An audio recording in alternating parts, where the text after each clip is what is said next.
Hello and welcome back to Ace Attorney. We're on Spirit of Justice, Episode 3, The Right of Turnabout, Investigation Day 1. So let's get into it.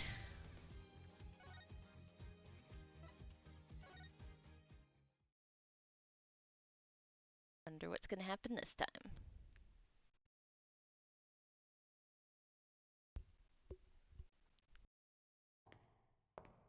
Wakey wakey, 201. Got some more questions. Sound the alarm! Prisoner 201's escaped! Well, you know, with Dad's back on the streets, things will be on the up and up for us. Keep your voice down. You want that rebel hunter to find us or something? Come on, we're small fries compared to... Huh?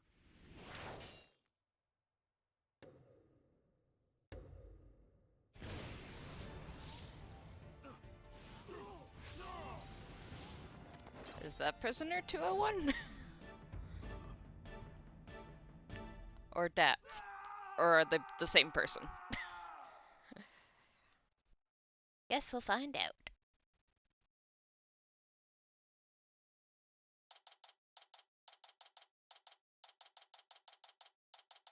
Back in Crane again. Temple. Another fine day in the Kingdom of Crane.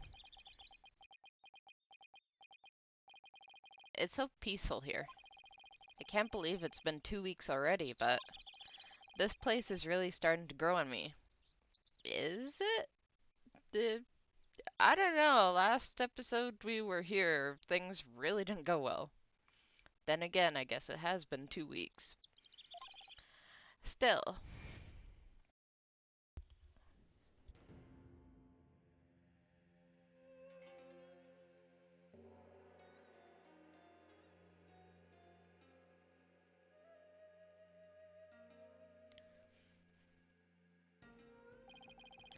It sure was a rough start. Exactly. I don't know how you can find it peaceful now. Now to do what I came here to do. To see Maya. Her long ascetic training has finally come to an end. But before it does, she said something about one last rite she had to perform today. Mr. Wright!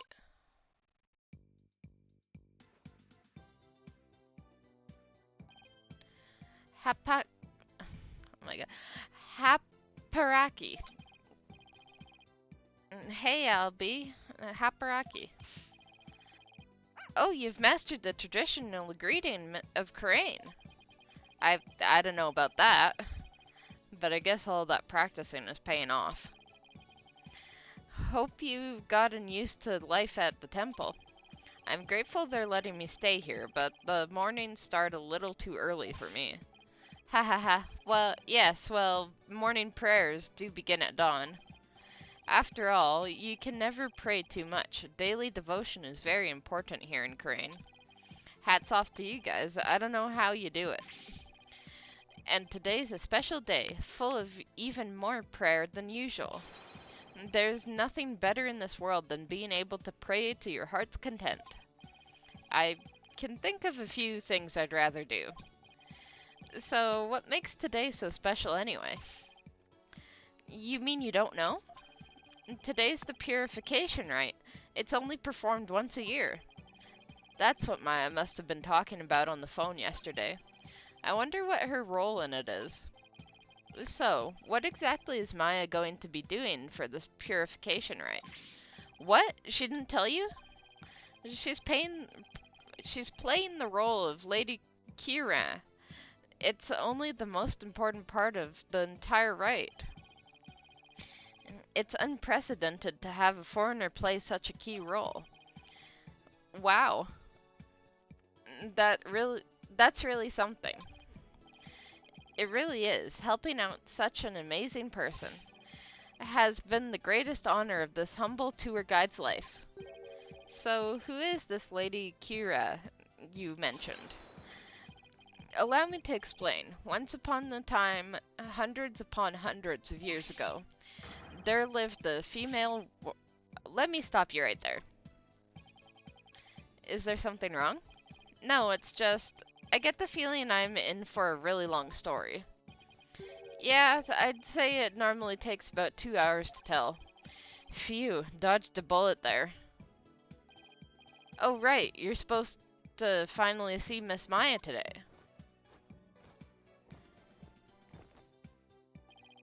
The story can wait then. In the meantime, you can read up on the Wright with this. An English guidebook? Where did you dig this up from? I found it just lying there in the temple library. I figured no one was using it, so I borrowed it. Hey, this book belongs to Maya. See, her name is, her name on the back. There's her name on the back. Guess there's no harm in keeping this for a while then. Miss Maya should already be at the site where the rite is to take place. Let's go to the Plaza of Devotion.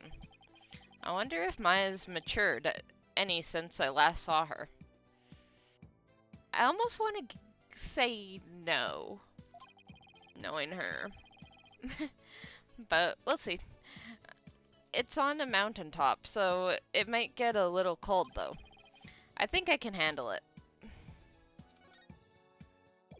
Okay, let's get moving.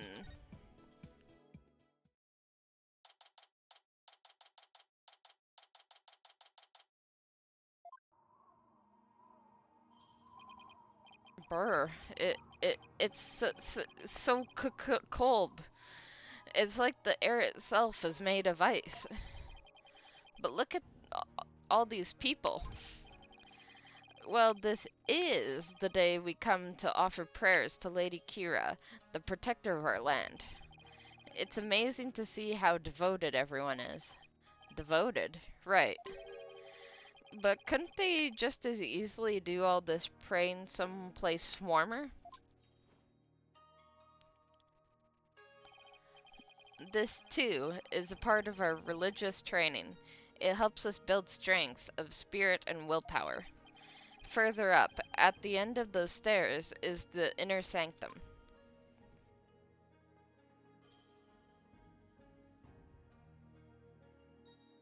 It's a big rock. I see. Everyone I've met so far seems deeply religious. Of course we are. After all, Crane is also known as the land of prayer. It's said that the Kuranese spend an average of 15 hours a day in prayer. What? 15? From the moment we wake to the moment we fall asleep, our hearts are always in prayer. Awake. Why did I... never mind. You see all the square flags around here? They're known as prayer flags. They contain the prayer of our people. Oh, he's talking about these colorful stripes of cloth? There's something written on each one. Such pity is the glory of our people, and I'm afraid that story's going to have to wait for another time, Albie. Maya should be here any minute now. Oh yeah, you're right. I can't wait to see Miss Maya again. Pardon me, O noble traveler.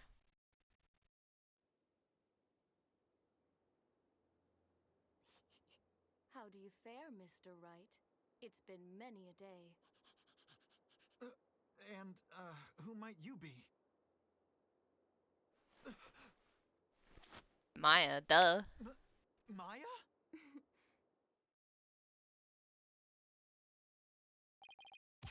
Miss Maya, Haparaki. Haparaki, Albie. And you, Mr. Wright? May the Holy Mother guide you on your journey.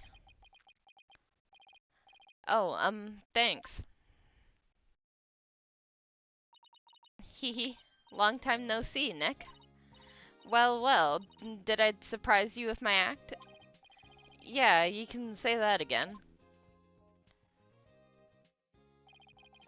This is Maya Fey. She's a spirit medium from Crane Village back home. She was also my assistant for quite some time, but that was many years ago. Her ability to channel spirits saved me more times than I can count.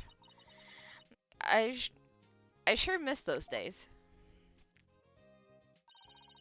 It was a ton of fun being the real boss of Wright & Co. law offices. Now she's here, training to be the leader of Korean Village and the master of her craft. Apparently, to become the master of the Korean channeling technique, you have to train here in Korean, since this is where the technique originated. Didn't I sound just like a penis nun when you saw me just now? Too bad that's about all I learned from all the training I did. Hahaha, you haven't changed a bit, Maya. Huh? And what's that supposed to mean? She may look a little more mature on the outside, but inside, she's the same old Maya. Yeah, that's about what I figured. I'm actually kinda glad for that.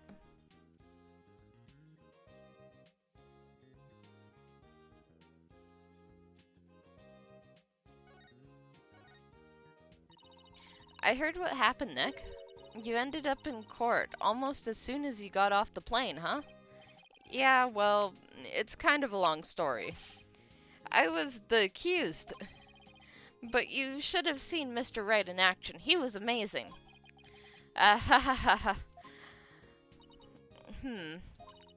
I bet it was another one of your famous seat of your pants come from behind wins, huh? Well, I was almost found guilty any number of times. Okay, so it wasn't my finest hour, so sue me. You haven't changed a bit either, Nick. Ouch. It definitely stings more when it's coming from her. So, I guess you've finished the bulk of the training needed to become the master, right?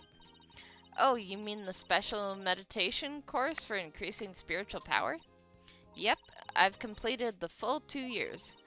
I can finally go home once I perform the purification rite today.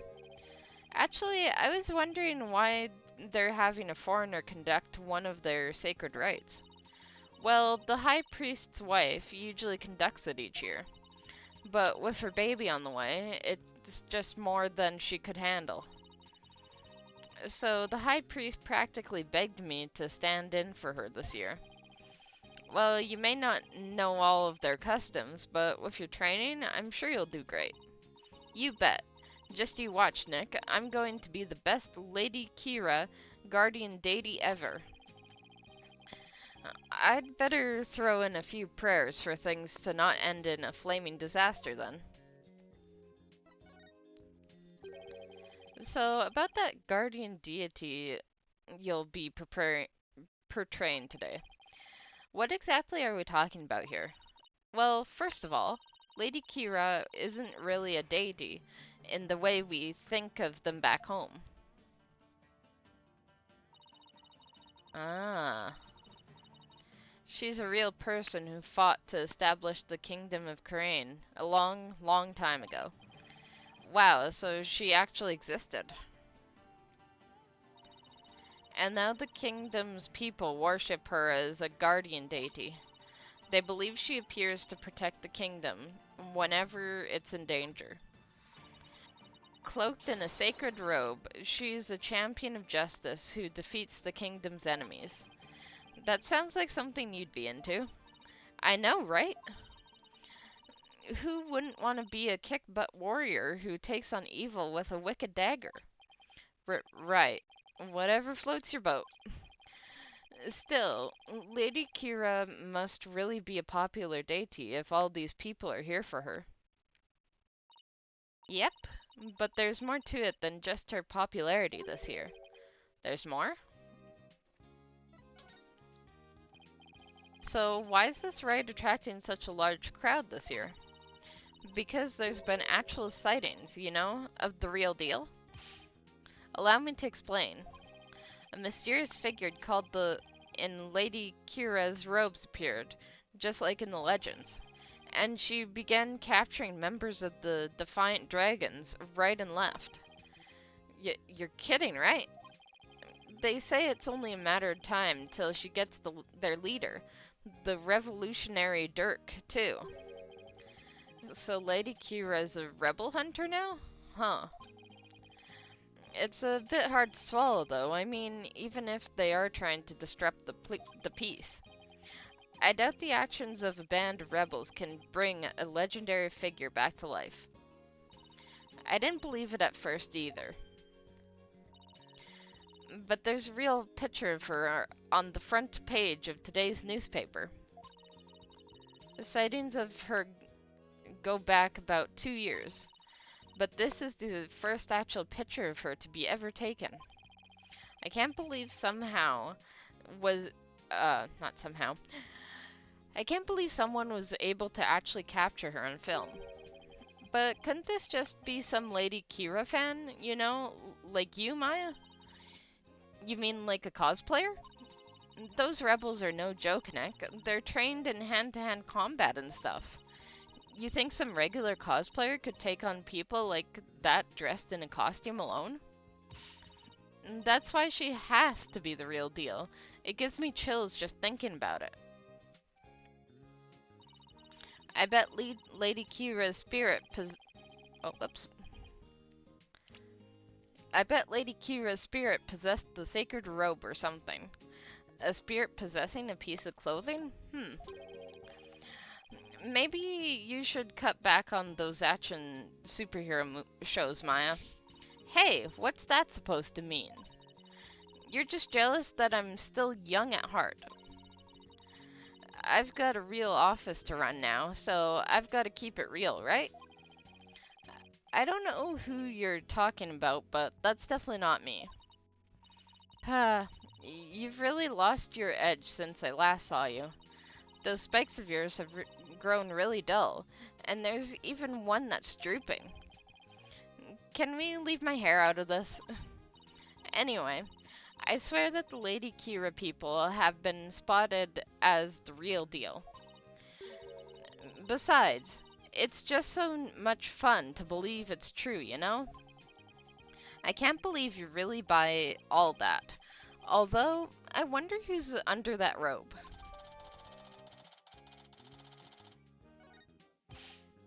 But Mr. Wright, she's the talk of the town. She even gave me this great new food idea. It's gonna be like a soul bun, but based on Lady Kira. I'm calling it the Kira bun. To talk about a Kira business strategy. Come on, Maya. Just admit it. It's you running around dressed up as Lady Kira already.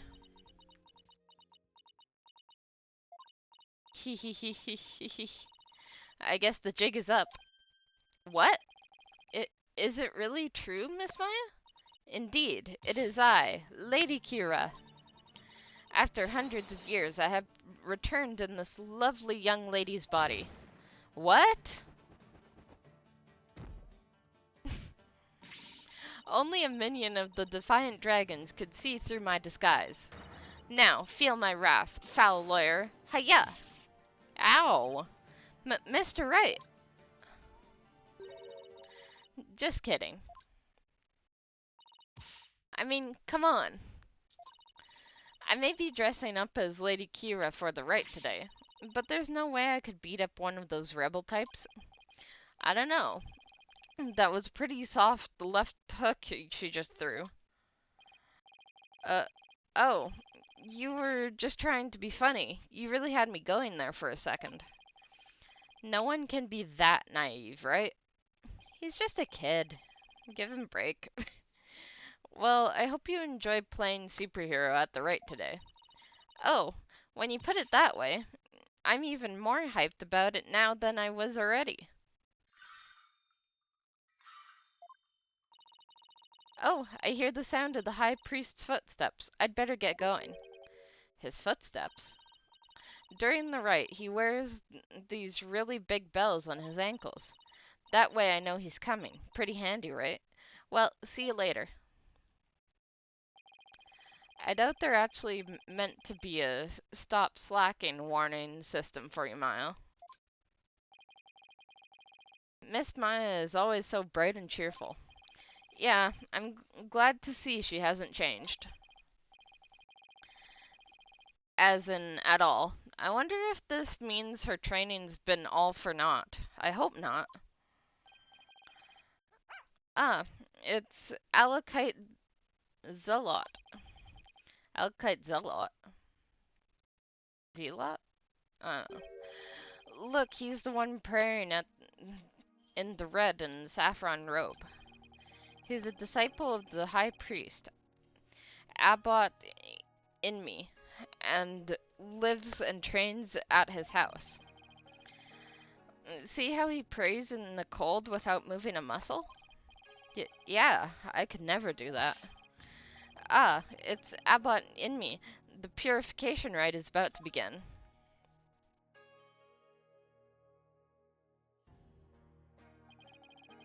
So that's the sacred robe Maya will be wearing during the rite.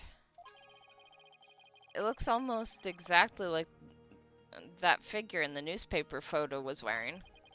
Whoever it is must have worked really hard to copy it.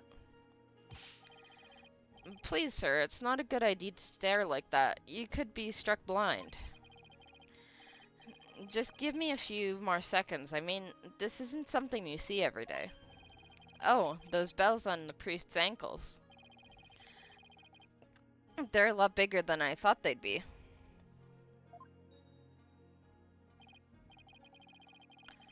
Mr. Wright, it's time to enter the prayer pose, like everyone else. Those who don't will suffer the wrath of the Holy Mother. Okay, let's see. First, I kneel down and cross my ankles, and then I bow forward. Youch! Great, now all I can see is the ground, and my back is killing me.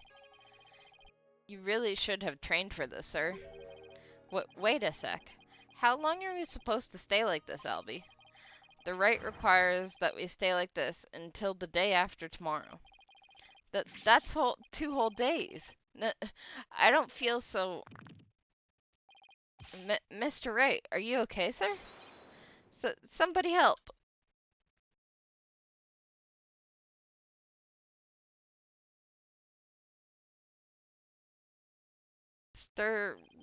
Miss... Right, Mr. Wright, please, you have to get up. Ugh, ouch, my aching... Albie? Where are we? The High Priest's house at the foot of the Plaza of Devotion. I guess I passed out from that back pain. They must have carried me all the way here. Something terrible's happened. It's Miss Maya. She's... Oh, just follow me to the Plaza of Devotion. Something must have happened while I was passed out. Miss Maya's... She's been arrested. Not gonna lie, saw this one coming. What? I knew she was gonna be on trial again. How else would be the perfect way to invite Maya back into the story? Poof, poof. Where's Maya? Just take it easy, alright? But I'm telling you, I haven't done anything wrong. You can talk all you want back at the station. Let me go. Maya? Nick, I didn't kill him. I swear I didn't. Quiet, you. Come along peacefully or suffer the consequences. Wait a second. What on earth is going on? I don't know who you are, but if you don't get out of my way... Hey, back off, officer. Emma Skye? What's she doing in Karain? My thoughts exactly. I'm so sorry, Mr. Wright, but we're placing Maya under arrest. Alright, take her down to the station, but with respect. Got it? Yes, ma'am. Nick!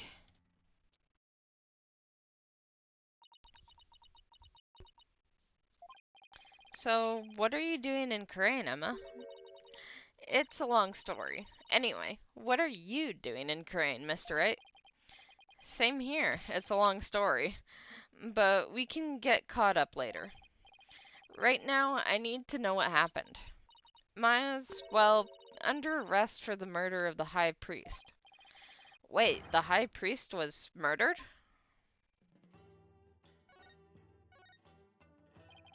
What happened, Emma? Please, tell me everything you can.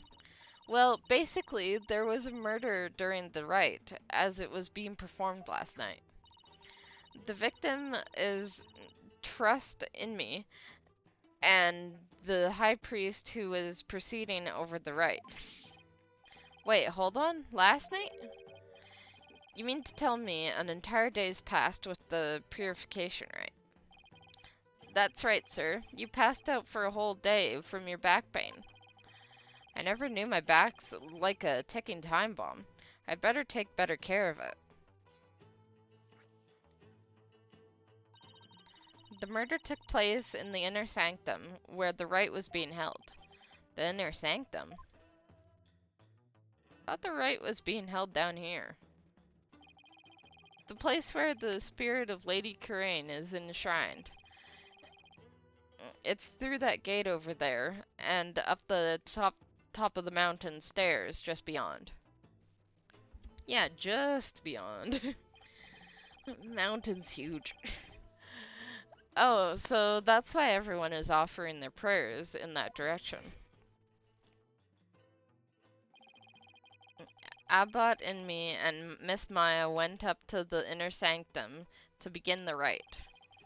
Just after they finished the prayer, you fainted in the middle of. So, who do you think killed the high priest? Unfortunately, Maya is our sole suspect right now. During the rite, the inner sanctum was off limits to the general public. So then, only the high priest and Maya could have been there when the murder occurred? Right.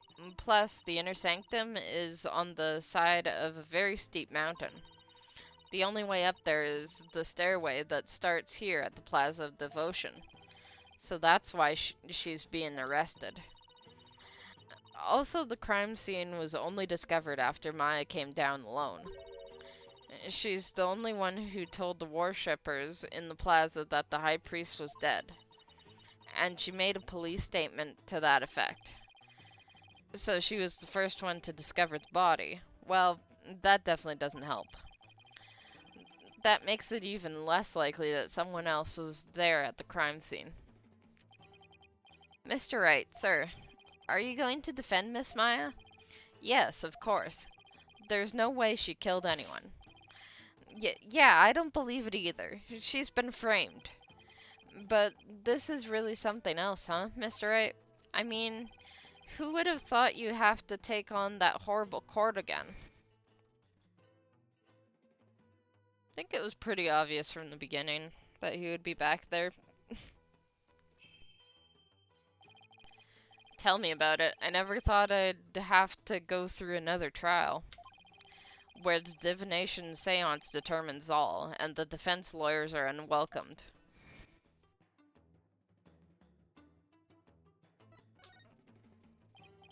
So, what brings you here, Emma?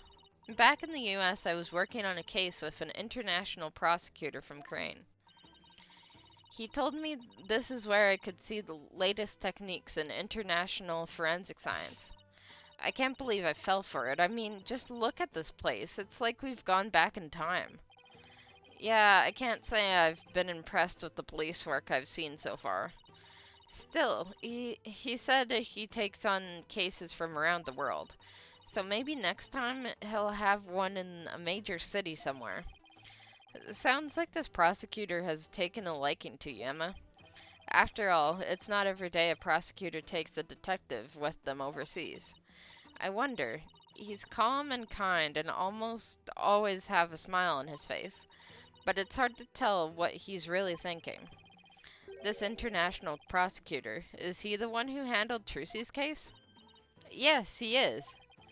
I take it he'll be the prosecutor on this one, too.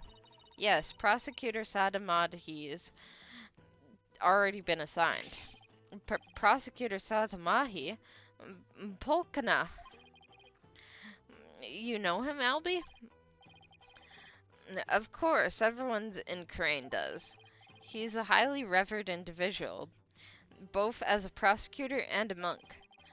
If you go up against Prosecutor Sadhamahi, you'll incur the Holy Mother's wrath. But it's my job too, as a lawyer. Oh, right, sorry. Just great. A prosecutor who's also a revered monk in a deeply religious country. This trial is shaping up to be even more uniquely Kuranese than the last one.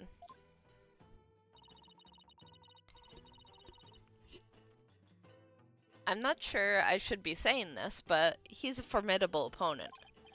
Yeah, I heard Apollo had a really tough time with him, so I'd better give it everything I've got. Anyway, I'm glad to see you here, Emma. They treat lawyers like criminals here. Come to think of it, Prosecutor Sahamadhi mentioned something to that effect. I'm not sure how much I can help, but I'll do what I can. Really? Are you sure you aren't going to get in trouble for helping the enemy? Gulp. He did come down on me pretty hard when I tried to help Trucy in the last trial. Let's just say I'll help where I can. Thanks, but don't go getting yourself in trouble on my account, okay? Prosecutor Sahamadhi sounds pretty strict. So, first things first. Let's start with this. Hot off the press is the High Priest's autopsy report.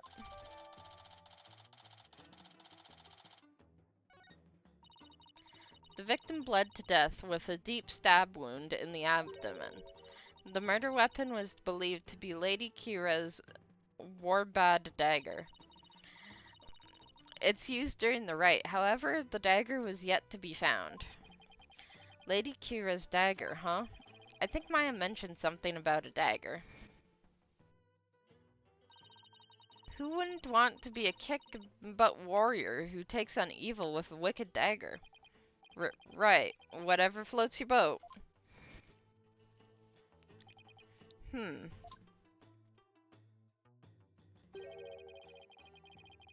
And isn't that rebel hunter posing as Lady Kira also armed with a dagger? Of course, her must be a replica, right?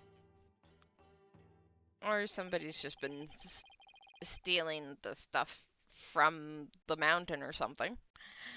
Would it be okay for me to take a look at the crime scene, Emma?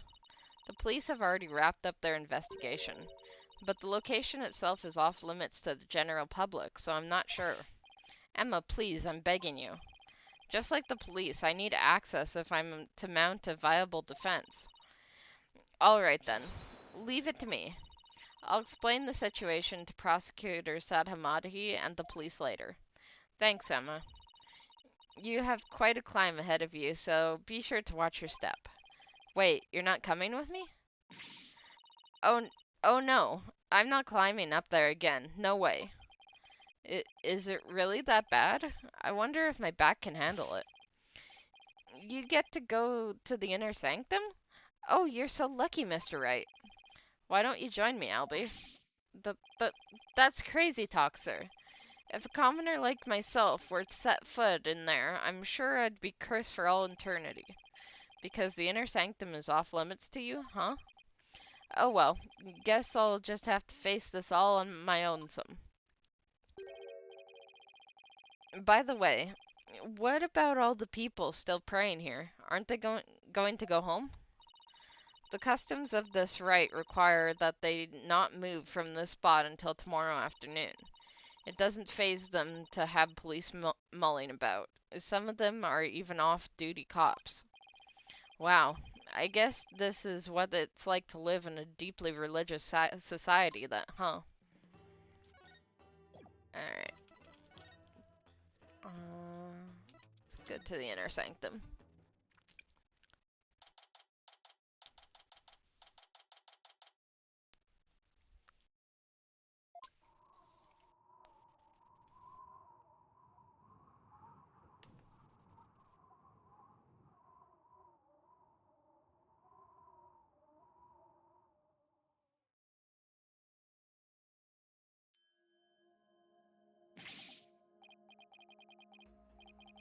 Burr, it's really high up and really, really cold. What did I do to deserve this? At least I made it. I'd better get started while I can still feel my fingers. Hmm, who's that? It kinda looks like... looks like the person who does the right thingy in the trials. I don't remember her name or position, really. Excuse me. Ah, it's you. Do you even know where you are? Barbed head. Of course I do. May I ask why you're here, your benevolence?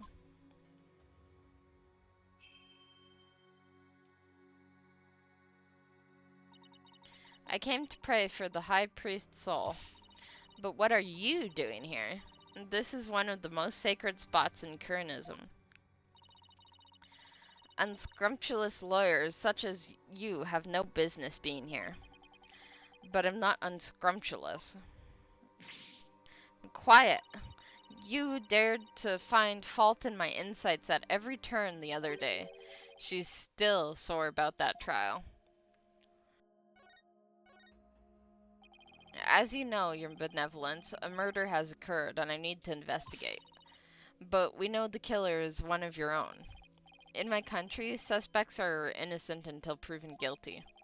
Plus, she is a serious student of spirit channeling who came here to study. So, can't you at least give her a chance to explain what happened? All practitioners from overseas are big phony balonies. And her wish to train in the homeland of spirit channeling is but a bit for prestige. It seems like nothing I say will convince her otherwise, thanks to that last trial.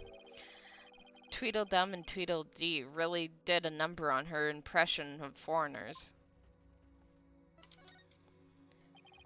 As the defense attorney on this case, I really need to investigate this crime scene, and I need to do it now. I've even been authorized by the police, so what's this? You intend to make a mockery of our sacred hall of justice once more? No, I simply want to defend my client. Which means you have come to forge evidence, huh? I knew all lawyers were criminals. I must now redouble my vigilance. Ouch, that's unfair. Who taught you to demonize a whole group of people anyway? My mother and father. Do you have an issue with their parental guidance? No, I would never dare criticize the royal couple. I still can't imagine what the lawyers here must have done to garner such hatred. Oh ho! Hee hee hee. I just had the most wonderful idea, Barbed Head. Why do I have a bad feeling about that glint in her eyes? So, what's this most wonderful idea of yours? If you are to investigate this murder, then I shall oversee your every move so as to prevent any misdeeds naturally. What? You want to follow me around the entire time? Of course. Not that I want to, mind you. But I will not tolerate any objections. Understood. She can't do this to me. What was that, Barbed Head? Oh, no, it's nothing. Very well then. Let us get this investigation over with. We mustn't stay here in the inner sanctum a moment longer than necessary. But please don't rush me. It is not without reason that I insist on a speedy investigation, Barbed Head. I am a direct descendant of the Holy Mother, you see, who guides the people of Crane.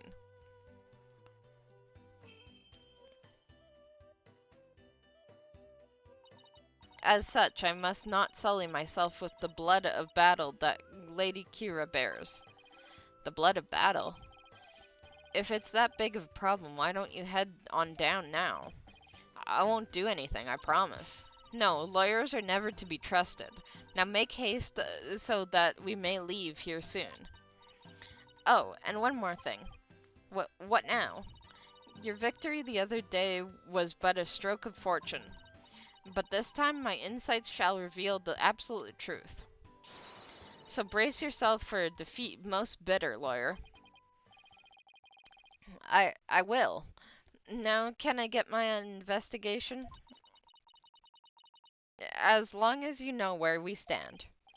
I'd better hurry up and poke around for clues before she changes her mind. Alright. Let's take a closer look, shall we? Okay. It's been stained red with the High Priest's blood. The spring shall never run red upon Lady Kira's return. What's that from? An old legend. Wait, does that mean that the rebel hunting Lady Kira in the newspaper is the real deal? Nah, that's crazy talk. Whoa, this is blood. This is a statue of Warbad, the bird on which Lady Kira based her appearance. And all this blood is from the High Priest, huh? He no doubt embraced the statue with the hope that Lady Kira would save him from death. May his soul rest in peace. Considering the amount of blood, he must have been stabbed with considerable force. But there's no way Maya would be strong enough to deliver such a blow.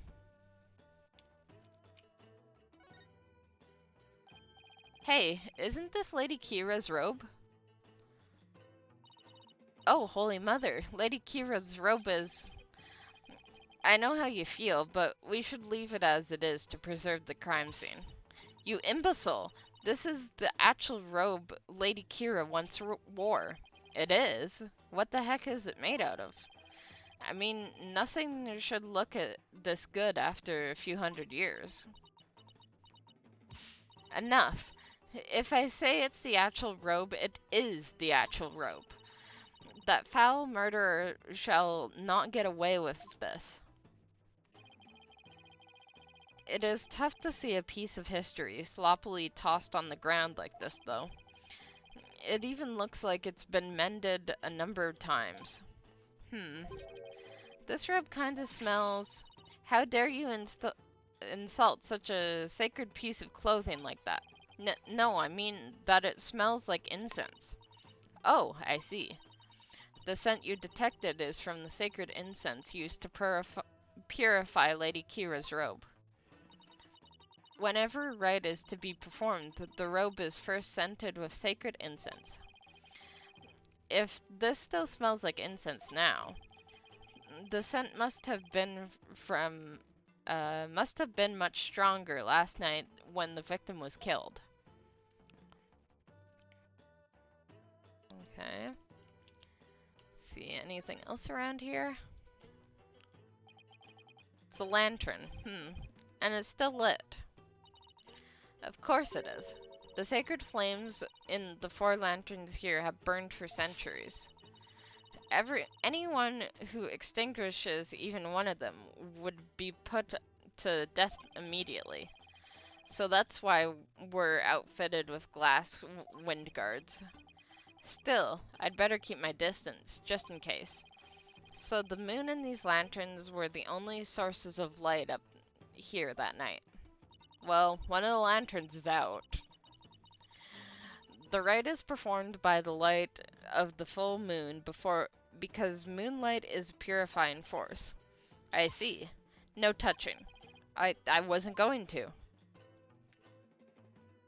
Okay, anything else around here? Ooh, what's this?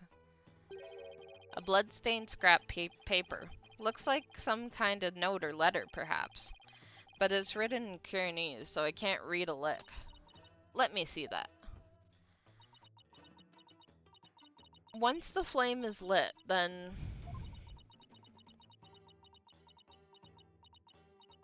will be...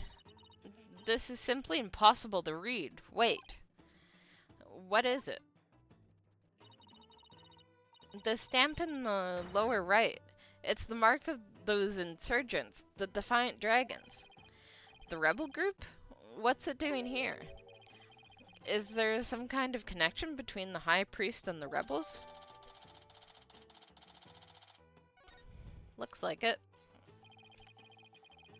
Looks like that about does it for this area. Alright. Well, what about this lantern that's not burning?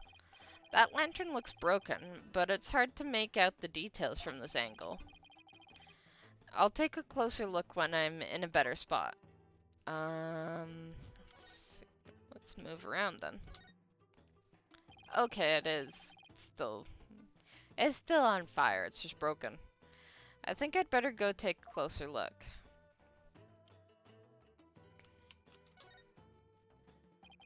This lantern is damaged. The wind guard is completely broken. Damaged? Was this your doing? No, I didn't even touch it. Humph. Then perhaps a falling rock. I will request that it be repaired when we are finished here. Of course, I doubt you will live long enough to see it restored. I'll be back to take a look. You'll see.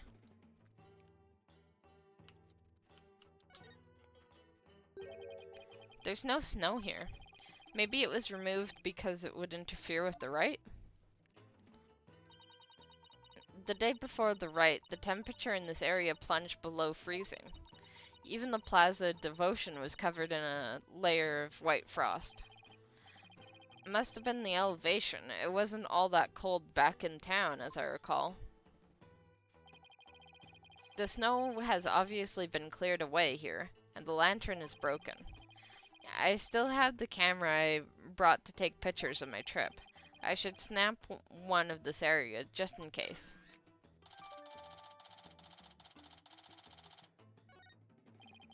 Nothing else particularly interesting here. Alright. This rock must have fallen from higher up on the mountain.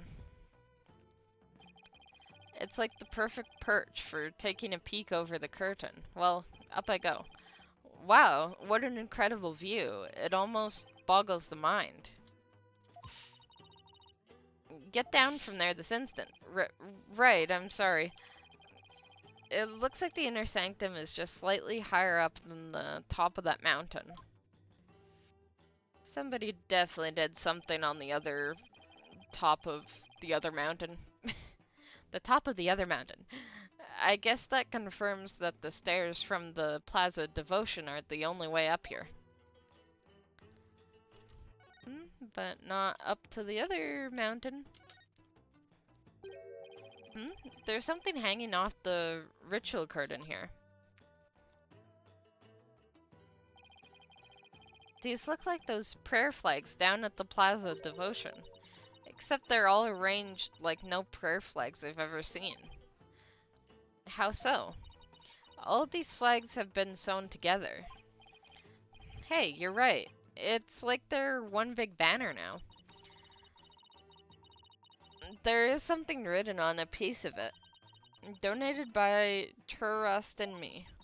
It seems like this piece is from a donation Abbott and me made at some point. I almost want to say it's like some sort of parachute or something. But supposedly this mountain's higher than the other one, I'm pretty sure he said. Let me just check.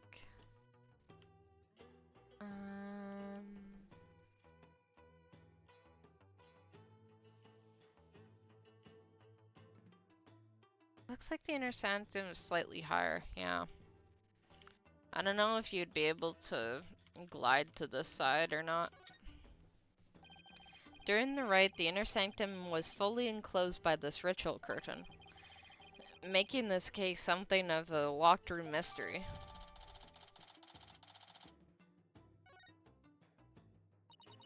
The purification rite is akin to bathing ritual for Lady Kira. Therefore, it must be closed off from the outside world. Oh, so the inner sanctum is like her private bathroom. Indeed. So see to it that you keep it clean. The slapping in the center acts as the ritual curtain's door, but that's about it. Eek.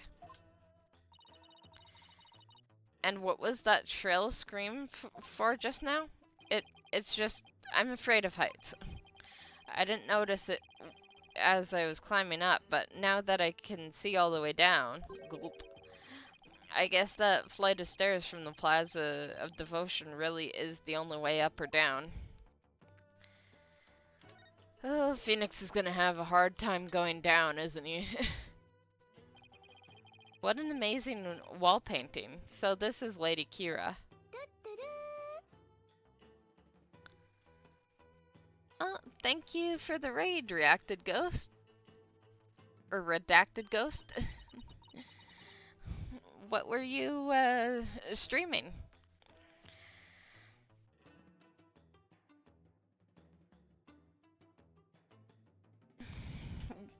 Right now we're playing Ace Attorney Spirit of Justice, episode 3, I believe. The Wright of Turnabout. We didn't start too long ago. We're almost an hour in, I think. I'm gonna be streaming for about like 4-ish hours, I think, though, so enjoy. Professor Layton versus Phoenix Wright. Oh, cool. I haven't seen that one before, but that sounds good. Maybe I'll check it out sometime. Well, if you need to do after stream care or anything, don't worry about staying around, but if you do stay around, I hope you enjoyed the stream. Do you see that red mark upon her brow? That is the character for death in Kuranese. It is a mark of resolve to fight to the end. There are many different marks we make on our bodies, each with a different meaning. Interesting.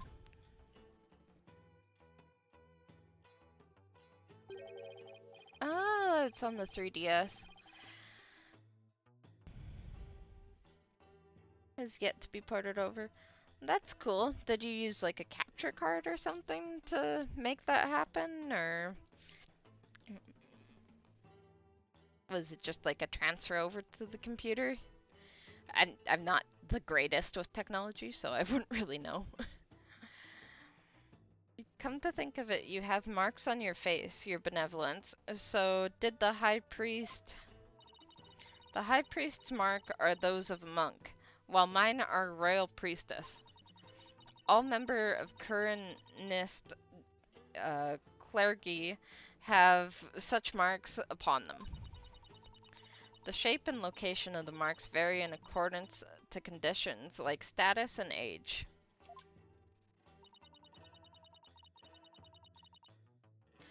And all records about them are kept at Temple. So it's kind of like a national ID registry, huh?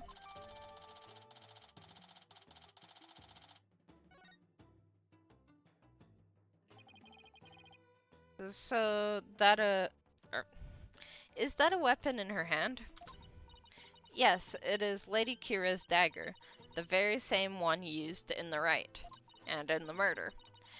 It was made to resemble a warbad, the bird Lady Kira fashioned herself after. So that dagger is the weapon that took the High Priest's life. Oh, I should mention it's been a very long time since we've seen Maya, and we just saw her, and now she's on court trial again, so that's great. Not sure. Okay. Yeah, I haven't used a capture card before, but I've definitely seen streams where they have used one before, and they seem like a pretty cool option.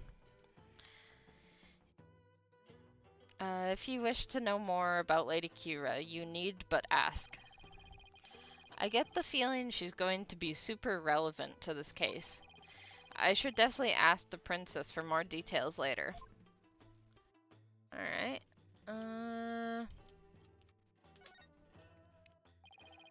This mountain face is like a towering wall. There are characters carved into it, but I have no idea what they mean. There is a prison at the apex of this mountain. A prison? Way up here? It is said that Lady Kira laid those she defeated to rest atop this mountain, so their souls would not spawn evil spirits. I'm feeling queasy just thinking about being all the way up there. And the fact that it's a prison just makes it worse. Okay, anything else to look at? Probably... thing here.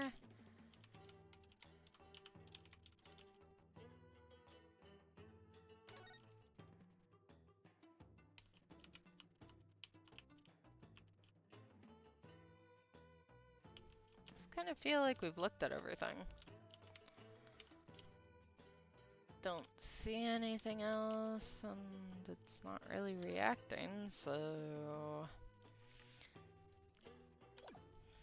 I guess let's ask her some questions. Could you tell me more about this place, Your Benevolence?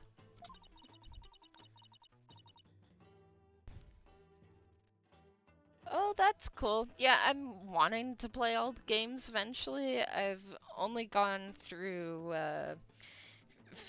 the Phoenix Wright trilogy, and I'm almost through the Apollo Justice trilogy. And that's about all I've played so far. I have nothing to say to you, lawyer. Is that because you don't actually know much about it? You ill-mannered... I am the crown princess of Karain. There is nothing I do not know. Nina. Wait, where did she come from? Yeah. Whoa, where did she come from? Hey, no cheating. Silence, barbed head. Nina's knowledge is my knowledge. End of discussion. What is she? Your pocket internet? This spring is where Lady Kira came to cleanse her body of the blood of battle. And today's purification rite is a ceremony that traces its origins back to those days. Cleansing Lady Kira's robe in the sacred water lends one courage for the next battle. I see. Thank you for that excellent explanation.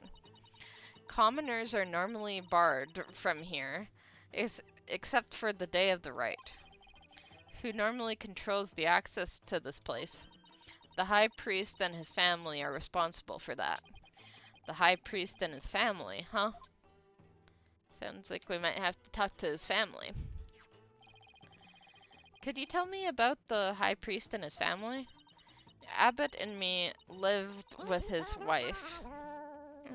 Thank you for the follow. I have to head to bed now. Enjoy this. Okay. Good night. I will certainly try to enjoy the story best I can. Abbott and me lived with his wife and his disciple, Alec Pere Zilot. A young man the couple took into their home upon finding him near a kingdom's borders. Speaking of his wife, isn't she the one who usually plays the role of Lady Kira? Yes, but as she is with child, the role was appointed to someone else. The killer, no doubt, offered to stand in, as she saw it as a chance to slay the High Priest. No, you have backwards. He was the one who asked Maya to stand in. Then that braggart must have embellished her qualifications. I'm really not sure how she could.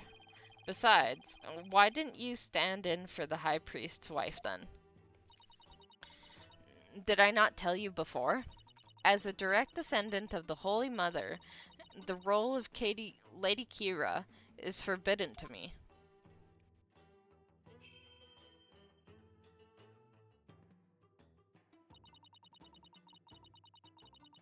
For those descended of her holiness must not defile their bodies with the blood of battle. Oh yeah, you did say that, didn't you? I should probably talk with the High Priest's wife and Alucard Zealot later too. So could you tell me more about this Lady Kira? As an outsider, I suppose your ignorance is all but unavoidable. Whatever happened to you need but ask? Nina. Seems like you don't even know. Lady Kira was the Holy Mother's younger sister.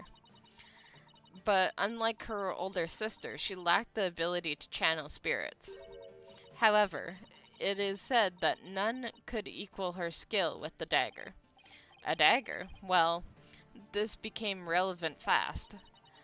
The Holy Mother guides our souls, and Lady Kira keeps the peace with her dagger.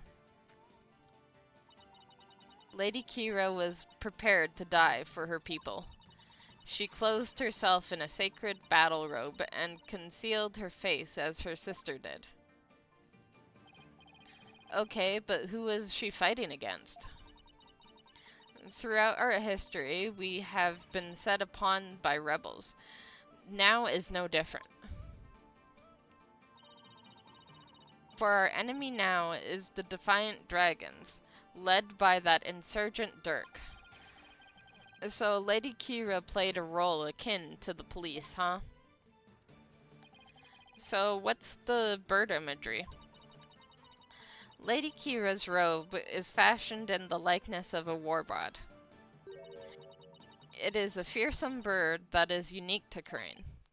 I see.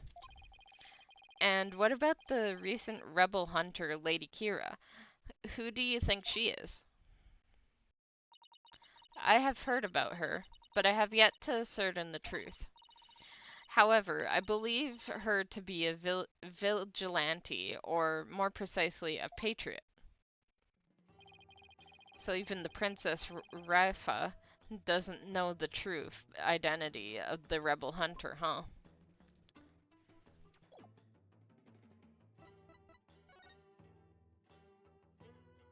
Let's go to the detention center.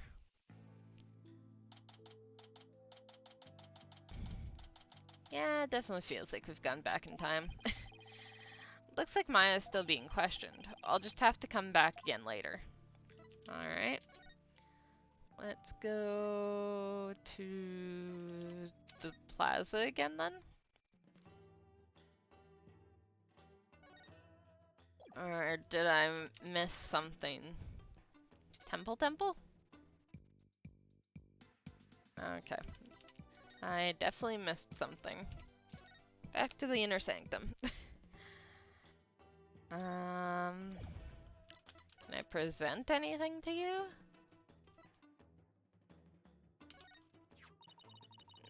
That is a book from your land, is it not? Yes, it's a guidebook about Crane that was written by people back home. Oh, so there are people in your land who know of our fair kingdom. Then I imagine it must say something about me in there, correct? Actually, yes. It says the dance of devotion is performed by an adorable little princess. How dare they write me as though I were a child? Hey, I'm just reading what it says. Though she does seem secretly pleased. Daima for your thoughts. Get that thing away from me. Alright, I'll just put it away then. Who told you to put it away? How am I supposed to inspect it if you do that? Keep it out. Put it away. I wish she'd make up her mind.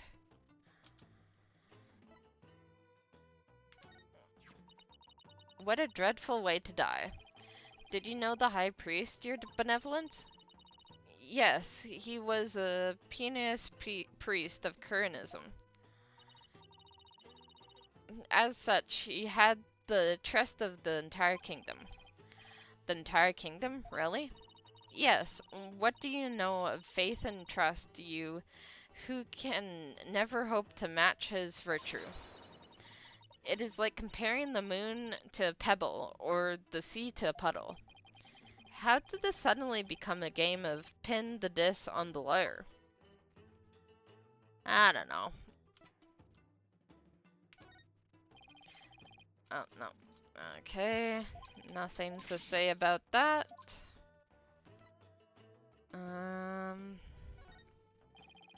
No.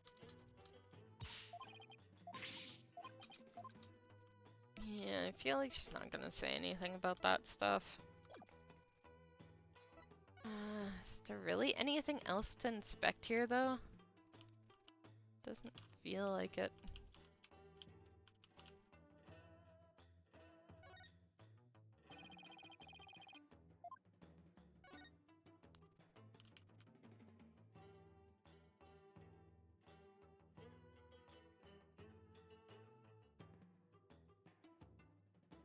Oh, there we go. It's a statue of a bird. Guess I'll take a closer look at it.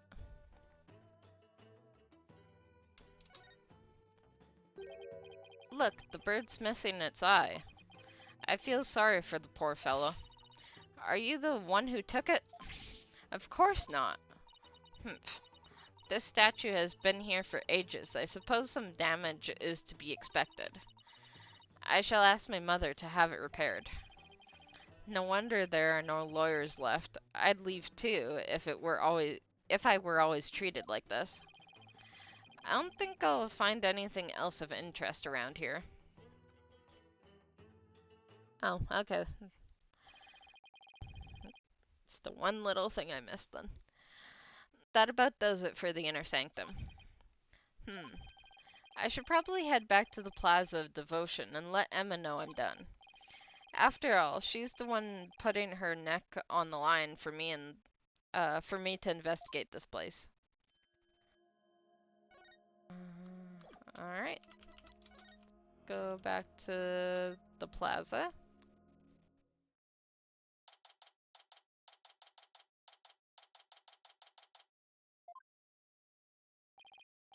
Wow, they're still praying. The religious devotion of our people is the pride of our kingdom. Come what come what may, they will continue to pray until tomorrow afternoon. Well, I will say this. This level of devotion is certainly to be respected. Now to find Emma. You there. Wait. I want to ask you something. Okay. Do you know me? And do I know you? Well, I'm Phoenix Wright. I'm a lawyer. No. I want to know if you know who I am. Huh? How should I know? I've never seen you before. This guy's acting real strange. I wonder if he has amnesia or something. I should talk to him a little more, just in case he's connected to this case somehow. Are you having trouble remembering who you are? I'm sorry if I offended you. Phew, I thought he was going to pull a weapon on me. No, he's just eating a ton of lizards. But he's just pulling some snack out one after another. I'm trying to remember what I'm supposed to do. I know it's something important. Do you know this man or something, Barbed Head? No, I just said I've never met him before, didn't I? Are you Lady Kira? You know of Lady Kira? Then you are Kuranese, I take it. Maybe. Wait, are those lizards he's eating? What? Want one? No thanks. I just ate. Ah, now I remember. Get a load of this.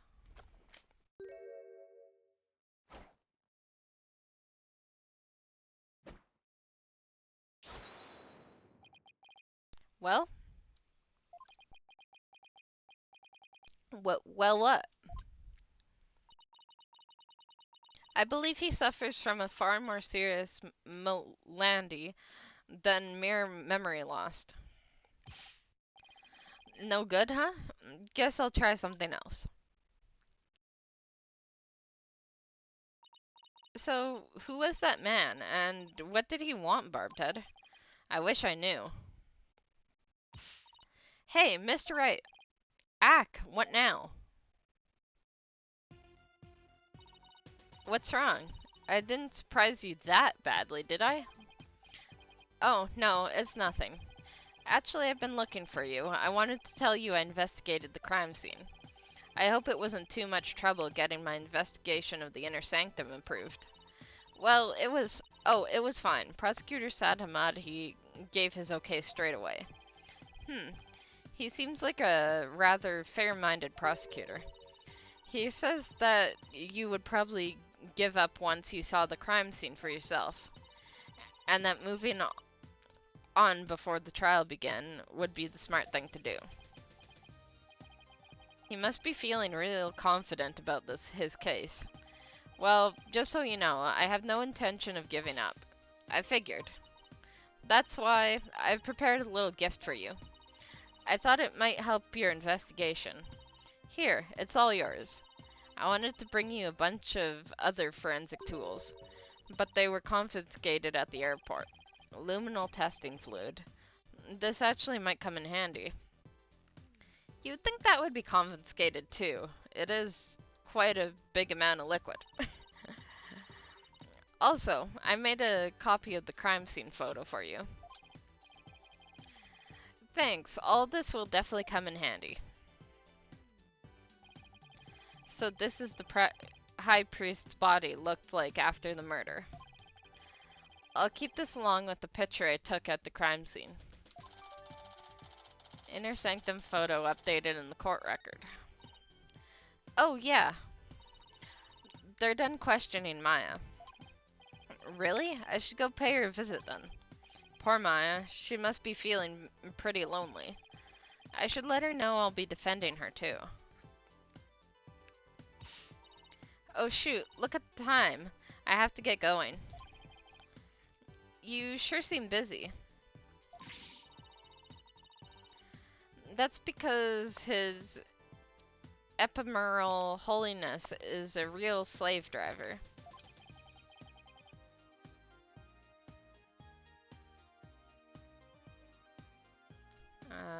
Just give me a second.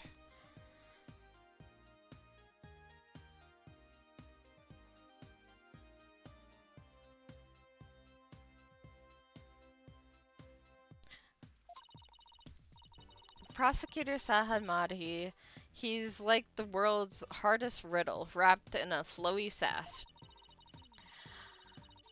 I keep wondering if it's just a clash of cultures type of thing, you know? Like, he'll ask the most insane things of me without batting a single long eyelash of his. This prosecutor Sahamadi sounds like he's used to holding some serious clout.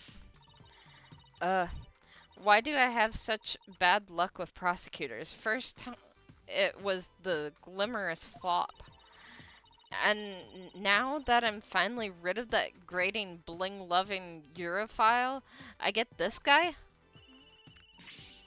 Oh no, now I'm really gonna be late.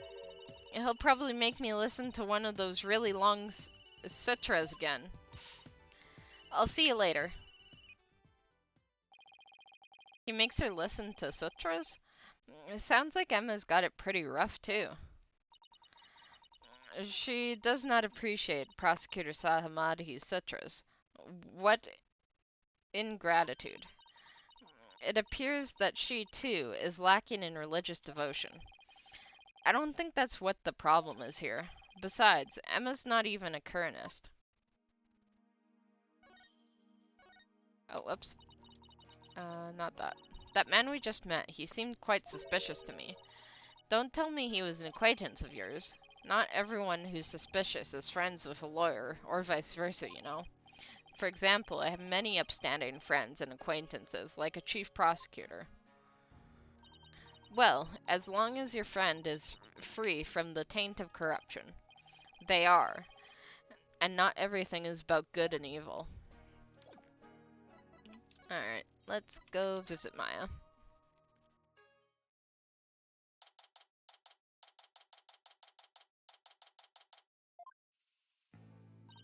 Nick, I knew you'd come. Maya, she sure looks tired. How are you holding up? It wasn't me, but no one will believe me. Nah, I have to admit, I'm still a bit in shock. Who'd have thought you'd get caught up in something like this, and so far from home? But I'm going to defend you, so hang in there. We can do this if we work together.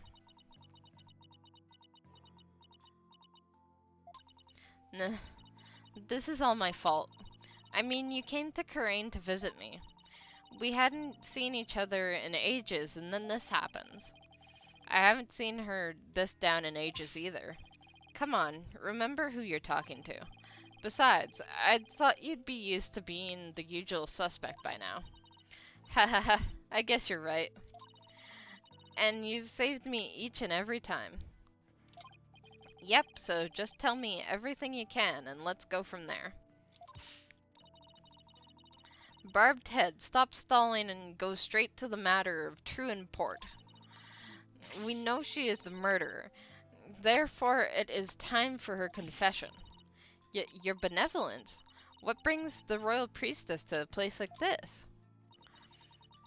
I am watching over this lawyer to keep him from tampering with anything in this case. Now, out with it. Confess your crime. But please, your benevolence, could you please take it down a notch or three? Maya, please tell me what you can. I know this must be difficult, but anything you can remember might help. Sure, okay.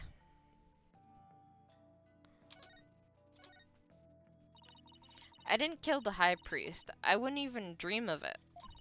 I mean, he always treated me so well. Abbot in me was an important figure with a ton of duties, including training acolytes. There we go. Got it eventually. He was really kind, even to a foreigner like me. He even invited me over to his house whenever I was between training sessions. How could I ever kill someone like that? He sounds like a real good person. I think I would have liked him. It was so much fun. I got to enjoy meals with his family and everything. And his wife was master of Kuranese cuisine. I've never eaten better in my life. It's like they were her family, and home away from home in this foreign land.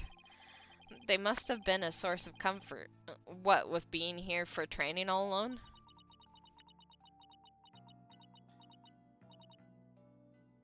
But what? I can't completely deny the charge either. Huh? As I suspected, the snake has shown her true colors at last. Your benevolence, please. I'm trying to figure out what really happened here. Humph. So, what do you mean you can't completely deny the charge? Well, during the purification, right? I suddenly got really, really sleepy. The next thing I knew, Abbott in me was, you suddenly got sleepy. So, then you didn't actually see the high priest get murdered. No, I didn't, but if I was possessed by some crazed spirit while I was asleep, then what an excuse. How dare you pin your crime on another person's soul? Nah. To be honest, what you call training is but an extended vacation in reality. And that training here is simply for prestige. No, it's not like that at all. I'm training to become the master of the Korean channeling technique. A neophyte practitioner such as you becoming a channeling master. I think not. The spiritual power required is beyond the means of an outsider like you. Rafa seems to really hate fakers. But Maya does actually have the power to channel spirits. I should let Rafa know. Your benevolence. I wouldn't call Maya a neophyte because she can already wait, Nick. What? Can I talk to you for a second? Why is she whispering all of a sudden? I want to keep my spiritual channeling ability a secret while I'm here, Nick. What? Why? I'll, explain later. Just keep it a secret for now, okay? If you say so. What's that all about? What is all this whispering about over there? Oh, it's nothing, really. I'll have to ask about this later when Princess Rafa's not around. Oh, I almost forgot. Nick? Yes? About Abbott Inme's murder. There was something strange I noticed that I thought... something I noticed that I thought strange. Oh? So, what is it you noticed? Well, you probably won't believe me, but why don't you let me be the judge of that? Okay, so you know that spring? The spring? You mean the pool in front of the Warbad statue? Yes, that. The water in there. It was dark red. And when I say dark red, I mean blood red. Oh, that. Yeah, I saw it too. You did? Yeah, the high priest's blood turned it red. What? No, that's not what I meant. The spring was red before he was killed. What? Wait, so it was already red even before the high priest was killed? Yeah, I noticed it during the purification rite, just before I passed out. It's just like the ancient legend says. What ancient legend? The spirit shall run red upon Lady Kira's return. That's how it goes anyway. Hold on.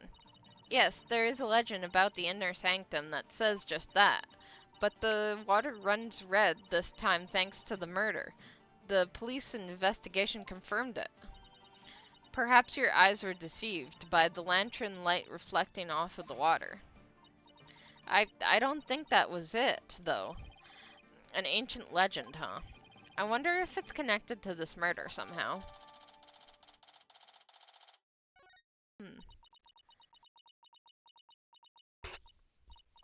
Nick? Yes? So, actually, there's one more thing. What's up with Maya? She keeps looking over at her benevolence like she's worried that what Rafa will think. There's something I want to show you. There is? I found this at the inner sanctum after I came to. Is this a letter? It's in Kernese. See the stamp on the far left at the end of the letter? Does it look familiar?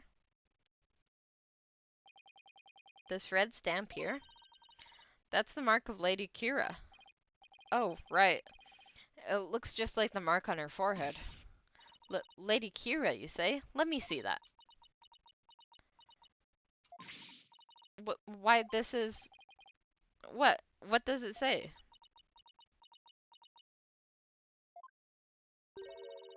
Do not perform the rite. I know what you are planning, Lady Kira. That sounds like a threat or a warning. Whoever's pretending to be Lady Kira was pressuring the High Priest to stop the rite. Yeah, that's what it looks like to me too. Nick, do you think... Wait. First, there's that ancient legend. The spring shall run red upon Lady Kira's return. Now, there's also Lady Kira's warning. Plus, with the Warbad dagger being eyed as the murder weapon? Don't tell me. That's why she has to be the real deal. It just gives me chills just thinking about it. I bet Lady Kira's spirit possessed the sacred robe or something. Don't tell me you actually believe that the real Lady Kira returned to kill the High Priest. Don't be silly, Nick. Huh? Historical figures don't come back to life. I mean, give me a break. But, you were saying only yesterday how it was more fun to believe that she's the real deal. Yeah, yesterday. I wish I could keep on entertaining that fantasy too. But the fact is, we're dealing with murder here. Thus, my days of dreaming have come to an end. I'm going to keep it real from now on, and you should too, Nick. I thought you said I was the boring one because I was keeping it real. Sorry, I guess I've outgrown that stepladder argument we always have. I think you mean ladder, Maya. So, what do you mean by keeping it real? Oh, so you know how someone is dressed up like Lady Kira and capturing rebels, right? Oh, you mean the rebel hunter? Lady Kira in the paper? Yeah, that one. I think that's who probably sent this warning. What nonsense is this? You dare to suggest that Abbott and me was slain by Lady Kira? You nincompoop. Eek. The rebel hunter is sure to be a vigilante who loves this kingdom. And it is that patriotism that led them to cloak their identity in the guise of Lady Kira. Such a patriot would never slay the High Priest. I guess it's only natural for Princess Rafa to see it that way, but I can't let it go at that. Besides, why would such a vigilante want to stop the purification rite in the first place? I haven't figured that one out yet. I rest my case. Still, if this rebel hunter had a compelling enough reason, they might have killed the High Priest after he ignored their warning. You big dummy, you can't fool me. It was you who forged that warning letter. You are trying to shred your guilt onto our most sacred Lady Kira. Admit it. No, I would never do such a thing.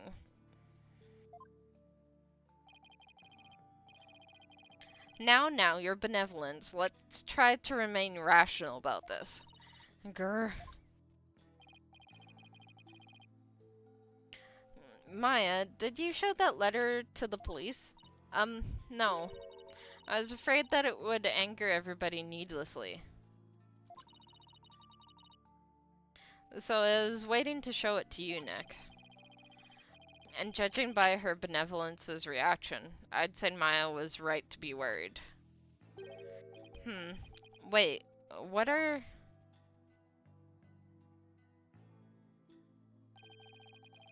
There are a number of places on this letter where there are 3 holes in a row.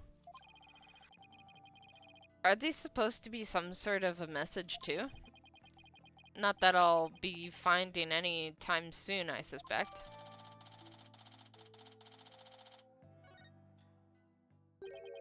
Alright, accused, wrap it up.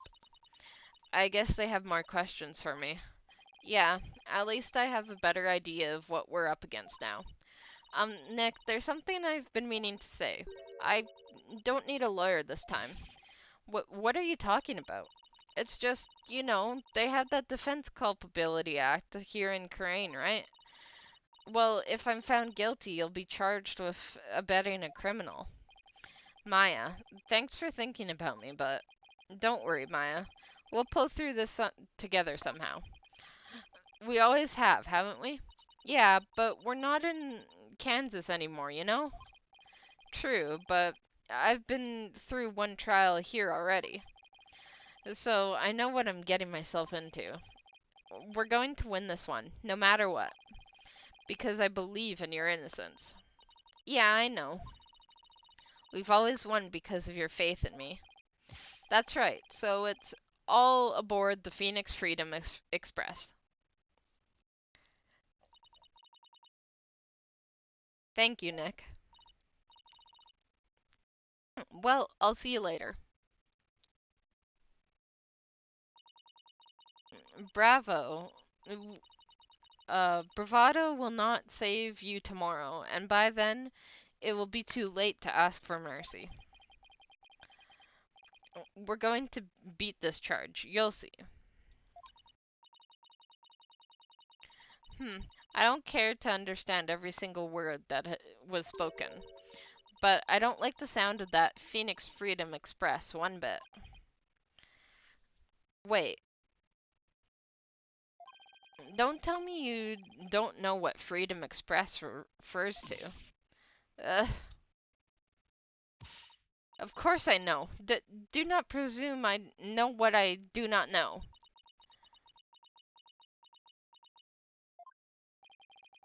I'm no closer to understanding why someone would want the High Priest dead. But given the use of the Warbad dagger and the existence of the warning letter, I'd say the rebel hunter disguised as Lady Kira is the real prime suspect. It might help if I knew a little more about this modern-day Lady Kira. I wonder if anyone has any info on them. Maybe the first thing I should do is to go someplace where locals like to gather. Where locals like to gather, huh? The temple? No. Okay, let's just go to Bazaar. Okay, yeah, no, this is a good place too.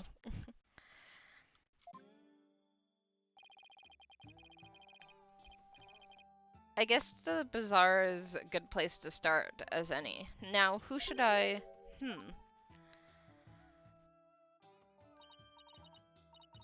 I see. So that is what a Freedom Express is. Consulting her pocket internet again, I see. Mr. Wright. That sounds like... Is Miss Maya okay? I believe her, Mr. Wright. I know she didn't do it. Do you now, boy? Pulkana, your benevolence. You mustn't trust in lawyers, you. Are you not the accused from the last trial? Oh, what's wrong, Albie? Your benevolence speaks with the, You may speak in the vernacular, little monk. Now, what is your name? Yes, your benevolence. Albie Urgad, your benevolence. Know this, Albie. Your soul is only as clean, as filthy as the company you keep. I wish you'd stop insinuating that all lawyers are trash. But please forgive me, your benevolence, but Mr. Wright is a very trustworthy man. And I trust him as a lawyer. What's this? I'm sorry. Forgive my insolence. If a common boy such as he can place his trust in lawyers, it can only be because of my failure at the Hall of Justice the other day. Ugh. Mr. Wright, her benevolence is sunken to the ground. She must really feel responsible for what happened in the court that day. Let's give her some breathing room for now. I'm sure she'll be back on her feet in no time. In the meantime, do you mind if I ask you some questions? Of course not. I'm always glad to help.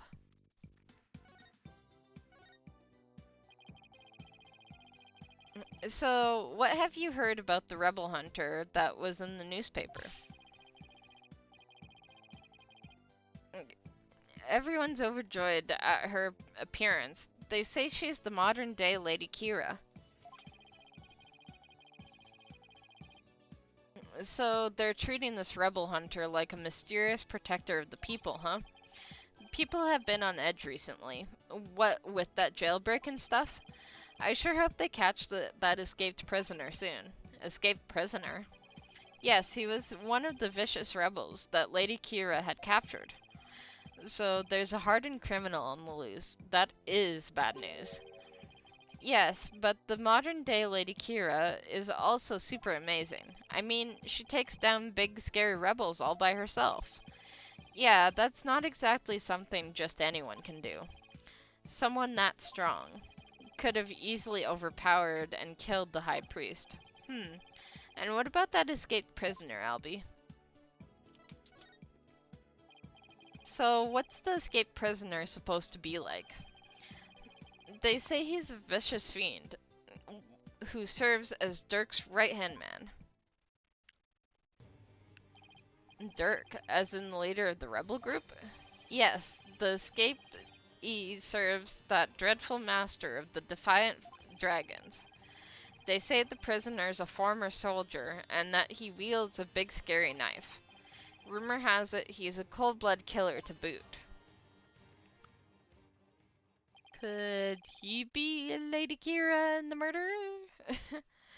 He sounds like a real dangerous man.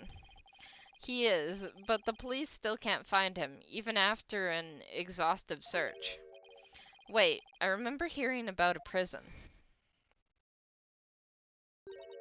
There is a prison at the apex of this mountain. A prison? Way up there?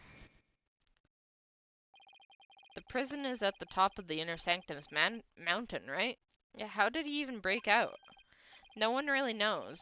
He supposedly did it without any tools to speak of, too. Huh. Some say he must have fallen to his death. Personally, I'd like to believe he did. Otherwise, something like that terrible incident might happen again. Terrible incident.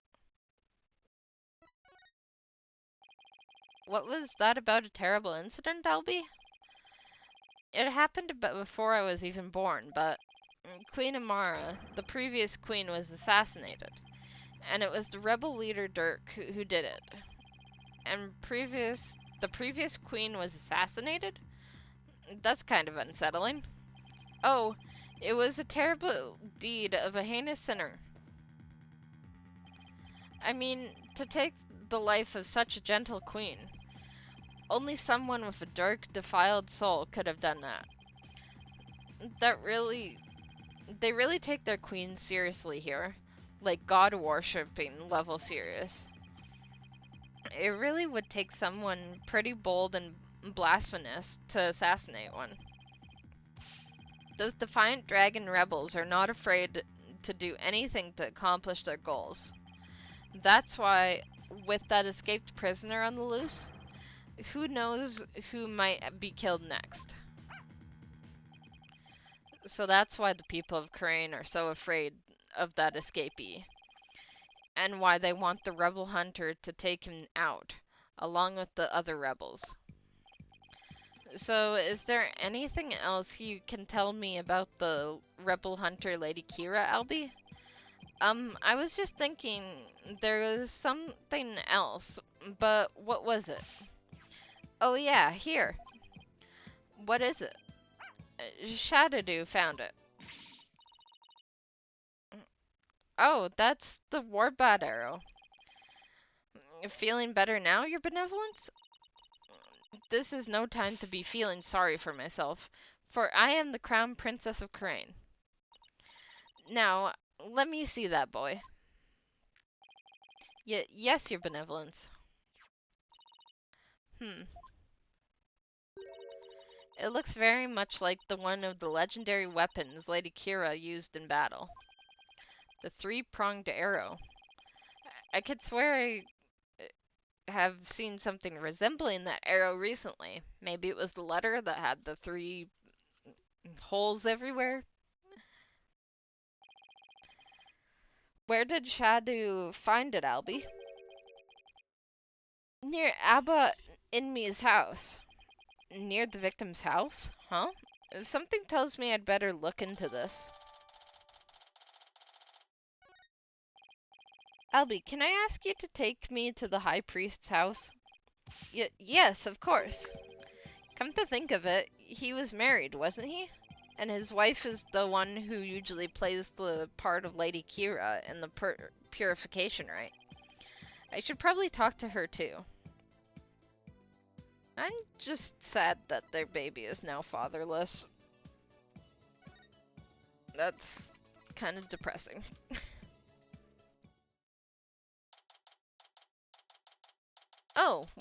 Oh yeah, right. We were taken here when we fainted because of back pain. So this is where the high priest lived. Wait a minute. This is where they brought me when my back gave out. And the woman in front of that altar, she must be the high priest's wife. Um, hello. Excuse me? Yes, may I help you? I was hoping to speak with the high priest's wife. Are you her? Please forgive the intrusion, Lady Beleb. Oh my, your benevolence.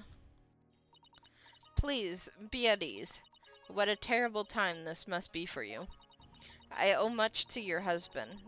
You have my deepest sympathies for your tragic loss. Your Honor, you honor me with your kind words. Look, dear, the royal priestess has come to visit us. Yes, mm-hmm. What's that? Oh, of course, hee hee. She's talking with his funeral picture?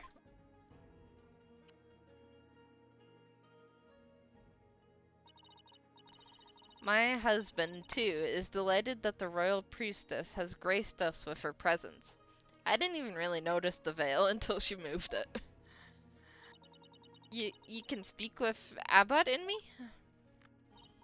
No, I don't possess the power to speak with the dead, but I can feel his presence. What's that? No, that can't wait until later, dear.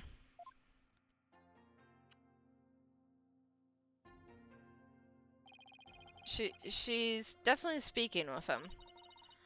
So, your benevolence, what is it that brings you to my humble abode? This lawyer is investigating your husband's death, and I am watching him to ensure he does not tamper with any of the evidence. I know this must be difficult, but could I ask you some questions? A good friend of mine has fallen under suspicion, you see. A friend of yours? So then, you must be Maya's friend from the States, correct? That's right. I'm sorry, but I'm still grieving. Isn't that right, dear? Yes, I know. Abbott and me and his wife were one of the closest and most loving couples in Crane. If she was not ready to talk, I will not allow you to press her any further. She did just lose the love of her life. It would be incredibly insensitive of me to force answers out of her right now, but I need to talk to her if I want to learn more about the High Priest. Plus, there's the Warbat arrow that Albie found near the house. There's too much I need to find out for me to leave just yet. Would it be okay if I stayed here for a little while? Barbed Head, have you not been listening to a word I said? Look, your benevolence, I'm sorry for her loss, but I'm running out of time. So what I will do is promise to leave if she doesn't change her mind. Please, let me talk to my husband about this. Yes, I know. No, don't. Not in front of the royal priestess. Now, if you'd excuse me, what the heck were they even talking about? You have but poured salt in her wounds. This is precisely why you lawyers are so despised. Irk, I was just trying to help Maya's case. I didn't mean to hurt Miss Inme. Could it be that you actually possess a conscience? Of course I do. But I'm also desperate for information. So, what do you plan to do now? Pass the time by looking around the room, I guess. And if she changes her mind. And just see that you are not to touch anything you should not. Guess I should watch what I touch then. Just in case Princess Rafa gets mad at me. Alright. Let's see. Oh, this could be something to examine. Oh, it's a wanted poster for the rebel escapee everyone's talking about. What? Let me see that. That's Arbal, the senior member of the insurgent leadership and former paratrooper of a foreign land, wanted for crimes against the kingdom, considered armed and dangerous. So he's ex-military, huh? His appearance alone exudes menace. He must be captured at once.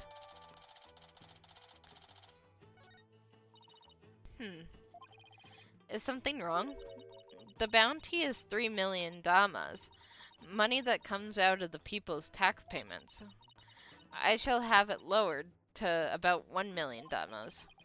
You seem unexpectedly concerned with the people's welfare. Unexpectedly? How rude. Nana has always taught me that kingdoms that do not value their people come to ruin. As crown princess, it is only natural that I care for my people. How about sending some of that kindness this way? Well, I suppose I could.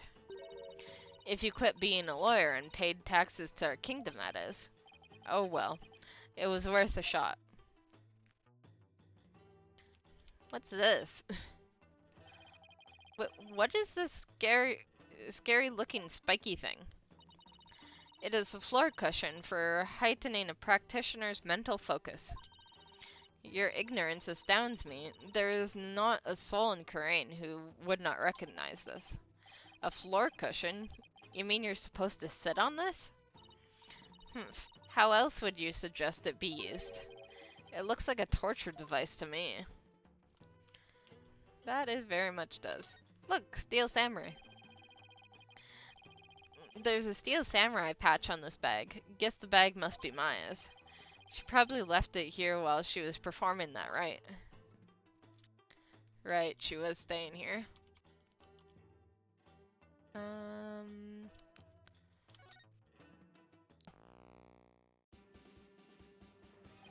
Of course. What show is this? It is the Plummeled Punisher, warrior of Neo-Twilight Realm. It was based on Lady Kira and is the #1 action hero show in Karain. The Pummeled Punisher and warrior of Neo-Twilight Realm? That name's too long. Yes, it is an entirely original show, created right here in our kingdom. I'm not so sure about its originality, given its overall look and that theme song. Is something the matter? Well, it's just, you have an action hero show back home that is really similar to this. I'm guessing this shows why Maya is so into Lady Kira. Probably. Honestly, the theme song is exactly the same as the one for Maya's favorite show, the Steel Samurai, warrior of Neo-Old Tokyo. It's a popular action hero series filmed right in LA. Set in a city known as Neo-Old Tokyo, it pits the Steel Samurai in mortal combat against his nemesis, the evil magistrate. Maya's collected DVDs and merchandise from that series as long as I've known her. The Pummeled Punisher seems awfully similar to the Steel Samurai. The Pummeled Punisher originated here, in Karain. Is that clear, Barbed Head? Yes, your benevolence. Note to self, never suggest that again.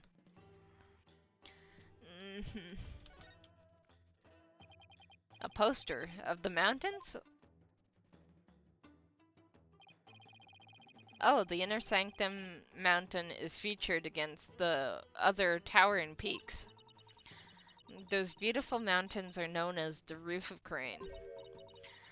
Ah, and I see they even included Mount Pawnee Pawnee on the poster. Mount Pawnee Pawnee? Is that the smaller peak to the left?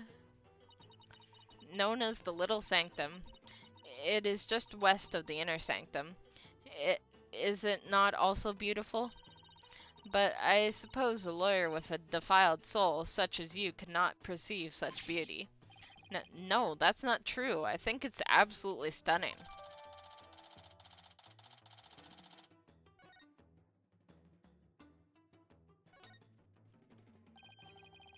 Isn't this that justice minister I meant?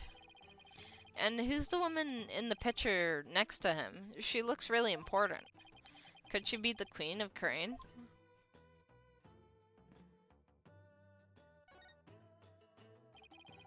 What a magnificent altar. Of course it is magnificent. It is for the Holy Mother, after all. The Holy Mother. Is she that faceless figure there? Such insolence. How could you not know who her holiness is on sight? Do you seek to cross over into the Twilight Realm right this instant? Sorry, it won't happen again. Humph. This is why lawyers are so despised. Now listen well. Depicting Her Holiness's face is the greatest taboo in all of Curanism. There are none alive today who know what her face really looks like. And that includes the member of the royal family. Wow, now that's an unusual custom. It's gotta be one heck of a secret if even the royal family can't know what she looks like.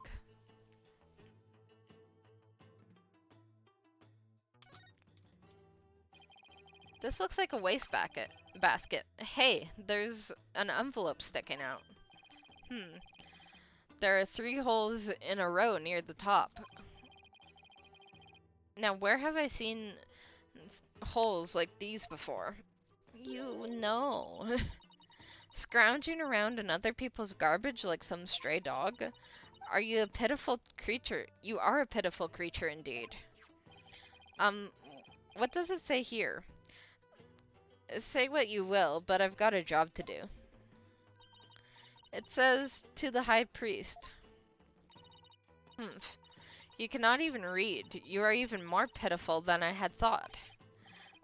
Thanks. I will keep your words of wisdom in mind, your benevolence. Guess I should have studied some Kuranese before I came. So, the envelope was addressed to the High Priest, huh? But it's empty. Still, there's something about it. I'd better hang on to it. Must be the envelope that letter came in. Lady Beleb has not had a change of heart, and simply waiting shall not change that. Can't we just wait a little longer? I wonder if she'll ever open up. Oh, you're still here. Lady Beleb. Mrs. Inme. Do you think you're ready to talk? Is it okay with you, dear? Yes, I will let them know. Lady Beleb, you don't have to speak to this lawyer if it is not your wish. No, it's quite alright. If my husband were still with him, he would say,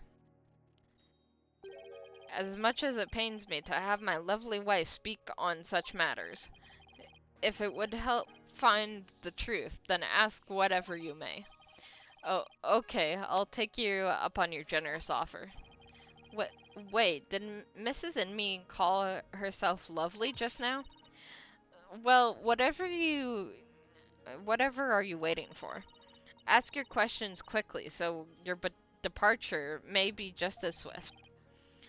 Yes, of course. Alright. There.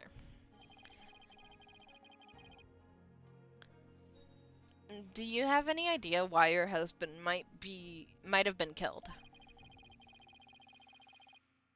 He was acting different. Was he acting different or doing anything out of the ordinary lately? No, I don't recall anything of the sort.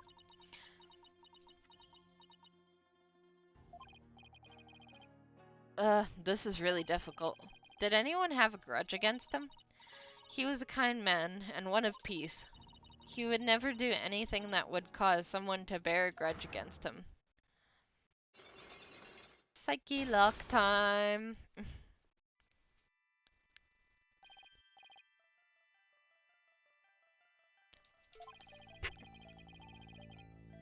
This mean Mrs. Inme is trying to hide something from me.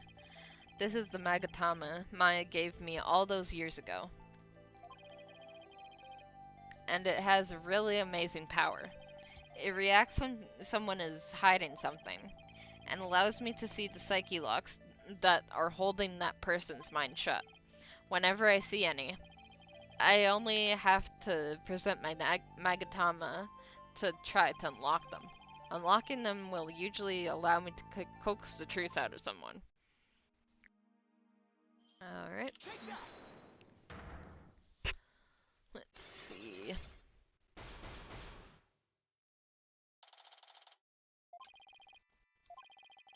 They appear... Okay, yeah.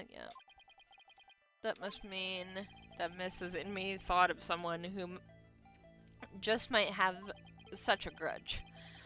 Let's just stir the pot a little and see what happens. Mrs. Inmee, I have an idea who your husband's real killer might be. That would be Maya, would it not? No, of course not. It has to be someone with a motive to kill him. This is who I believe had a reason to kill your husband. Do we go for the escaped prisoner or rebel Dirk?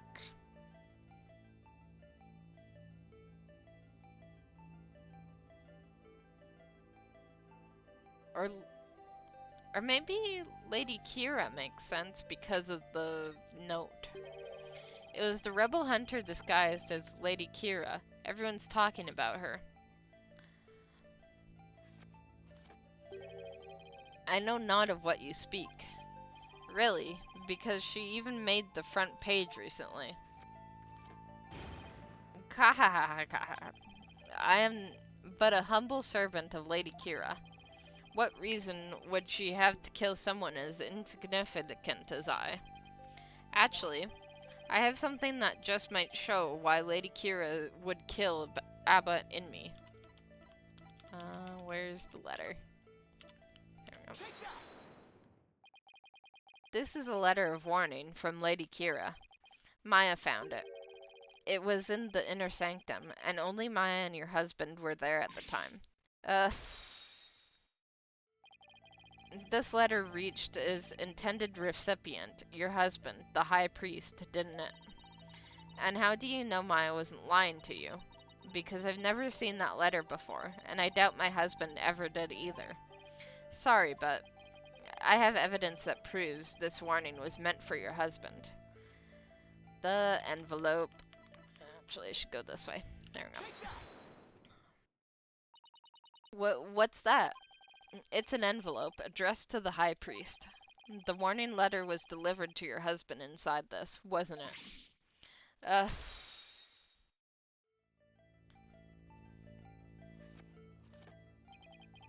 What nonsense is this? How can you prove the warning was delivered in this envelope? There's gotta be some way to prove it. Wait a second. Don't the envelope and the warning letter have something in common? I think there just might be something that links the envelope to the warning letter. There is? Yes, and that proof is right here in the warning letter. This spot on the warning letter proves that it was delivered in that envelope. The dots. The 3 holes in the envelope are the same shape and arrangement as the 3 holes in the warning letter. And if you fold the letter in thirds and place it in the envelope, the holes line up. As for what made the holes, I believe it was this. The arrow. They were made by the Warbad arrow, one of the weapons favored by Lady Kira. The warning was folded in thirds, placed in the envelope addressed to the high priest, and delivered to your husband on the points of this arrow. Eek!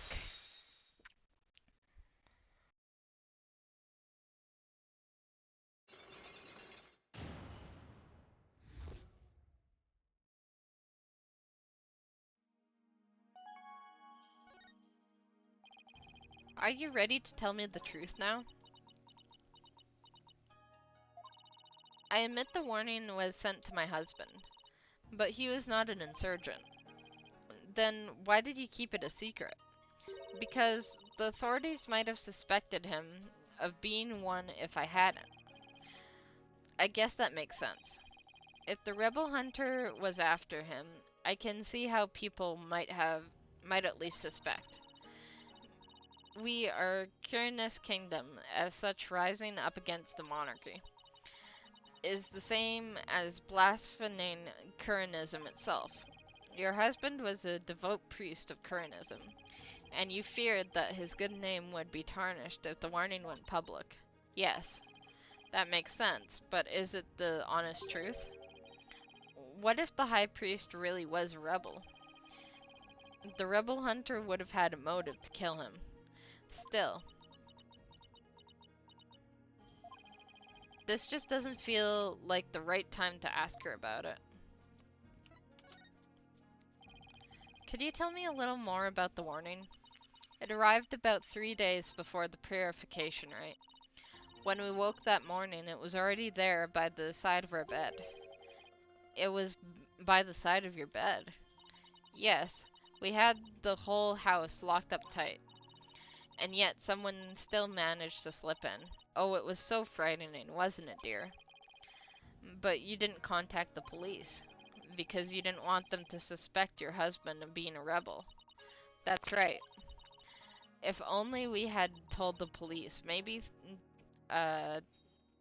Tarust would still be alive today. Oh, lovely wife, no need to fret, my dear. My only regret is that I left you all alone. Barbed head, that is quite enough. Yes, you're probably right. Then again, didn't you, like, adopt the son or something? Where the heck is he? Mrs. Inme, I'm sorry to have bothered you at such a difficult time. Don't be silly. I'm happy if I have helped. Your benevolence. May you swiftly shine light upon the truth. Barbed head, you seem bent on casting suspicion upon Lady Kira.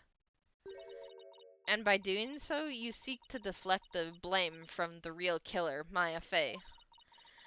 That is the only logical conclusion. Gah.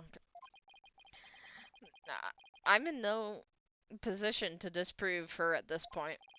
If only I could find something to support my theory that the High Priest was a rebel. The only other person who might know more about Abbott in me would be Maya. They might be done questioning her by now. Maybe I'll stop by the detention center.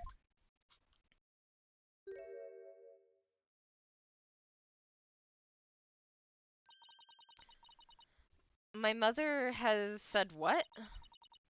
It seems I must go.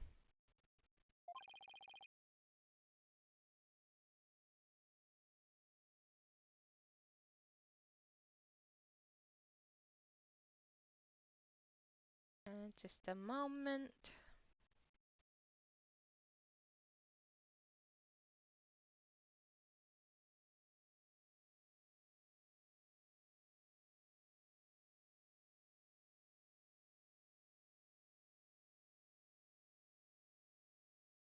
Did something happen? Yes, my mother had decreed that a rite shall be held for the high priest's passing, and that she shall conduct the prayer of lament therein. Her Eminence has so decreed, has she? Oh, so she should not concern herself with a humble priest like my husband. No, it is only natural, considering his meritorious service. The rite will be held at the palace. You are to accompany me there at once, Lady Behev. Thank you, your benevolence. My husband is most delighted to. How wonderful for you, Mrs. and me. A direct decree from the Queen. That must be quite an honor.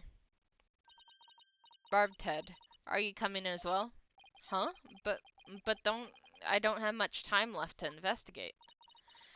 As the one charged with monitoring you, you must remain within my sight at all times. Besides, it will take but a moment. Now come along. Ugh, arguing the point will probably just make things worse for me. I'd better let her have her way this time.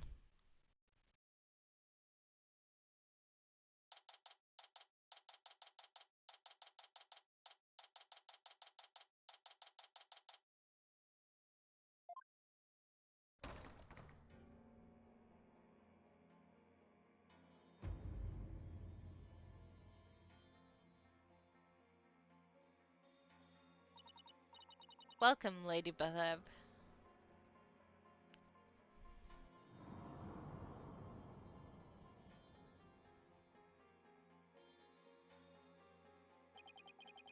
So this is the Queen of Crane. What is wrong with you, Barbed Head? Show some respect. Huh? Oh, should I bow or prostrate myself? No, it is all quite all right. Stay as you are. Mother, Your Eminence, I would like to give thanks to you. Your honor you honor both me and my husband. His exemplary exemplar- exemplary service deserves to be honored. Oh, but what a terrible, trying time this must be for you, Lady Beleb. May your prayer comfort May my prayer comfort your soul and that of your dearly departed husband. Nothing would please me more. Oh, Your Eminence, your words are wasted on my humble husband and I. Now, that's what I call a commanding presence. So, you are the lawyer of whom my daughter speaks. Yes, Your Eminence. I am so very honored to make your noble acquaintanceship. I'm humbled to bask in your resplendence. Did I overdo it? I have no idea how to talk to a queen. Ho ho, may the Holy Mother's blessing be upon you. Now then, Lady Beleb, let us go to the chamber of prayer. Rafa, you are to accompany us too. Yes, Mother. Wow, the Queen is seriously something else. Heh, the prayer of lament, huh? Don't see how that'll do any good. It's just as Minister Igna. Who are you, buddy? Nice to see you again, Minister Inga. Again, have we met? I'm Phoenix Wright. We've met in the accused lobby the other day. Oh, right. Blue suit, jagged hair. You're that lawyer who brought my daughter down a peg or two. You know, they keep saying the other day, but they did say it was 2 weeks ago. I don't think that counts as the other day anymore. Your daughter? Yeah, Rafa. He's Princess Rafa's daughter? So he's Queen Garon's husband? You planning on sticking your fat nose into this mess too? The accused is a good friend of mine. Like I said the last time, you better watch yourself, see? Do you mind if I ask you a few questions? You want to question me? That would be great. Heh heh heh heh heh. You got balls for a lawyer. Guess I can play along a bit. But I got things to do, see? So, we'll have to talk while I work. I wanted to let you know that I'll be the defense lawyer on this case too.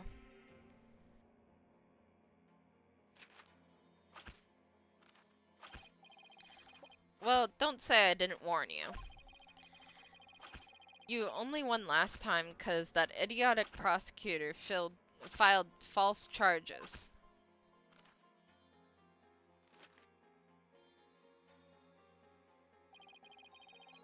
But it's gonna be different this time. I got Curran's top prosecutor on this one, see? I don't care who I go up against. I'm going to prove my client innocent. You haven't forgotten that little thing called the Defense Culpability Act, did you? Blow this one and you'll suffer the same fate as the accused. How could I forget? Heh, you lawyers are all the same. You strut your stuff till the DC Act comes down hard. Then you start begging and pleading for your lives. It's really hard to watch, I tell you. Well, I don't plan on letting it come to that.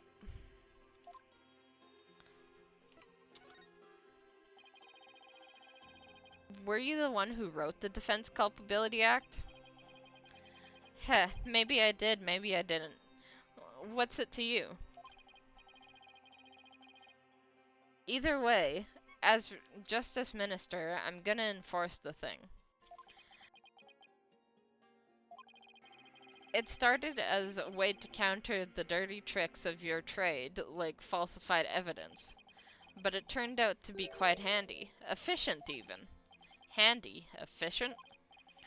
Yeah, made my job real easy. Any goons who cross me or the Grand admission are gonna get just what they deserve, especially those rebel scum. You can get away with that here? Better watch your mouth, lawyer. I enforce the law in Quran, see? And being that I'm the queen's husband, that makes me king. No. I'm pretty sure the queen is the boss around here. Go on, say what you're thinking so I can charge you with lese majesty. Or I can't get myself arrested now. Listen up, lawyer. You got a low crime rate and a populace that believes in peace. And that's all thanks to the DC Act, so I don't want to hear any more lip about it. But I can't defend my client unless I can speak my mind. Heh, even without the DC Act, Dirk and his insurgent scum buddies' days are numbered. What's that supposed to mean? Let's just say I got a little trick up my sleeve, so I'd watch it if I were you. 'Cause you got a defiant attitude, like one of those dragon dupes.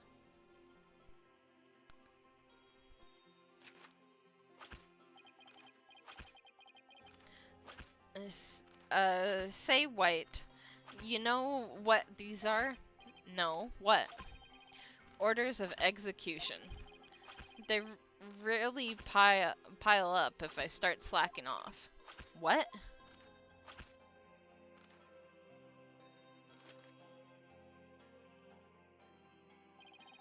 And tomorrow, I'll have even more work to do. Processing the ones for your little friend.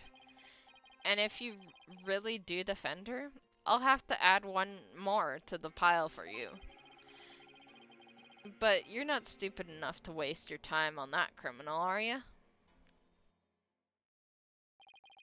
Don't worry, I'll make sure to lighten your workload, Inga. I won't give you a single execution order to sign tomorrow. I have returned, Barbed Head. Your benevolence. Are you done with the rite? Yes, it was performed flawlessly. Lady Beleb stayed behind to speak with Mother. I hope this will help ease her sorrow, even if just a little. So you have been speaking with my father? Yes, you could say that. My father is a great man. He works tirelessly to keep the peace in our kingdom.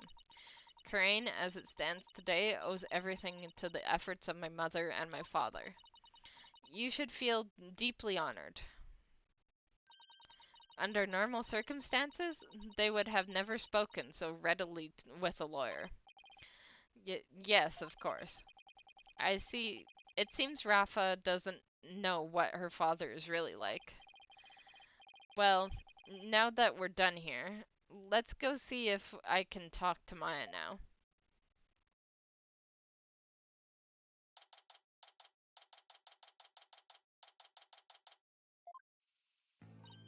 Oh, it's you, Nick. Maya, are you okay? The questioning wasn't too harsh, was it? No, I'm alright. How about you? Make any progress? Well, I haven't found any conclusive evidence that could prove your innocence, but I have a small lead. Really? But for now, I'd like to ask you about the High Priest. Sure, ask away. By the way, what's the princess doing with you still, Nick? Doesn't she have anything better to do? Doesn't seem like it. I heard that. How rude. Of course I have many other things I could be doing.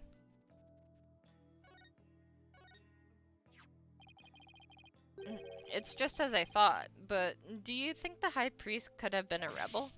A rebel? Why would you even think that? Because if he was, then the rebel hunter Lady Kira would have had a motive to kill him. What? Uh-oh. Princess Rafa overheard me. What idiocy is this? Abbott in me a rebel? It is beyond the pale. My mother has offered the prayer of lament to his soul.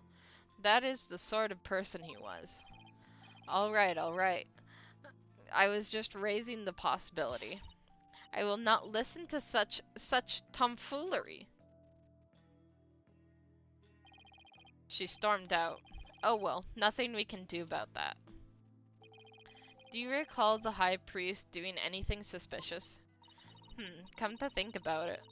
He seemed unusually restless during the rite. He kept glancing up at the sky, though I have no idea why. He was restless and kept looking up at the sky? That doesn't really tell us much, does it? Anything else come to mind? Sorry, that's about it. Guess this is all I'm going to learn about the High Priest right now. Oh, but there is one thing I should follow up on. I want to keep my spirit channeling ability a secret while I'm here, Nick. What? Why? I'll explain later. With Princess Rafa gone, this might be my only chance. Maya, about what you said earlier, why can't you tell anyone you're able to channel spirits? Oh, that. You know how all the queens are also spirit mediums here? I heard. It was kind of a shock at first, though. In Kuranism, spirit channeling is a secret art that can only be performed by the queen. No one else is supposed to be able to do it. I see, so spirit channeling is a symbol of power or authority then, in that sense. I can see why it would look bad if a nobody from another country were able to do it too. Spirit channeling in the Korean tradition was developed by a Kuranist style that was brought to the US via Japan. But it seems like my clan's spiritual power is greater than that of the average Kuranese. It may be a quirk due to how our styles diverged, but I don't really know. So a spirit channeling is a power possessed only by the queens of Kurain. And it's a power that someday made its way down to the line of Maya. Then I guess that means Queen Garan and Princess Rafa, distant relatives of Maya. Anyway, it's not like there's some kind of rule about it. It's just, I'd rather not have it become an issue or anything. That's why mediums who come here to train hide the fact that they are channel spirits. I see. I had no idea it was so complicated. Either way, training here is a must to fulfill the qualification needed to become the master. And what is this qualification to become the master? To be able to channel spirits of one's own volition and without fail every time. Like remembering how my spirit channeling was always hit or miss? I only ever succeeded about 30% of the time. Yeah, and it was more like spirits possessed her as opposed to her channeling them. So you can do it every single time now? Whenever you want? Yep. At least, I think. You think? Well, I haven't actually tried channeling anyone since I completed my training here. But once I get back home, I'm planning on taking the final spirit medium test. I'll have to try channeling one spirit after another in a marathon channeling session. Only those who pass the test are worthy of becoming the master, huh? Yeah, but I know I can do it. I'm going to ace that test and become the next master. After all, I can't let my clan or the other villagers down. Right. Maya's the next big hope for Crane Village. That's gotta be a lot of pressure. So, speaking of similarities, I've noticed another similarity between our countries besides spirit channeling. I saw a show on TV earlier that reminded me of the Steel Samurai. Oh, you must mean the Pummeled Punisher, warrior of Neo Twilight Realm. So you've already seen the Pummeled Punisher? You really don't miss a beat. Actually, it was her benevolence who told me all about it. There is not a single person in Crane who doesn't know of it. Oh, your benevolence, you're back. As the royal priestess, I am in charge with monitoring your movements. So I have changed my mind, for in order to fulfill my duty, I must not avert my ears, not even from your blasphemous theories. Her sense of duty is commendable, but I wouldn't mind if she backed off a bit. Great timing, your benevolence. There's actually something I wanted to show off to the both of you. Show off. Maya sure seems excited all of a sudden. Yep, ta-da! What's that? It's an ultra-rare Pummeled Punisher strap. There's only one of them in the whole world. It was specifically made to promote the TV show. You're the owner of the strap? Don't tell me. You're a Pummeled Punisher fan too, your benevolence. No, of course not. Only little children watch that show. I have no interest in such things. Right. No, I am telling the truth. Sure, let's just leave it at that. So, how did you get your hands on that, Maya? Ehehe. I found a kindred spirit in the Pummeled Punisher fan here in Korean. It resulted in an exchange of cultures transcending national borders. And by cultural exchange, you mean you swapped TV show promo merchandise. You bet. I traded my Steel Samurai watch for the strap. It's a super rare watch that plays the Steel Samurai theme song when the alarm goes off. My newfound Chinese friend was so happy I got this one-of-a-kind strap in return. I guess there are people like that wherever you go, even here in Crane. Watch this. When you press the Magatama on her belt, it plays the show's theme song. That sounds just like the Steel Samurai theme song. What are you talking about? Can't you hear the folk instruments in the intro and the exotic tones throughout? Plus, the Steel Samurai has Japanese taiko drums that go Daka Dun Dun Dun in the intro.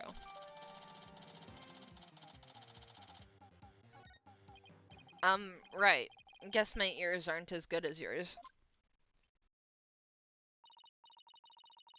Anyway, I have this amazing idea for a new show. The Pummeled Punisher versus the Steel Samurai. I'm going to totally go pitch it to some TV stations when I get back home. It's going to be a huge hit. Right, your benevolence? I have no interest in such things. Well, if nothing else, talking about the Pummeled Punisher has thankfully seemed to cheer Maya up a bit. It's getting late. Try to get some sleep, okay, Maya? And leave tomorrow to me. Okay, thanks, Nick. I think I've covered just about everything. Time to head back to the temple and go over everything I've learned so far. Alright, back to the temple.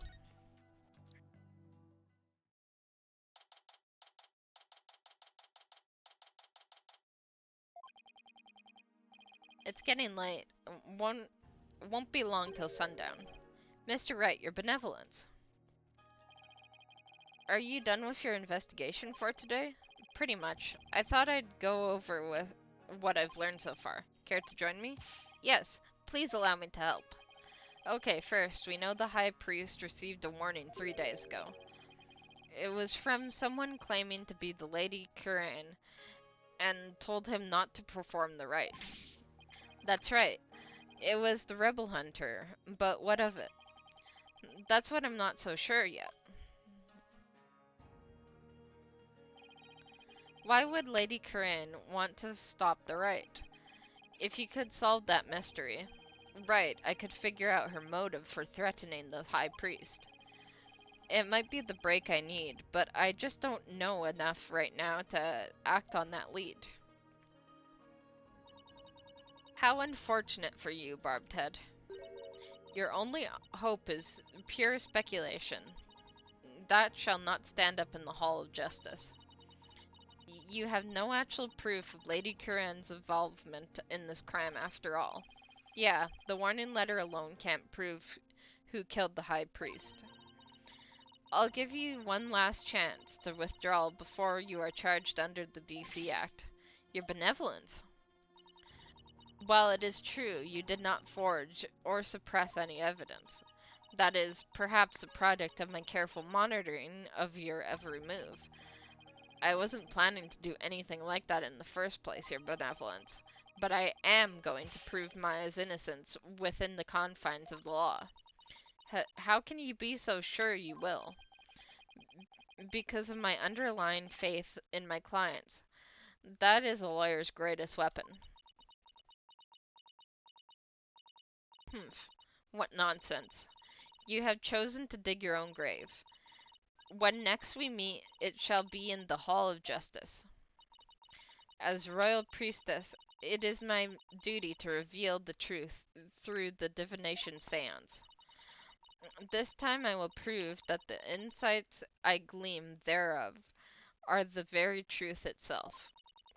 Perhaps yourself, for this shall be your last trial and your last rites. Tomorrow shall end you under the headsman's axe. Tomorrow, I'll be defending Maya in that so-called Hall of Justice again.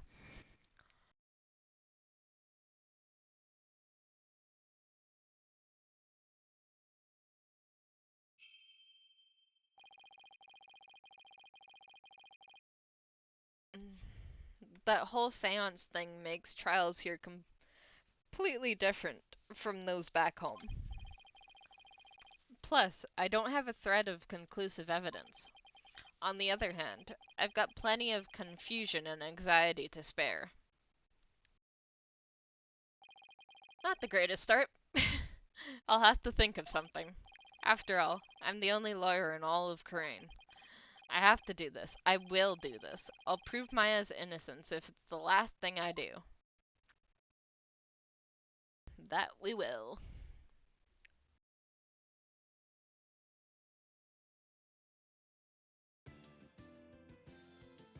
Alright. Let's save and do the day one trial.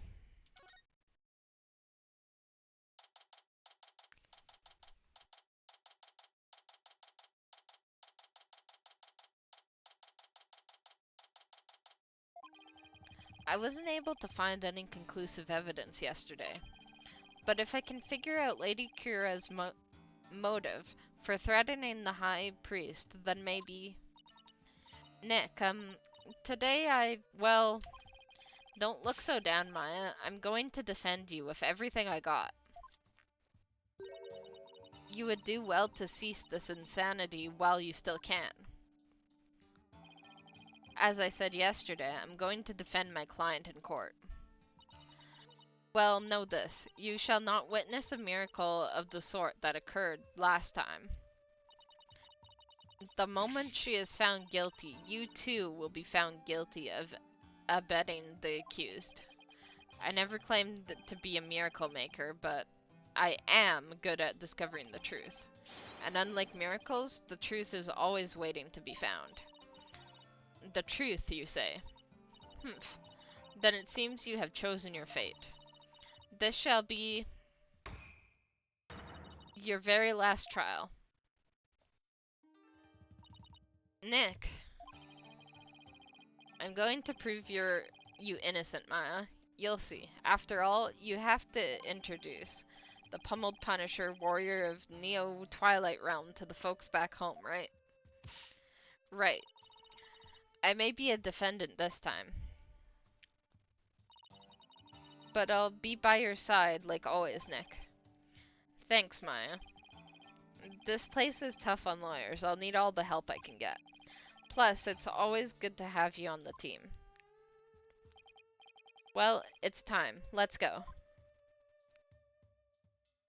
Let's do this thing.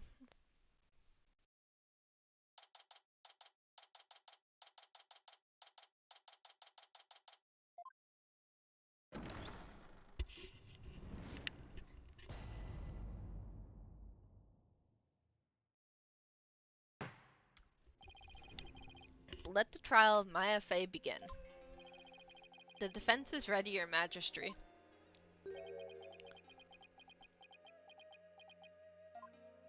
Huh?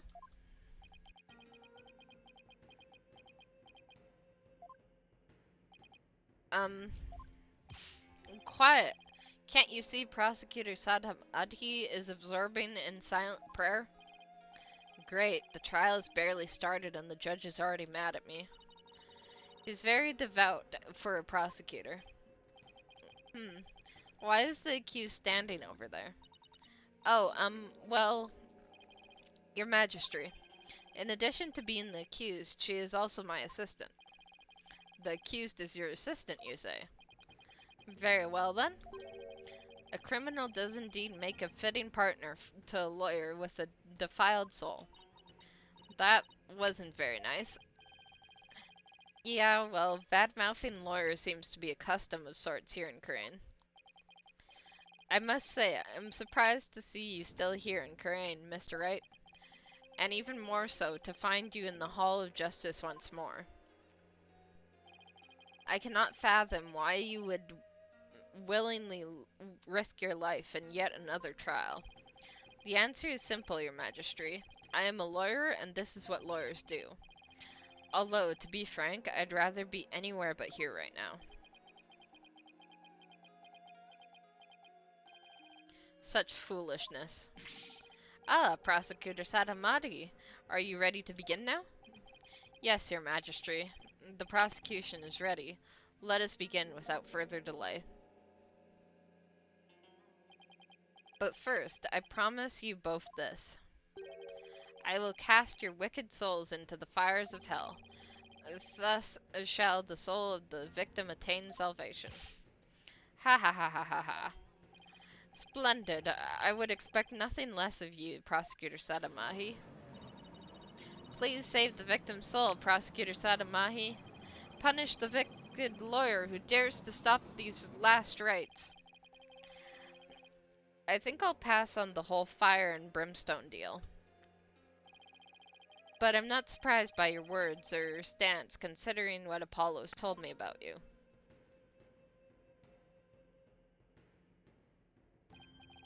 So it was you who instilled that putrid lawyerly guile within him. But putrid, what? He too must soon face the fires, lest his soul be lost to redemption. But I shall send you on ahead, so that he will be lonely when he arrives. Not be lonely. Sorry, but I'm not afraid. Wait. Sorry, but I'm afraid it won't be that easy. People say I never know when to give up. Nervous, Maya? A little. Feels like it's been ages since we stood side by side like this in court. Too bad I'm the defendant. Don't worry. We haven't lost a case together yet. You're right. Let's give this everything we've got, Nick. Now then, Prosecutor Sahamadi, would you please explain the case at hand? Of course, Your Majesty. Let us begin the last rites of the victim. Maya Fey has been charged with the crime of murder. The victim of her heinous crime was High Priest Tarust in me. He was conducting the purification rite when he was brutally slain. And the cause of death? Let us review the victim's autopsy report and crime photo, shall we?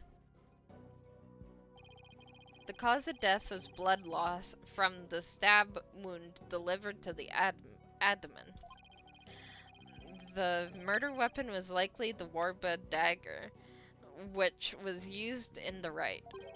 However, the victim has yet to be found, though the scene was thoroughly searched. Then why is the statue covered with blood?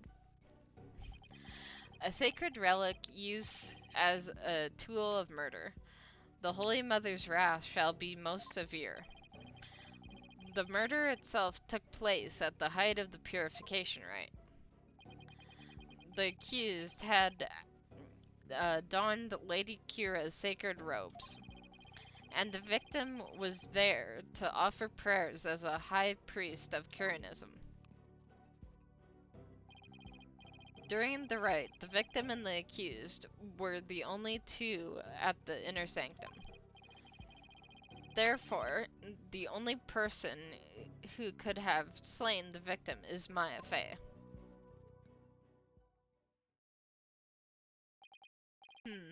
I must say that does cast a great deal of suspicion upon the accused. Indeed. Now then, allow me to submit this diagram of the crime scene as evidence in this case. In Curanism, slaying a priest is a sin most grave and dreadful. As such, Maya Fey's soul shall be plunged into the lowest level of hell, the hell of tickling. There she shall be tickled without end for 500 million years. That is a terrible fate indeed. Would the defense care to respond? That sounds horrible. And here I thought the lowest level of hell was the hell of back pain. I don't remember killing anyone, and I don't have that dagger or anything like it. As my client stated, she has no memory of the event as described by the prosecution. And more importantly, she has no motive to kill the high priest in the first place.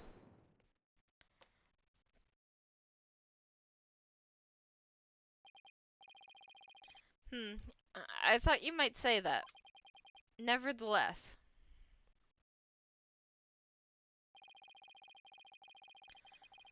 The meaningless prattle of lawyers is utterly ineffectual here in the Hall of Justice. For all will be made clear by her benevolent Rafa Padma Karan's insights. So it is, and so it shall be. The divination seance reveals the truth for all to see. Here we go again. Bailiff, please show in the royal priestess.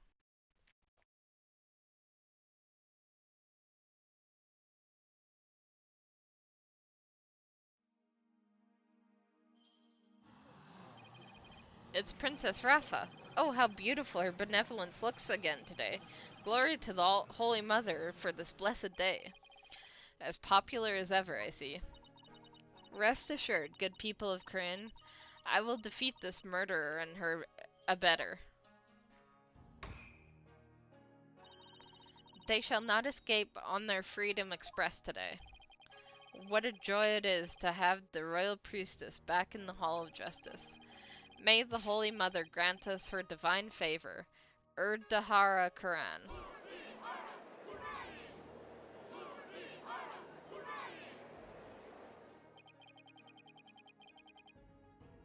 She sure looks pleased with herself, especially for someone who doesn't know what a Freedom Express was until yesterday. So there's something stuck on my face, Barbed Head. No, nothing, Your Benevolence. Now then, Your Benevolence, the divination seance, if you please. Very well.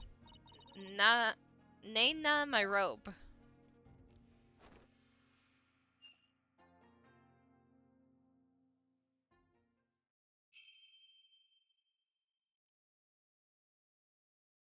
O Holy Mother, we hold this divination seance in your name. Let the eyes of everyone here be clear, and our ears be unstopped. O dance of devotion, guide the victim's soul to me, so that we may receive their final memories in the pool of souls.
Alright.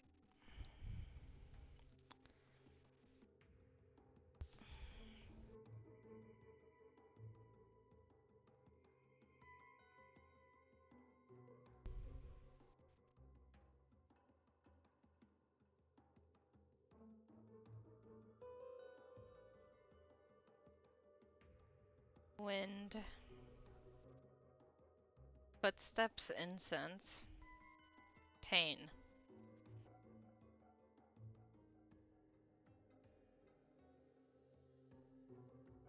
And how does that prove anything? The victim's metama has spoken. The divination seance is complete. Great. Another clearly incriminating seance vision. It could not be any clearer. Oh, foul defense. The accused donned the sacred robes of Lady Kira and then attacked the victim. Oh, how very terrible it must have been. The figure of Lady Kira lit against the dim lantern light, the scent of incense growing even more potent as she drew near. One can almost sense the horror Abbott in me must have felt.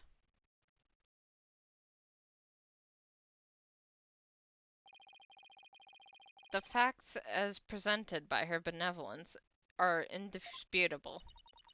But, but, but, that wasn't me. Do something, Nick. I'm working on it. That couldn't have been any clearer. Looks like I'm in for another uphill battle.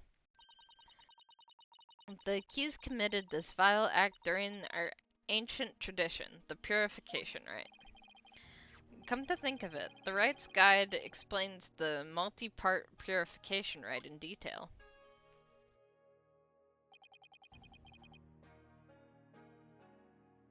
The transformation rite.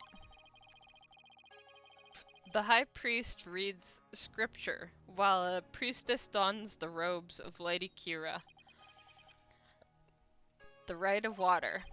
Lady Kira enters the spring, and the High Priestess purifies her, along with her dagger.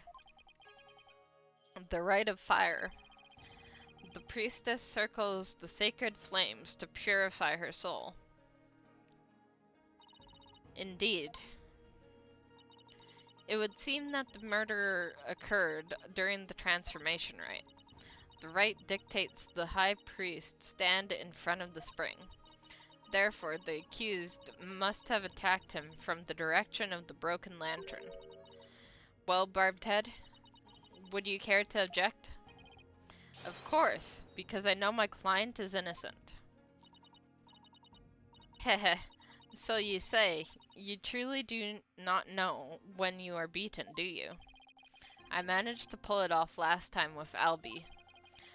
I'll just have to do it again. You intend to find fault in her benevolence's insights yet again. You would seem lawyers are Polkana creatures indeed. Look at that Polkana. Polkana. What exactly is a Polkanon? Someone who's a real piece of work, so to speak. They can call me anything they want. The only thing I care about is uncovering the truth. So, Barbed Head, are you foolish enough to risk your own life for your so-called truth? Because my insights are the truth. To deny them is to willingly dig your own grave.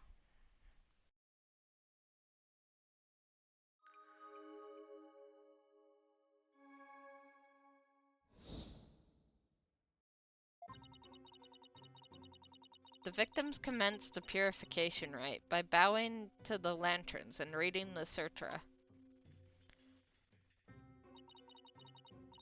As the first part, the transformation rite ended, he lowered the sutra suddenly. He heard the accused approaching footsteps and smelt her incense-laden robes. It was then that the victim led in intense pain.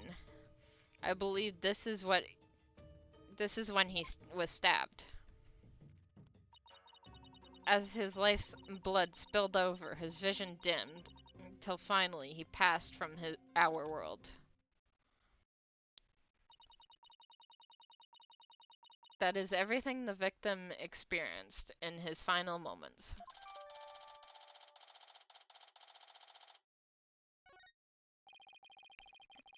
Dressed in the sacred robes of Lady Kira, the accused rushed the victim head-on. The brutal stabbing she perpetrated could not have been any clearer. Yes, it is plain for all to see. No, it wasn't me. A sudden drowsiness came over me during the transformation rite. I didn't even get a chance to put on my Lady Kira robes.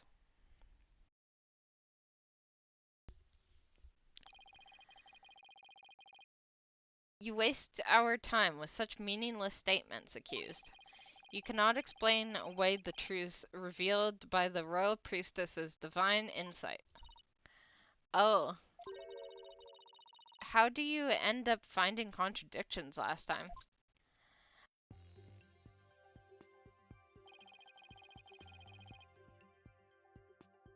The deceased's final memories include all 5 senses. Oh, you mean those words that appear in the pool of souls? It looked to me like the bigger the word, the stronger the sense was to the victim. Yeah, that's how it looked to me too. The sensations themselves are never wrong, only their interpretations. That's why I tried to point out mistakes in Rafa's insights the last time. So there could be contradictions between what Abbott and me felt and her insights. You got it, and I'm going to find them this time too. No, I'm okay. Nah, I remember how this works. Still, The sensations this time seem to fluctuate more than the ones from Albie's trial, in which case I'd better keep an eye on changes in their intensity too. Okay, time to point out the sensation that contradicts the insights. The victim commenced the purification rite by bowing to the lanterns and reading a sutra.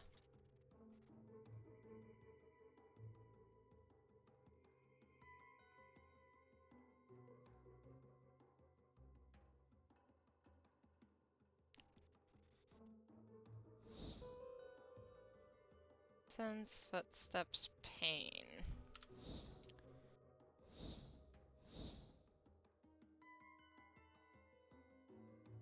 Wind.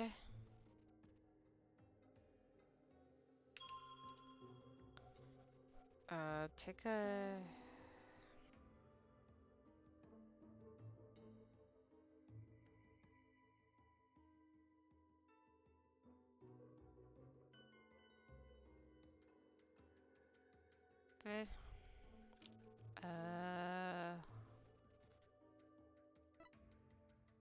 Part of the first transformation rite ended, he lowered the sutra suddenly. He heard the accused approaching footsteps and smelled her incense-laden robes. That feels true. It was then that the victim felt an intense pain. I believe this is what he was stabbed. Okay. Well, I feel like that's the thing to focus on, is the smell and all that.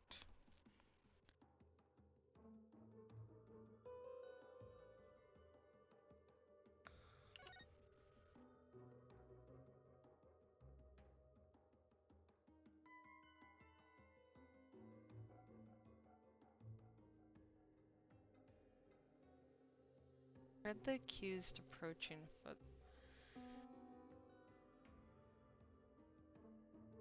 I don't know. Rewind a little bit.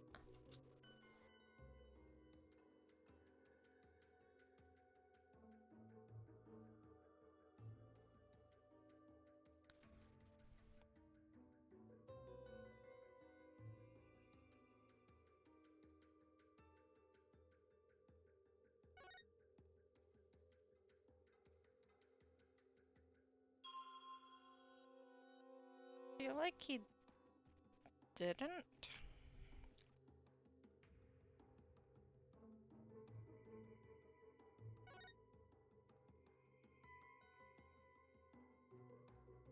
Oh, the incense. The smell gets stronger, but the footsteps don't get louder. Okay, so let's just do that then. Objection! The victim supposedly heard the accused approaching footsteps, but did he really? What nonsense is this? Is it not abundantly clear? No, it's not, because there is something strange about those footsteps. Strange? Explain yourselves, Barbed Head. The footsteps are strange because they don't get louder. They're not getting any louder. And why exactly does that matter? Please focus your attention on the incense the victim smelled. The scent grows stronger as the accused approaches. If the accused really had approached the victim, the sound of her footsteps would have grown louder as the scent of the incense grew stronger. Ah! Why? That makes perfect sense. How can this be explained, your benevolence? Well, there must be a reason. Objection! It is as they say, even a putrid worm of a lawyer will turn. What does that even mean? He's not exactly singing your praises, that's for sure. Still, we cannot discount this information solely on account of its lawyerly source. Your benevolence. Perhaps you must listen more carefully to the abbot's matama. listen more carefully. What's he talking about? Yes, it would appear so. I shall try to refine the sensation. Refine the sensation? I can more accurately gauge sensations by deepening my communication with my mitama. I didn't know you could do that. Why have we never done this before? By refining a sensation, a clearer picture of the truth can be discovered.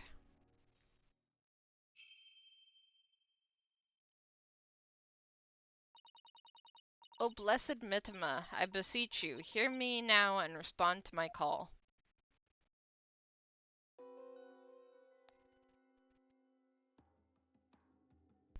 Bells. Footsteps changed into bells. What could this mean? Bells, but the only bells at the scene of the crime were... Ah, that jingling must have come from Abbot Inme's bells. You mean those big things he had on his ankles? Well, there you have it. The sound of the bells was from the high priestess' own footsteps. Then that means... If the footsteps belong to the victim himself, it means that the victim who was moving, not the accused. The victim was the one who went running towards the broken lantern from the spring. A far cry from what her benevolence's insight would have us believe. Nah.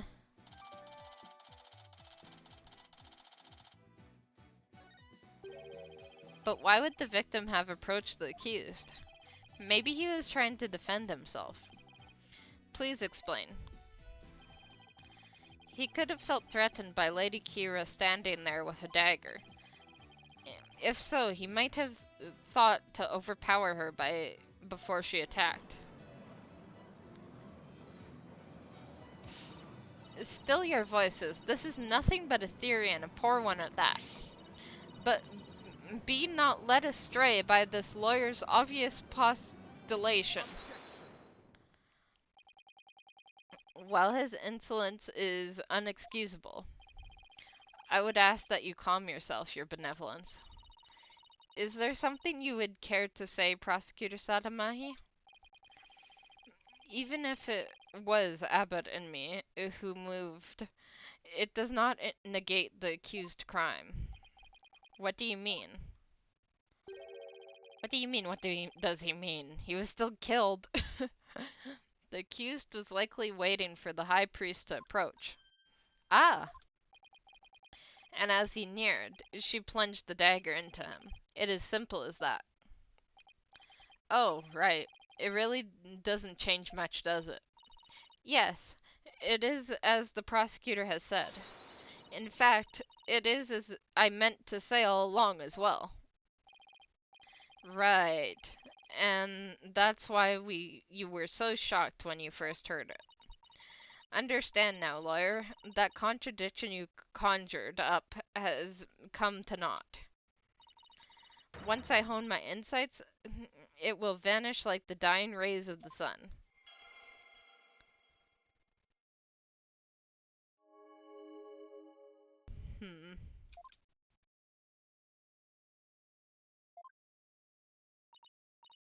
See, the fact that it was Abbott in me who moved changes nothing. Ugh, come on, Phoenix. You gotta keep your cool. That contradiction I pointed out must mean something. That one sensation changed after Princess Rafa's refined her vision. It stands to reason that something else might have changed too because of the refinement. I should focus on any sensations that have changed, while searching for more contradictions between them and her insights. Okay, anything that has changed. Victim commenced the purification rite by bowing to the lanterns and reading the sutra.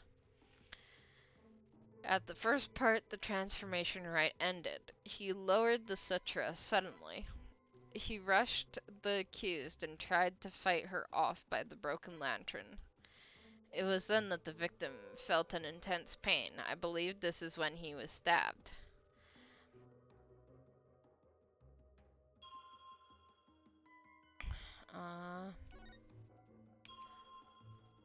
Water. As his life's blood spilled over, his vision dimmed till finally he passed from our world. Okay. Well, the water is different. He rushed accused and tried to fight her off by the broken lantern. Okay, let's try that. And water. Objection!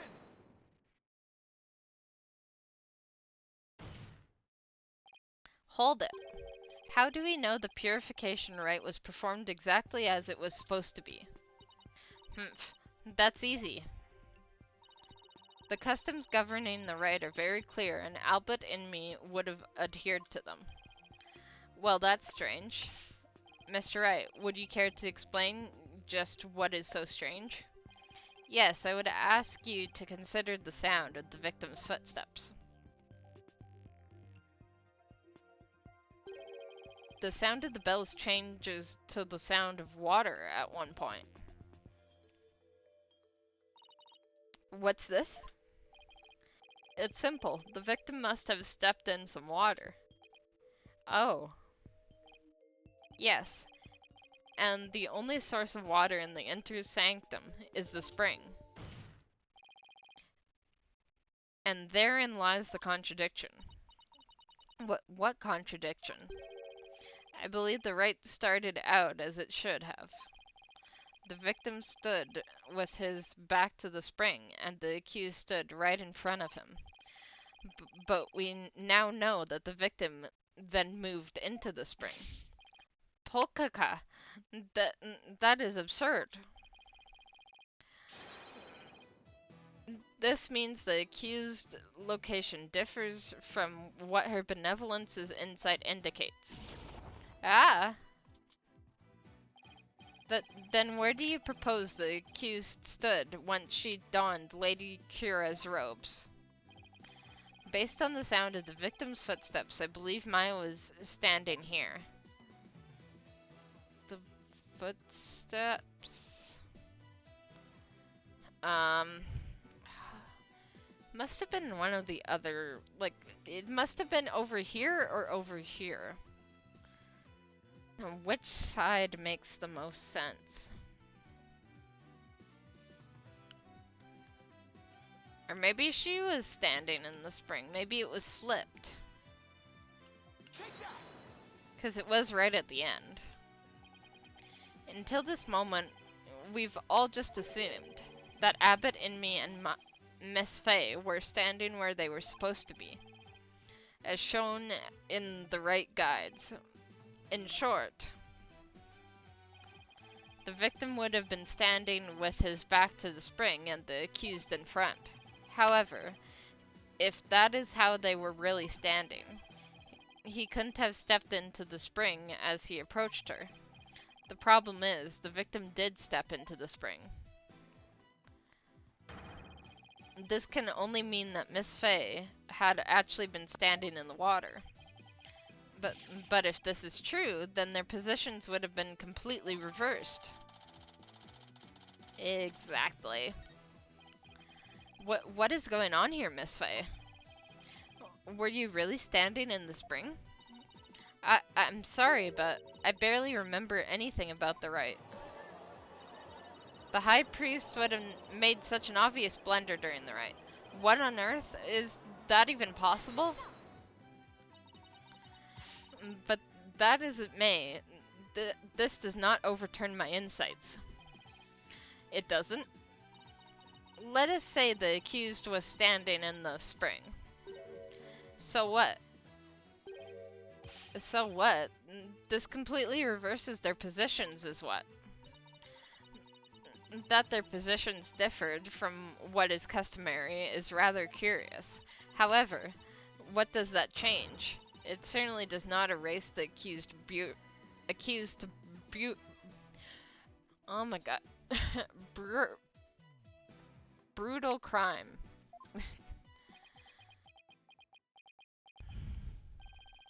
I guess you have a point there. You lawyers are an absurd breed.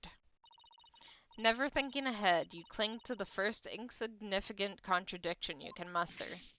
Irk. Sounds like Princess Rafa has a pretty good grasp on what lawyers are all about.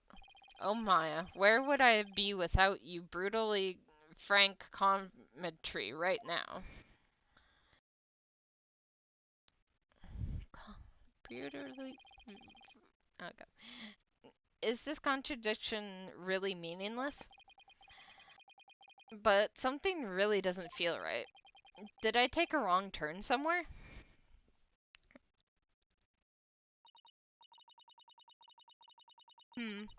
I will now amend my insights to account for this new truth.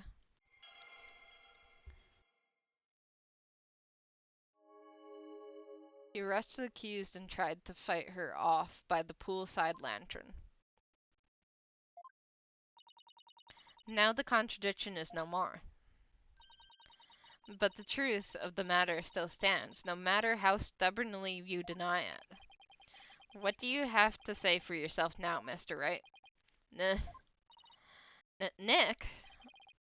Your Majesty, this lawyer may have raised a trivial objection, but her benevolence's insights have no further inadequacies of any kind. Yes, so it would seem. Wait a second, but there is another contradiction.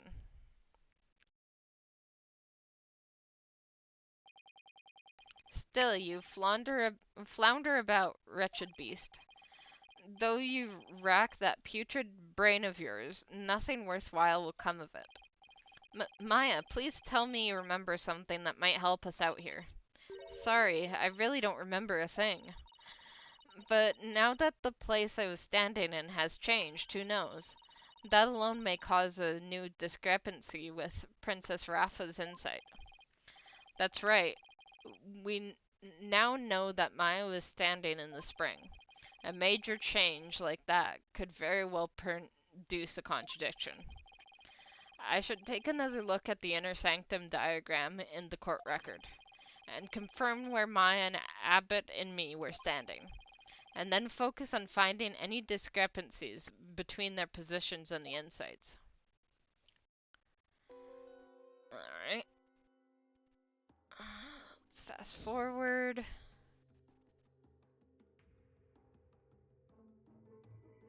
Don't think that really changes.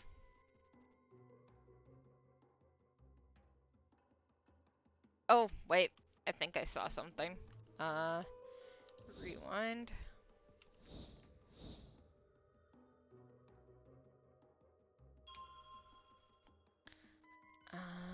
Let's see. Victim commenced to write by bowing to the lanterns and reading the sutra. Lowered the sutra. Arrested the accused. And tried to fight her off by the spring-side lantern. There. Because that's obviously the broken lantern. Objection!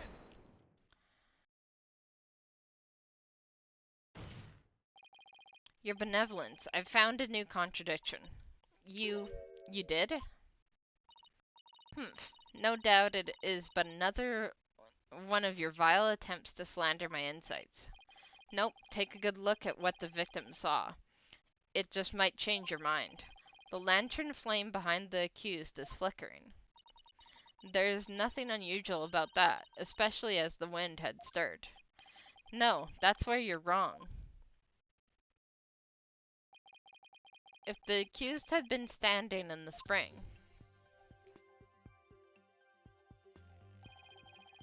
then what you see here should be one of the lanterns flanking the statue. I failed to see your point. My point is something is wrong here. The two lanterns flanking the statue were both outfitted with glass wind guards, but neither lantern flame should have been flickering in the wind in the first place. Heh. She seems pretty tickled, Nick. I don't remember saying anything funny. I failed to see what you wish to prove here, but very well. I shall refine the vision and reveal the truth for all to see.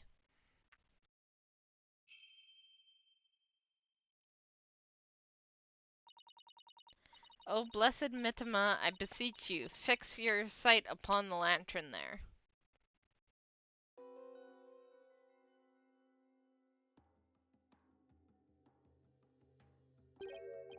Huh? Huh? That lantern doesn't have a wind guard on it. And rightly so. For the wind guard was removed to reveal the sacred flame within for the rite of fire. Therefore, there is nothing odd about the flame flickering. Say what? But but when we searched the crime scene, those lanterns had their wind guards on. That's because the police put them back on. The sacred flames have burned uninterrupted for hundreds of years' defense. We could not risk them being extinguished, even during an investigation. That would never fly back home. Well, Barbed Head, are you done quibbling? If so, then it is time to bow down before this testimony of the Mittima. Ugh. Nick, don't worry, Maya. I'm just getting started. Alright, let's go over everything we know so far.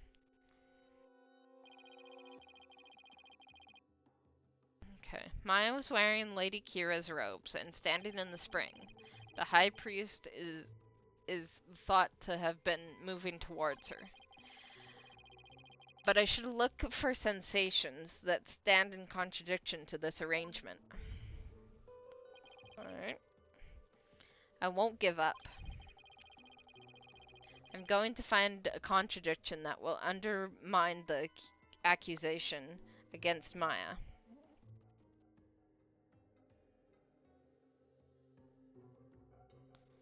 Okay.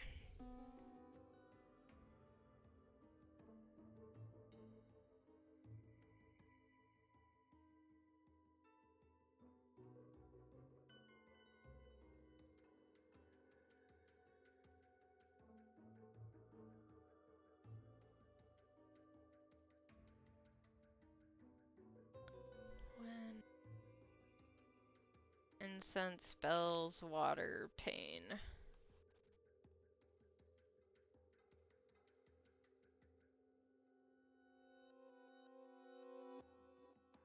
Don't really know what else to do here.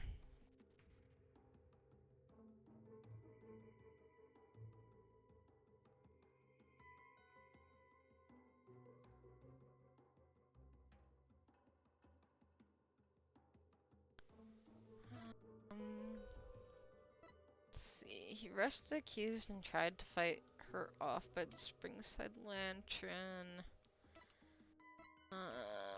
It's the one that keeps changing.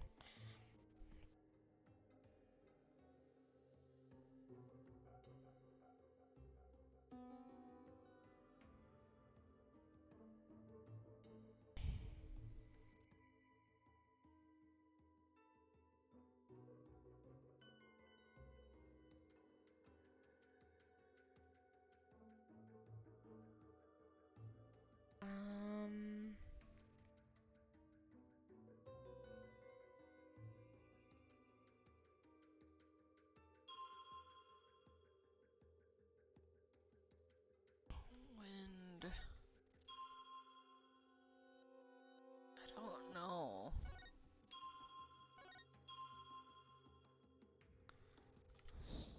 I feel like it has something to do with that lantern.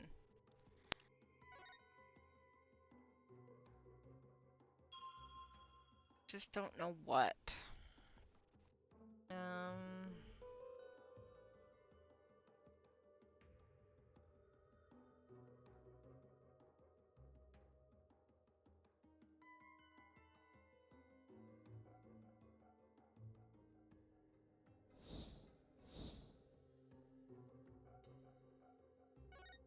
Maybe before?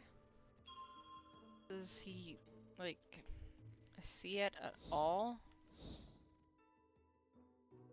That's the left side. Let's see.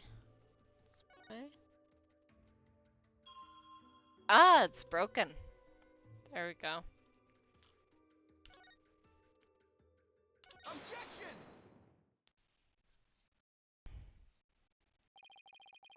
So I was looking at one side and then the other. What could this possibly mean? That lantern clearly contradicts the insight. But this contradiction will overturn the entire case I've been building. Are you alright, Mr. Wright? 1 minute you shout out and in the next you fall silent. Perhaps it is like the bellow of one who is barreling down a hill with no way of stopping. Is that not right, Prosecutor Sadamahi? Don't get cold feet now, Phoenix. Even if this overturns the entire case you've built so far, the only way is to keep moving forward, because that's where we'll find the truth. Sorry, but I'm not barreling down a hill. In fact, I'm in full control of everything with the indisputable contradiction I found. Is that so? The lantern behind the accused clearly, no, blatantly contradicts your insight. Does it now? One of the lanterns on the entrance side of the inner sanctum was broken. And if you watch what Abbott in me saw in his final moments,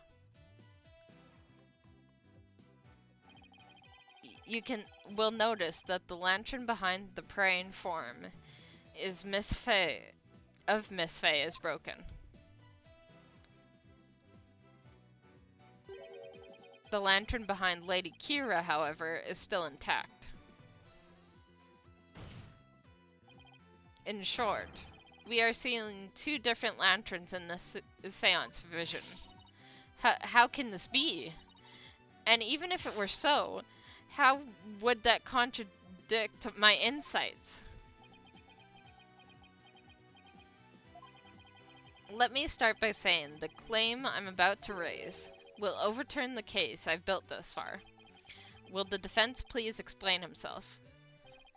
Based on the broken lantern, we can tell Mayan Abbott and me's positions. Mayan Abbott and me's positions.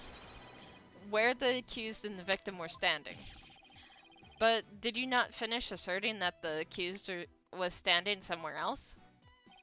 I did, and I built my argument on that faulty premise. But thankfully, it has led us here. To the actual spot where Maya Fey was standing.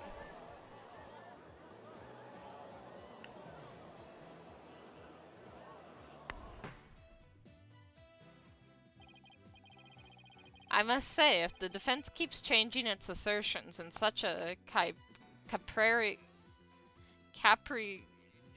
capricious manner, there we go, its credibility may come into question. I'm willing to take that risk, Your Majesty, because I believe this will be the last time. I'd like to start by pointing out the actual spot where the accused is standing. Very well.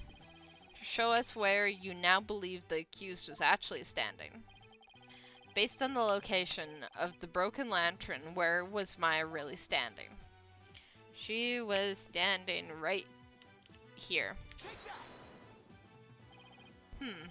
And you are sure it was there? Oh, my hand slipped, sorry. Can we just say that... Wait, what?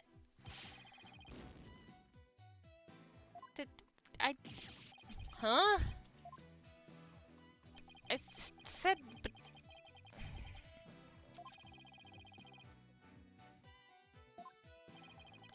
Okay.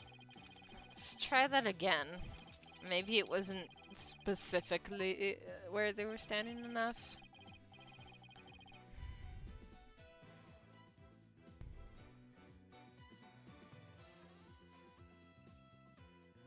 Sorry, I just need to give this person a warning.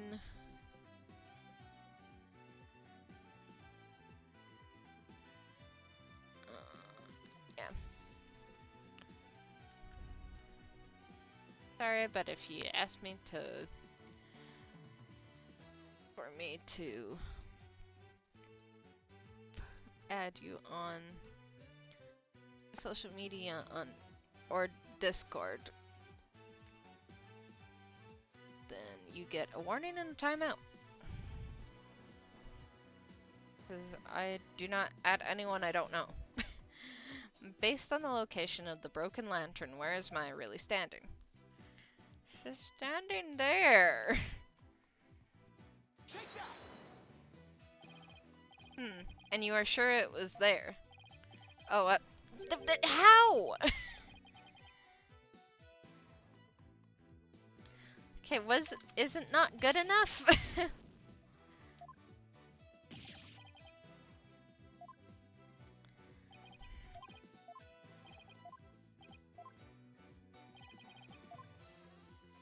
Okay. Do I need it, like, down here? Take that!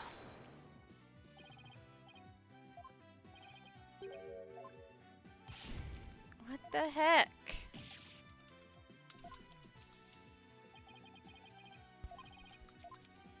Okay, there's nowhere else. Let's see.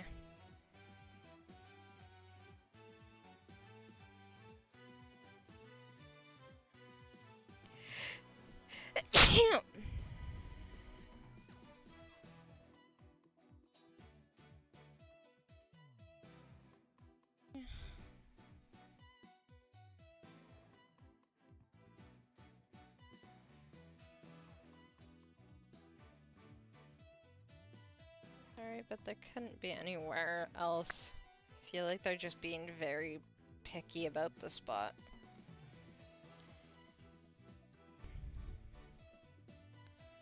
So picky that I'm just gonna make sure I have the correct spot.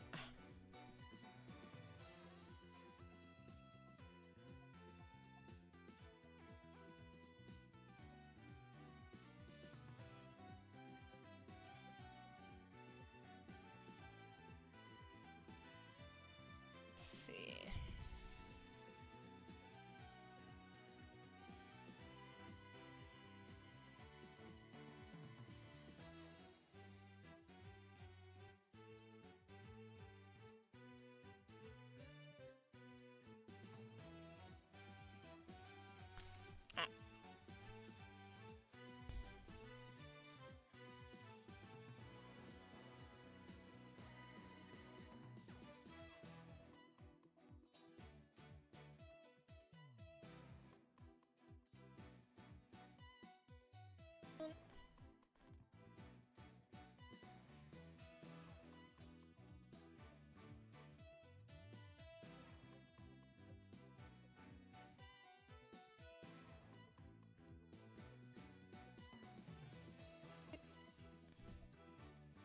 Okay, that's exactly where I said it was.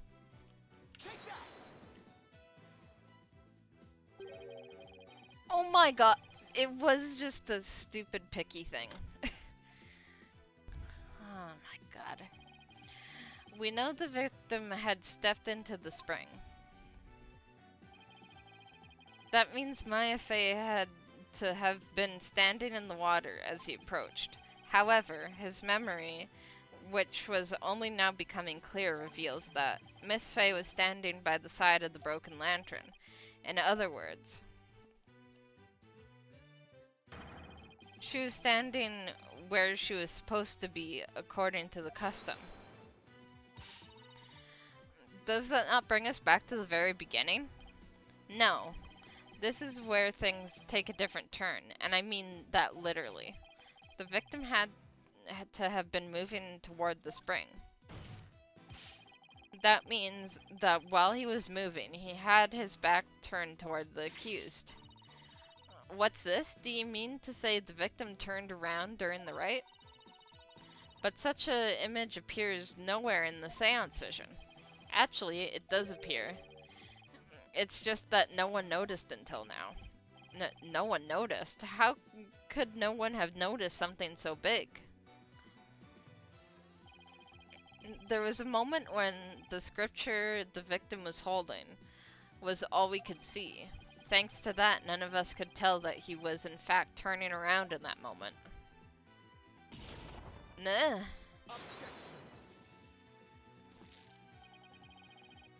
If it is as the defense asserts, then her benevolence's insights no longer make sense. How do you intend to explain that? I don't need to explain anything, because it's just as you said, Prosecutor Sadamahi. Her benevolence's insights don't make any sense because they contain a huge error. Such insolence!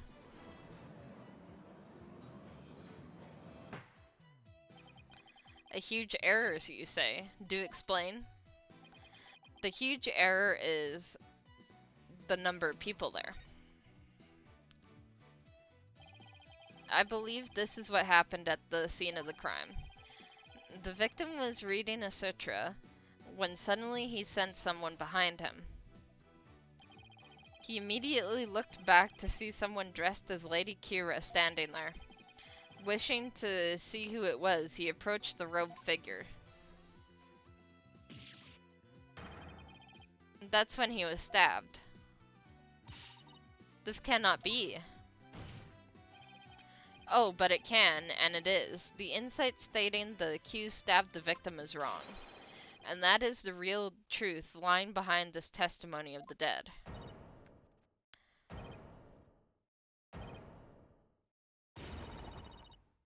Polkaka?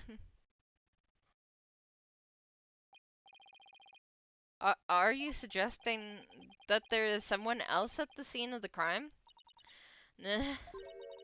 Have I misunderstood the voice of the Mitama yet again? This cannot be. And she's fainting again. Phew, that was a close one. But I managed to divine the true meaning behind the seance vision somehow. I should add these new facts to the court record.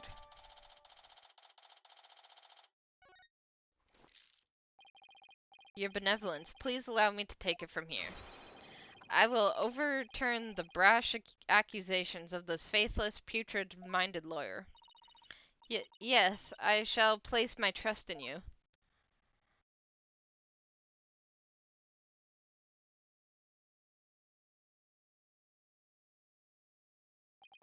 Are you sure about this, Prosecutor Sadamahi? My work as an international prosecutor has taken me to courtrooms around the world. And in that time, I have learned to perform last rites for souls in trials lacking a seance. Yes, of course, forgive my ludicrous inquiry. Moreover, I have with me a forensic investigator from overseas. I will show you all the most magnificent last rite ever seen. I guess he really does think highly of Emma and her forensic expertise. I'm impressed that he's come to understand their value. Then again, he is an international prosecutor who's solved tough cases around the world. Time to hunker down, huh? Now then, let us continue with today's proceedings. Could the defense please tell us who the third party dressed as Lady Kira was? Your new claim has negated the insights of the royal priestess, so I trust you have some evidence to support it, correct? Yes, of course. This third party must have really wanted to kill the high priest. I might be able to identify who it was if I had evidence of their murderous intent. Well, we're waiting, Mr. Wright. The evidence that can reveal the identity of the third party is... the letter, maybe? So scared to press anything now because I've lost so many frickin' lives because of that stupid picky thing.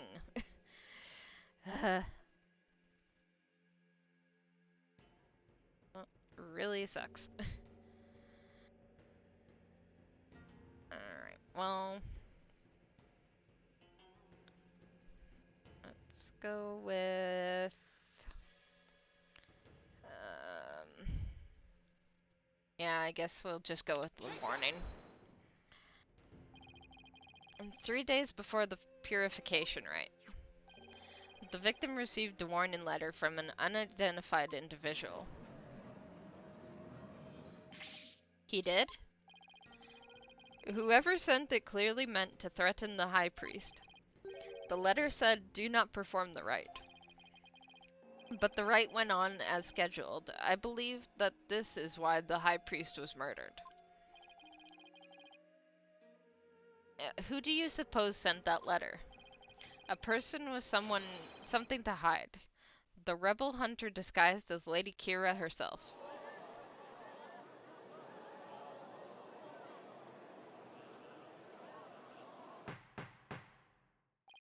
Peace.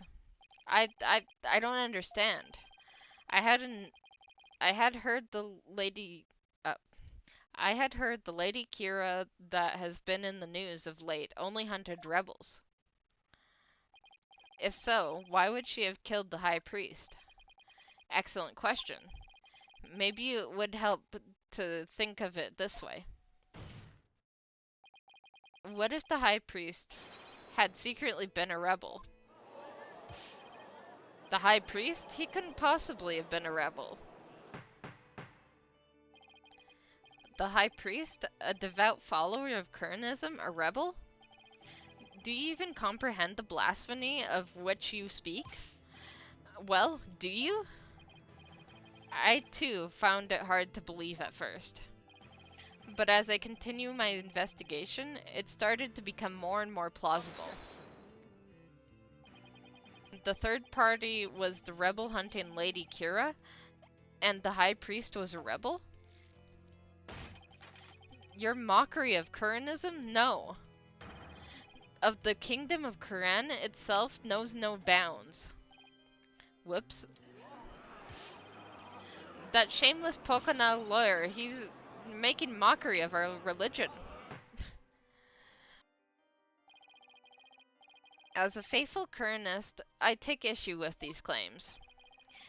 And I am loath to admit that into today's proceedings. I don't like where this is going. The defense claims are but a vile blasphemy, tantamount to splitting on the Holy Mother. Is it really that big of a deal, Maya? Abbot Anna in me was a distinguished monk, and very well respected too, so yeah. Please don't let this turn into an international incident. But fear not, good people of Crane. The rantings of this putrid-brained lawyer who seeks to sully the soul of the deceased shall come to no avail once I conclude these last rites. The prosecution's assertion that the accused killed the victim remains unchanged. But the victim was stabbed in his abdomen. How is that possible when he had his back turned towards Miss Fay? Someone must have killed him. Are you sure about that? You may have invalidated the seance, but do not let it go to your putrid head. The karmic flow of this trial is as yet still in my hands. How could he be so confident? Hehehe. Something has occurred to me, you see. And your allegations of a third party are but a deluded fantasy. And I shall prove that by calling a new witness to the stand. An eyewitness who will deliver a definitive answer that will dispel the defense's doubts. An eyewitness? How is that even possible? Very well, let us call this eyewitness to the stand.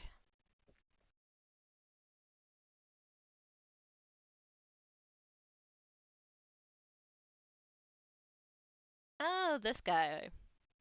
Who is he again? It's him again. Well now, he has to be the shaggiest witness I have ever laid eyes upon. Please state your name and occupation. Oh, I'm, that so-and-so, what should I call it?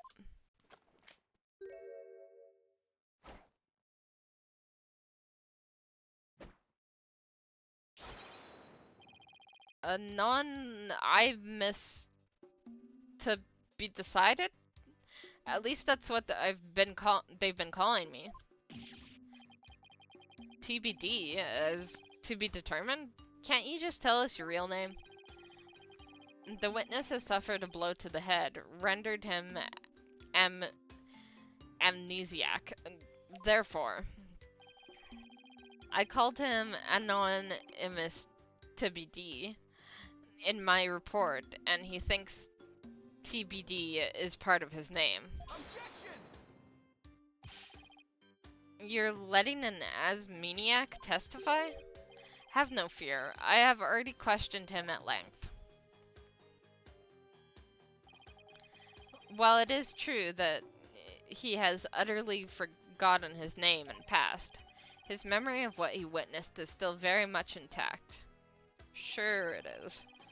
Considering the dearth of information, my new knowledge may be of help. Therefore, I will permit his testimony now, Mr. Emis.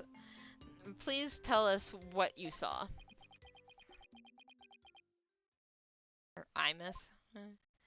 My guess is that he's the adopted son. Because who the heck knows where that person actually is? That night, I was at the top of Mount Pony Pony, the mountain next to the inner sanctum. I hate crowds, so I climbed up there to pray in peace. I know it's a no-no, but since there was no one around, I used my binoculars to spy on the right of the inner sanctum. That's when I saw the accused stab the high priest with the dagger. You couldn't have they were surrounded by curtains the whole time. There's no way you saw Miss Faye stab the victim with a dagger. I swear I didn't know what he was talking about, or didn't remember at any rate. Mount Pony Pony, the beautiful mountain that is also known as the Little Sanctum. They must be talking about that smaller mountain from the poster. Mr. Imus, I was wondering, what can I do you for? The inner sanctum lies at a high elevation where clouds and fogs can obscure the view. Are you sure you were able to see what happened from the mountaintop next to it? Good point. His Majesty raises an excellent question. Well, Mr. Imus? On the day of the rite, there wasn't a cloud in the sky. I had a perfect view. If you don't believe me, check the weather forecast in the paper that day. Nick, don't we have the newspaper for that day? Yeah, let's take a look. The area around the inner sanctum will enjoy calm, clear skies. It does say calm, clear skies, doesn't it? See? Told you so.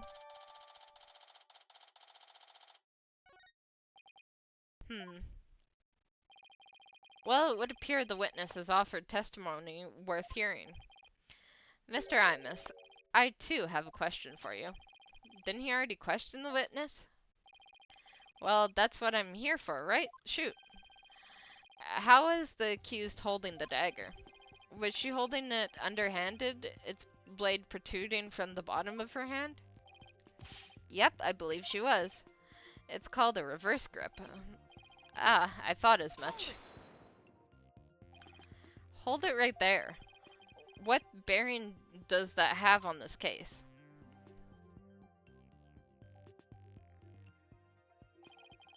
Cease your interruptions, you putrid-headed lawyer. Do you not see the significance of how the blade was held? Why don't you enlighten me, O enlightened one?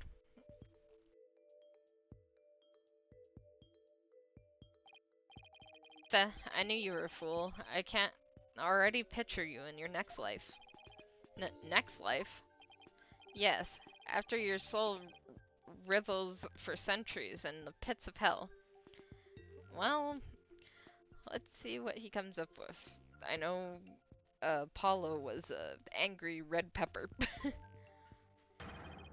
You shall be reborn as a witness seal urchin, with barbs limited to your posterior. You shall live a short and quintessential life, only to be brutally devoured by a sea otter. That was a bit excessive. I simply asked what the dagger grip had to do with the case. Now, pay attention. How the accused held the dagger is of vital importance. With such information, we can infer exactly what actions she took.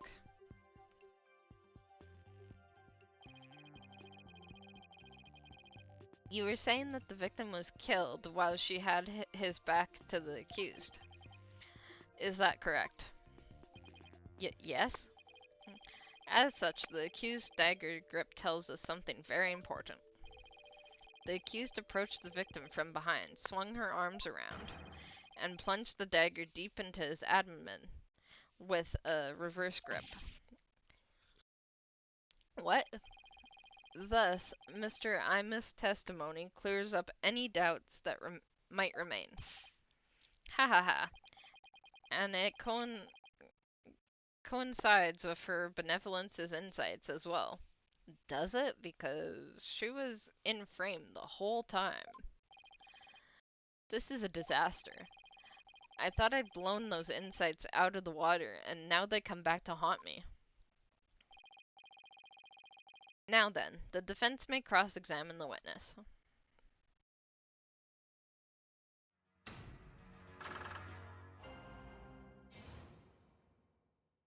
The night of the murder. That night I was up on the top of Mount Pony Pony. Okay, hated crowds. No, it's no. Binoculars to spy on the right of the inner sanctum. It's when I saw the accused stab the high priest of the dagger. You know, I'm gonna use this one, I think.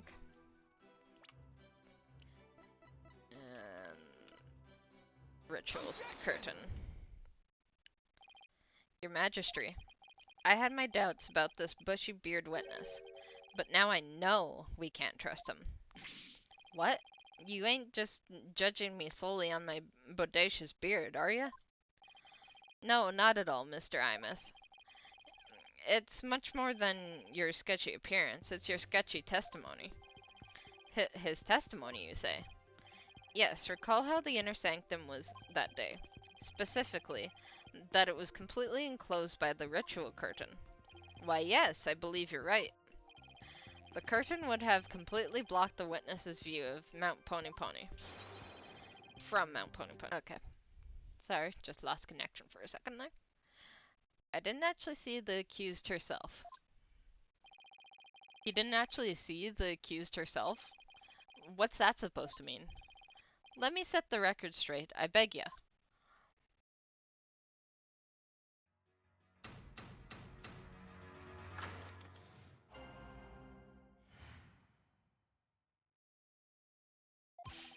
I saw their shadowy silhouettes projected against the ritual curtain. The figures were created by the light of the full moon on that clear and still night. She was just a shadow, but I could tell it was the accused, reverse gripping that dagger.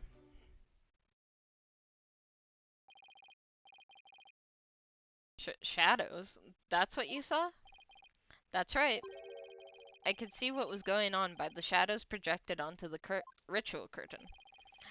In the future, Mr. Imus, I would rather you offer up accurate testimony from the start. Forgive me, my main man, Mr. Magistrate, and chalk it up to my fuzzy memory.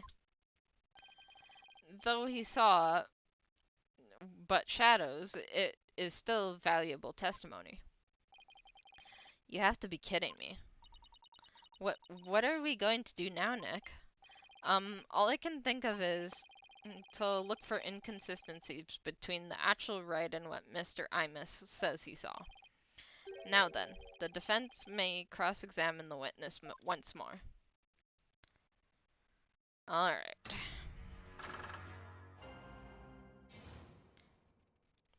See, I wanna think of the full moon. 'Cause I don't know, was there even a full moon? Okay, there was a full moon. Oh, but it was on the wrong side. Objection! You saw silhouettes projected by the moonlight. Sorry, but that's just not possible. What do you mean? How's it not possible? That is, it was totally possible. That's impossible. I think I'm going to need a Logic's translation on that. Let's take a look at this ritual guide, shall we, Mr. Imus? The rite is held when the moon is directly over the summit of Mount Pony Pony. Doot doot doot.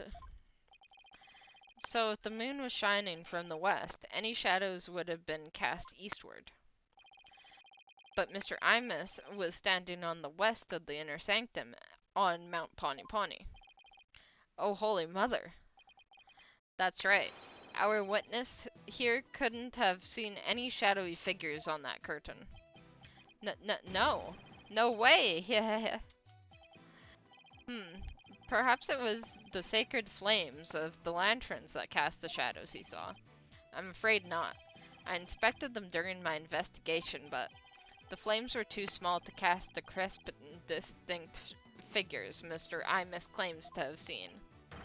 But I did see those silhouettes, really. But how could he, Nick? Maybe he was someplace where they were visible. Wait, don't tell me. Your Majesty, if Mr. Imus really did see those shadows, it brings a brand new fact to light.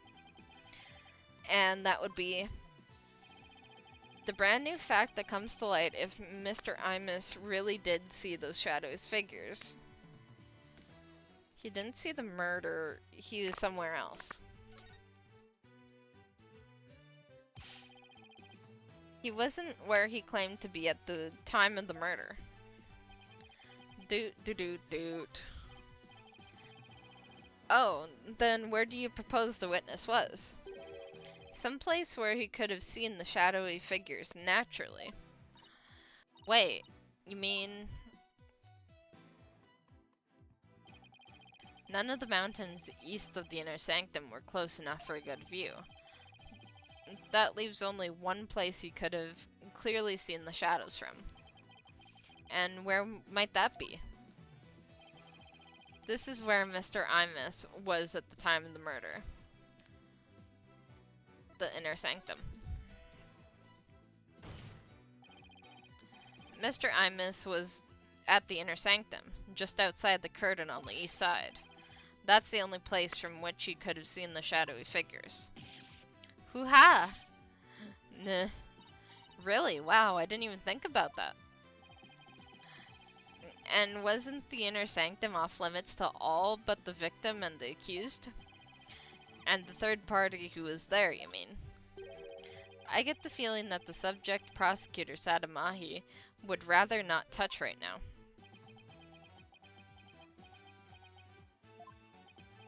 Ah, you mean... That's right. This witness was at the scene of the crime, which means he is the mysterious third party we saw during the divination seance. He could have been the one who dressed as Lady Kira and killed the High Priest. Googie! What? Objection! But no one but the two participants were allowed anywhere near the inner sanctum, and the only way up there are the stairs that start down at the Plaza of Devotion. So tell me, how do you propose the witness entered the sacred space? Oh, he must have, haven't thought that far ahead. The sanctum has sheer cliffs on three sides and a steep, towering rock face on the other. No one could have made it there by climbing the faces of those cliffs. His Majesty speaks true. To say Mr. Imus was at such an inaccessible location is but a bit to tarnish his credibility. Is that not right? Right, I wasn't at the Inner Sanctum. No sir, no how. At least I'm pretty sure I wasn't. Then what about those silhouettes you claim to see? I'm starting to think I've been imagining things. What? This is insane. I knew we couldn't trust that lawyer. He's trying to frame the witness. Peace, peace, I say. This is impossible. Unless I can show how he got to the Inner Sanctum. It just looks like I'm trying to slander Mr. Imus. I believe in it, you, Nick. Rah, rah, sis, boom, ba, fight, fight, Phoenix Wright. Just look at the accused. Has she no shame? What's your problem, lady? Phoenix Wright is very trustworthy, I'll have you know.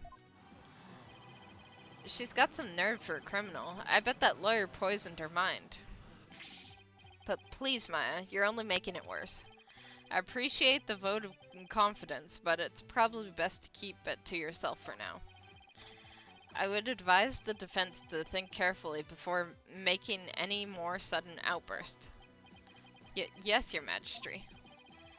If I wasn't the bad guy before, I definitely am now.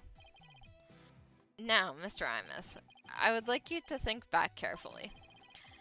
Before you testify next about where you were that night.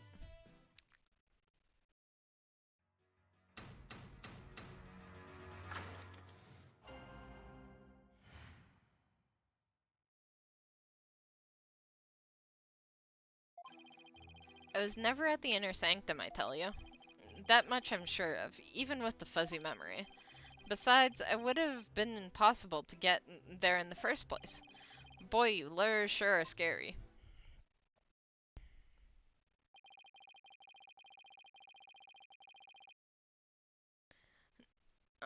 I guess it might have been impossible for him to get to the Inner Sanctum like he claims, but... Now, will you detest in trying to frame this innocent witness? Yeah, I'd like to see explain how he got up there. Mr. Wright, it is not time to end these cross-examinations.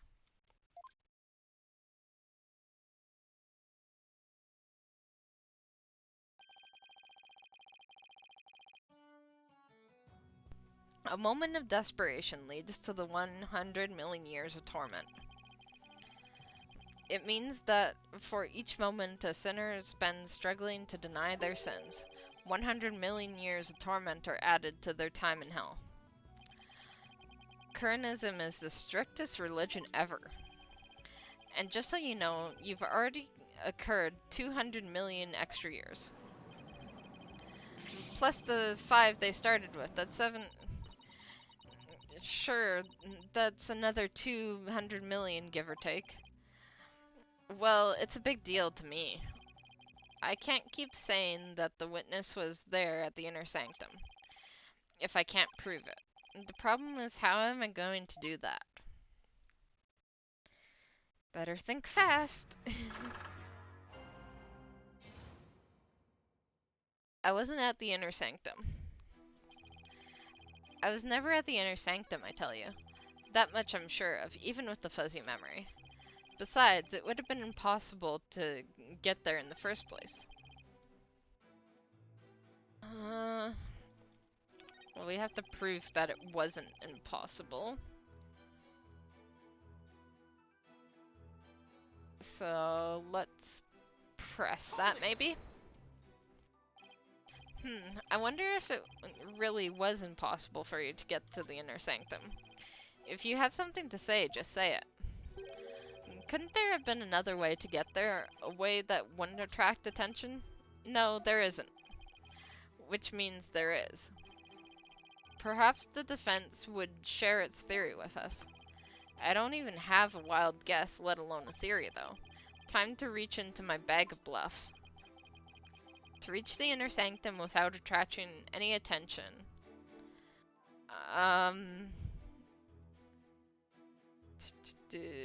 Climbed up the cliff, he came to the plaza, he fell from the sky. You know, I feel like he came from the prison. So I feel like he fell from the sky is the closest thing.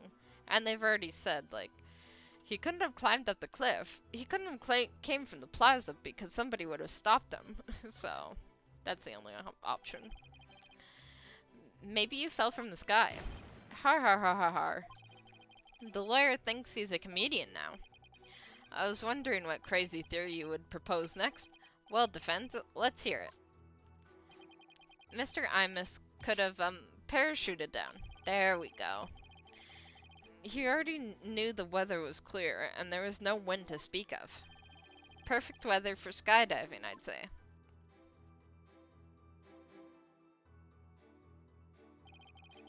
Now that you've been backed into the corner, your delusions grow even more delusional.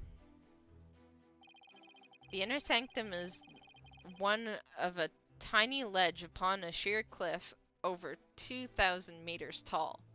That there is a prison on the top of it. One misstep and a skydiver would soon find themselves in the Twilight Realm.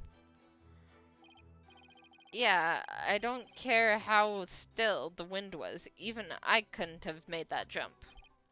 Wait, what's this building on top of the Sacred Mountain? That is the Royal Penitentiary number 4. Oh right, Princess Rafa mentioned there was a prison up there. How do you get your prisoners up there anyway? By helicopter, but only with authorization from the Minister of Justice. He is the only one who can approve flights that pass over the inner sanctum.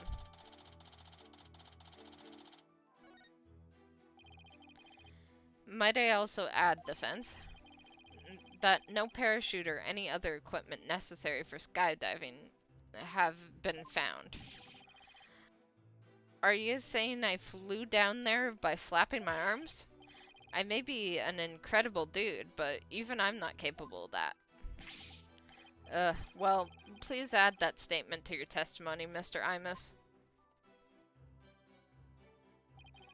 It's not like I can fly through the air, either.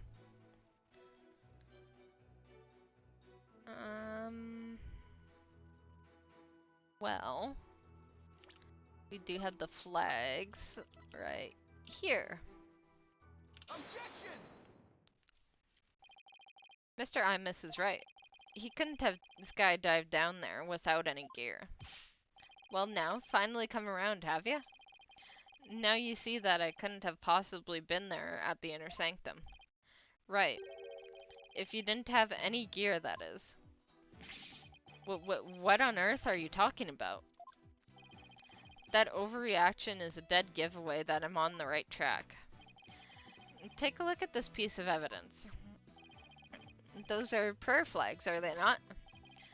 Yes, but they have been sewn together to create one big banner, a banner that could also function like a parachute. Pulkana. The people of Karain are so used to seeing prayer flags that the police didn't even think twice about these flags during their investigation. No, this cannot be. The witness landed at the inner sanctum by using these prayer flags as a parachute. Is that not right, Mr. Imus? There's no way out. I'm surrounded. Mr. Imus? All this talk's jogged my memory. I guess I was at the inner sanctum after all. Grr.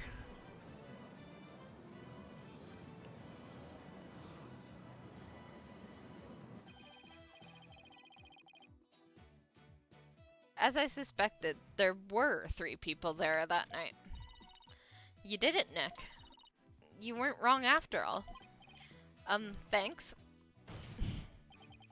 Maya didn't believe in us there, did she? Mr. Imus, you were the one disguised as Lady Kira that night, weren't you? What? No way, no how. Um, it's like this, oh yeah. I was only there at the inner sanctum by accident. By accident? Exactly. And that thing's not a parachute, it's a homemade paraglider. Paraglider? Are you telling me that you could just fly using that patchwork mess of material? It may not look like much, but it's as sturdy as can be. I rode the wind like an eagle, going higher and higher from my earthly launching point. And that something happened that forced me to land at the inner sanctum. So you just happened to land there? You expect me to believe that? Now, please calm yourself, Mr. Wright.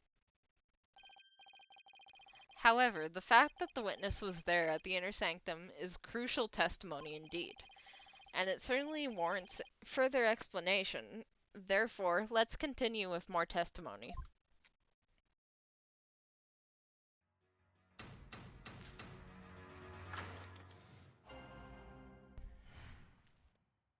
Why I was there at the inner sanctum. That evening, I was enjoying a trek through the night sky with my homemade paraglider. But just as Mount Pony Pony was drawing near, something terrible happened. An accident forced me to make an emergency landing at the inner sanctum. As I landed, I banged my head, causing me to lose my memory. As you see, I ended up at the inner sanctum purely by accident. Sure you did, buddy. Mr. Imus, you failed to mention any of this during your pre-trial questioning. Can't be helped. I mean, I'm just remembering it now. Continue such slipshod testimony, and you will be cast into the hell of hangnails, where you shall have hangnails grown and ripped out for 800 million years. Hoo-ha! I think I'll pass on that. You know, I think he's the army dude that escaped from the prison. Looks like that caught Prosecutor Sadamahi off guard. This is my chance to rip his case to shreds.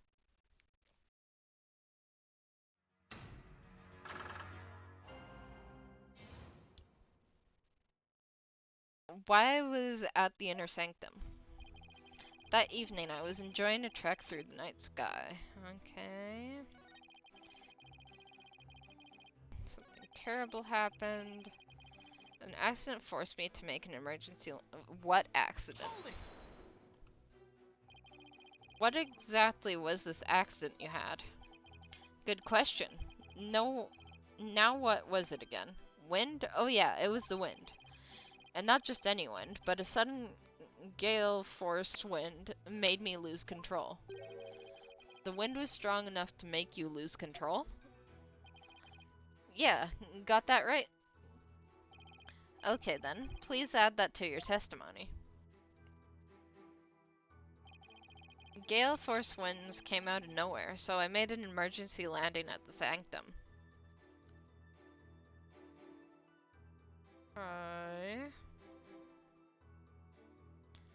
Gale force winds. Let me check the newspaper on this. Lady Kira returns to battle rebels. The Lady Kira-like figure that appeared 2 years ago remains a mystery. Some town elders see her as Lady Kira in the flesh. Such rumors are fueling the enthusiasm of today's purification rite. The thick white ice froze the ground of the inner sanctum of the Plaza of Devotion until yesterday has melted. The rite can now go on as planned. We give thanks to the blessing of the Holy Mother and Lady Kira Haparaki. Police are asking the kingdom's subjects to be on the lookout for a male insurgent who escaped from the Royal Penitentiary 4 yesterday. The area around the inner sanctum will enjoy calm, clear skies today. The warmer temperature will make it excellent prayer weather. Be warned, however, that we'll see a cold front move in overnight. It says nothing about wind. It does say something about somebody escaping. Objection! We have a saying in my country, Mr. Imus. From one lie sprouts another. Huh? What's that supposed to mean? It means someone caught lying will lie again in an attempt to conceal their first lie. In other words, this current testimony is just a blatant lie you're telling to cover your tracks. What did you say?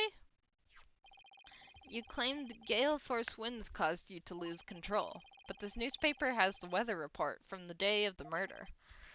It says the area around the inner sanctum will enjoy calm, clear skies. Why I do believe it does say that. From one lie sprouts another. That makes sense, but is it really a saying back home? I've never heard of it. Yeah, I kind of made that one up. For real? Your Majesty, the witness's testimony contains another flaw, one that's even more fatal to his cause. More fatal, you say? The defense will explain himself at once. Mr. Imus claims he was flying up around the inner sanctum with his paraglider. But it would have been impossible to get all the way up there without any wind. Why, yes, I believe you're right. But we know the witness was at the inner sanctum, so... Mr. Imus, how did he get there, and from where? I know exactly. Without any wind, he couldn't have flown up there from the bottom of the mountain. By process of elimination, the only starting point that makes any sense is... Your Majesty, I believe I have the answer to your question. To reach the inner sanctum, Mr. Imus must have launched himself from here. The prison. Take that! Hoo-ha! Are you insane? That's where he came from? If he couldn't have come from below, the only other option is from above. So you see, a known Imus came down from Royal Penitentiary Number 4. From there, he could have easily reached the inner sanctum by parachute. And that means he might have also killed the High Priest. What? Mr. Imus, were you the third party at the inner sanctum? And the one behind the warning to halt the right that the victim received? Was it you we saw his final memory? Are you the rebel hunter, Lady Kira? Hoo-ha!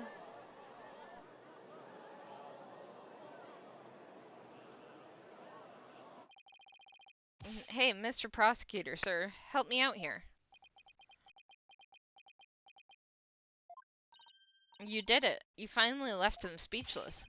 Oh, come on, Mr. Prosecutor man. Quiet, you fool. You should use this time to prepare yourself for what it is to come. For a fate far worse than hangnail hell awaits for you.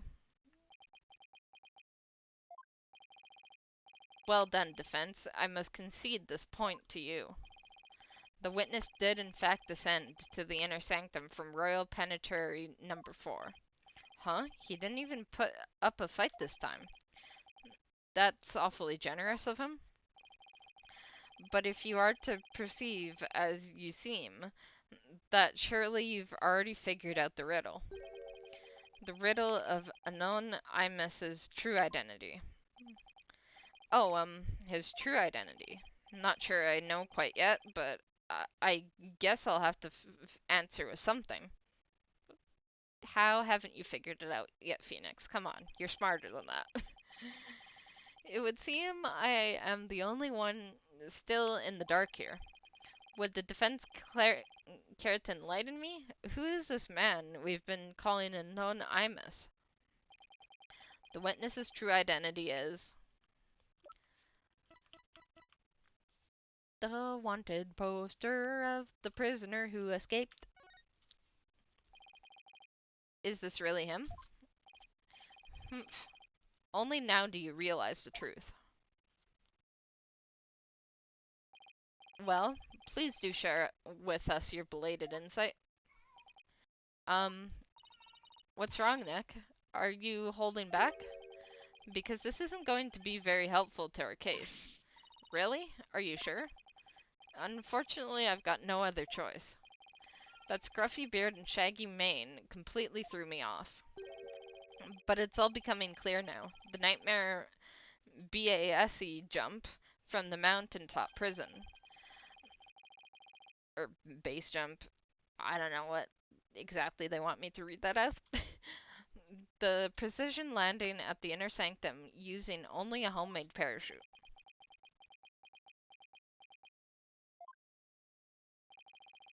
Only a paratrooper, or more precisely a former paratrooper, could have pulled that off.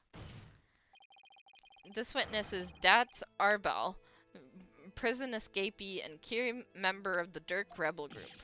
What? God.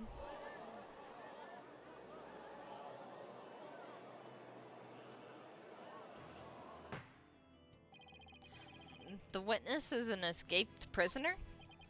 Precisely. The police have been scouring every corner of the city to no avail. Meanwhile, here he was under our noses the entire time. Hoo-ha! Didn't think anyone would see through my clever disguise. Hehehe, and the witness's charade is not all that has been shattered. Is it, defense? Boy, do I hate this guy. Please recall the defense's own words. Whoever sent it clearly meant to threaten the high priest. The letter said, "Do not perform the rite." And the rite went on as scheduled. I believe that is why the high priest was murdered. Who do you suppose sent that letter? A person with something to hide. The rebel hunter disguised the Lady Kira herself. He claimed that the real killer was the rebel hunter disguised as Lady Kira. Yeah, and what's your point?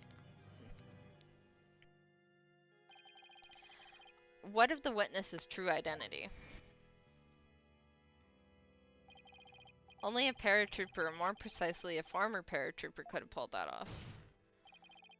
This witness is Dats Arbal, prison escapee and key member of the Dirk rebel group.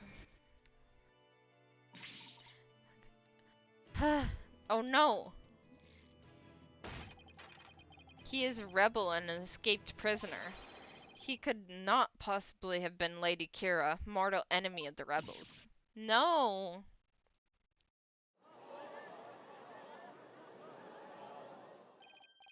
Now, perhaps the witness will enlighten us to the truth. After all, he has yet to refute any of this. Haha. You got me. I'm the razor-sharp fangs of the Defiant Dragons.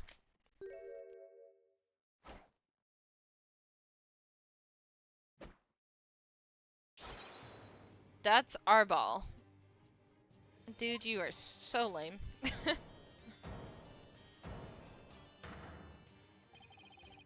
When did you get your memory back?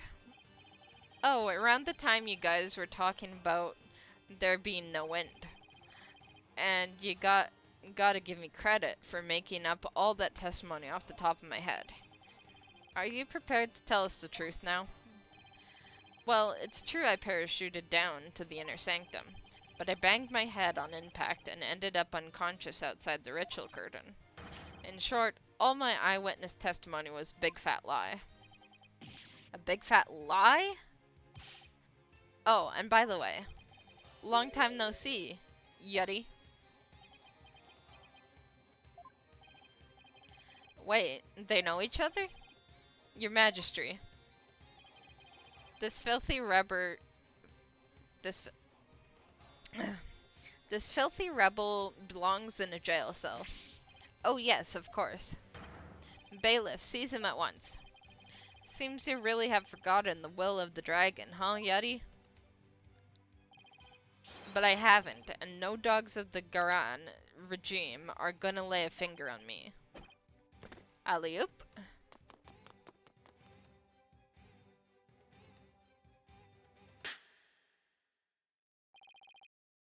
Deploy all available resources. I want all units placed on high alert.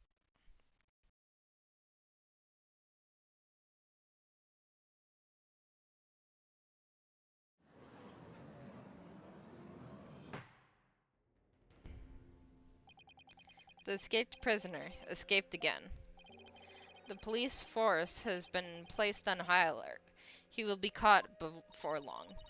An escaped prisoner who escaped the law again after giving a ton of false testimony. Talk about a troublemaker. He really pulled a number on all of us. What was the point of all of that anyway?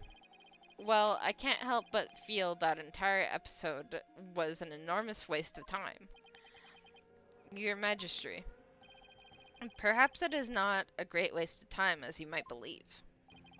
What makes you say that, Prosecutor Sadamahi? That's Arbol dropped something as he made his escape from these halls. What scrap of paper? That scrap of paper looks awfully familiar. These appear to be direct orders from Dirk. From Dirk, the rebel leader? Oh, but we only have a small corner of it. Wait, I remember now.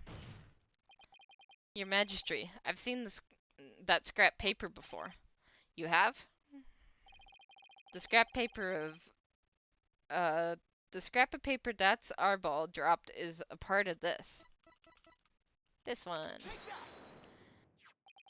Ah, this is...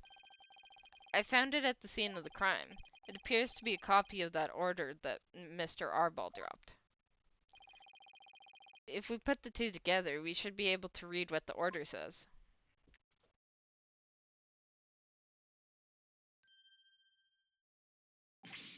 Oh my, it's just what it says, Mr. Wright. I can't read Kearney's. Ah, Prosecutor Sadamahi, if you please. The ignorant lawyer has not bothered to learn our language. Very well then.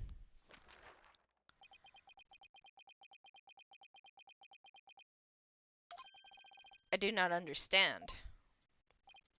Well, what does it say? Using the lamplights as a landmark, he was to parachute down to the inner sanctum.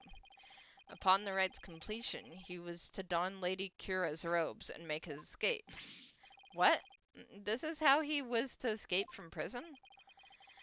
So, if I were to assume that Mr. Arbol was the one who killed the High Priest, then maybe it was because Abbot Imi tried to thwart his escape plan. Oh, foul lawyer. I'm afraid that is simply ludicrous. Huh? But I didn't say anything. Did he just read my mind? I know how your putrid mind works. Unfortunately for you, however, now that the rebel escape plan has been revealed, it is clear that that's Arbol is not the High Priest's killer. How can you be so sure?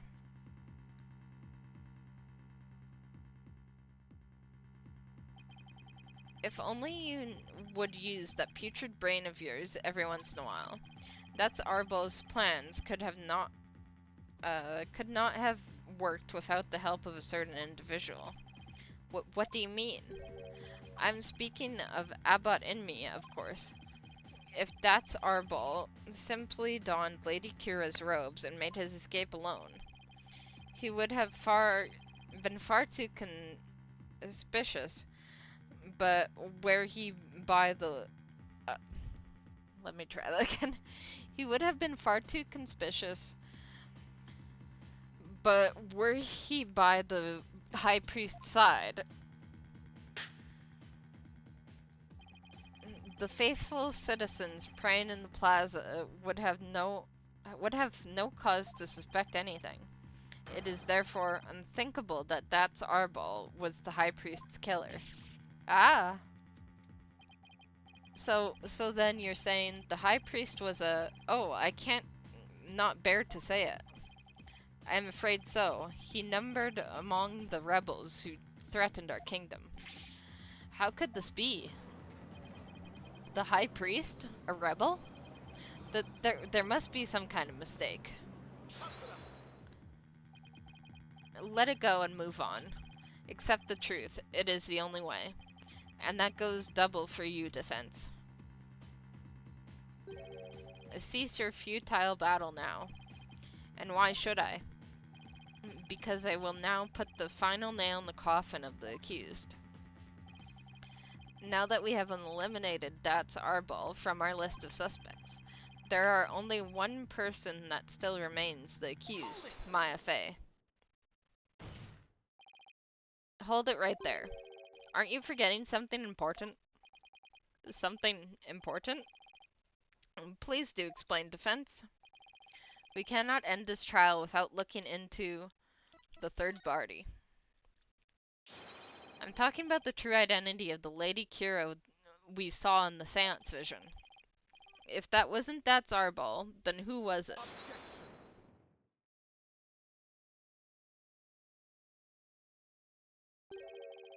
That matter has already been resolved. It has? What's he talking about? It is as I have maintained from the start. There is no third party in the seance vision. We've already proved that there was. but there was another Lady Kira there. Besides Maya Fey, we all saw her. What the? I can't do my finger point.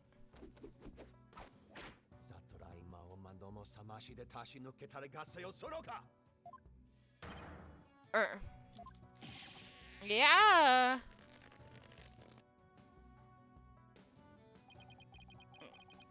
It is time to let go and move on. Your fate has already been sealed, much like your arm. This hardly seems fair. It is quite simple once you consider where the victim and the accused were at the time. If the victim was near the spring with his back to the accused, what would he see ahead?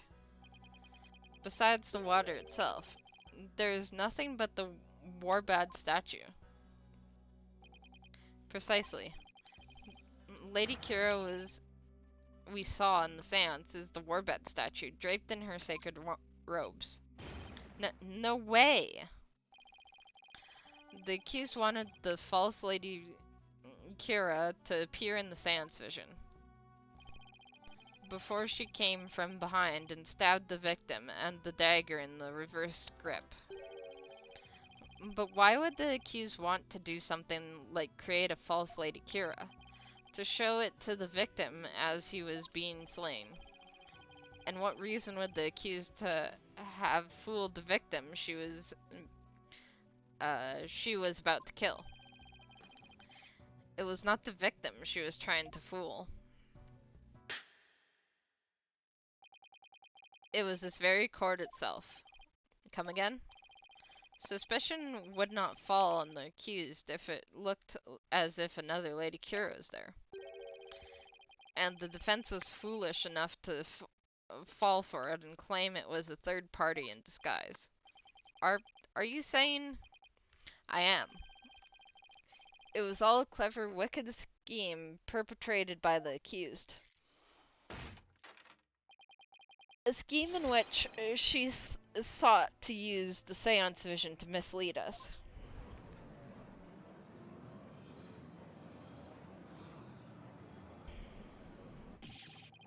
This can't be happening.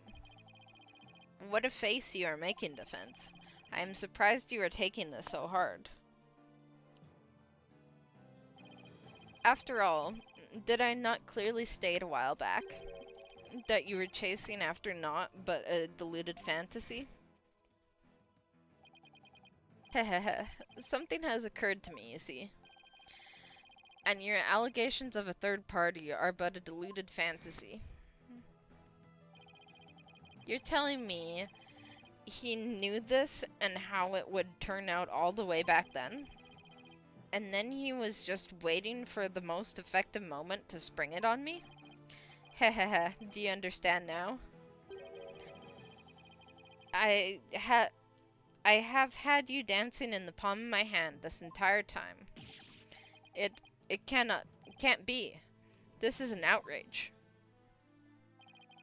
You took your royal priestess's sacred divination seance and used it to commit this most foul and despicable murder. No, I did nothing of the sort. Maya. Nick, it's not true. I didn't. Cease this ugly display. Your fate is sealed now that the facts have been exposed. Your Majesty, the time has come to convict this criminal who only seeks to taint the sacred hall. Indeed, it seems this trial is over.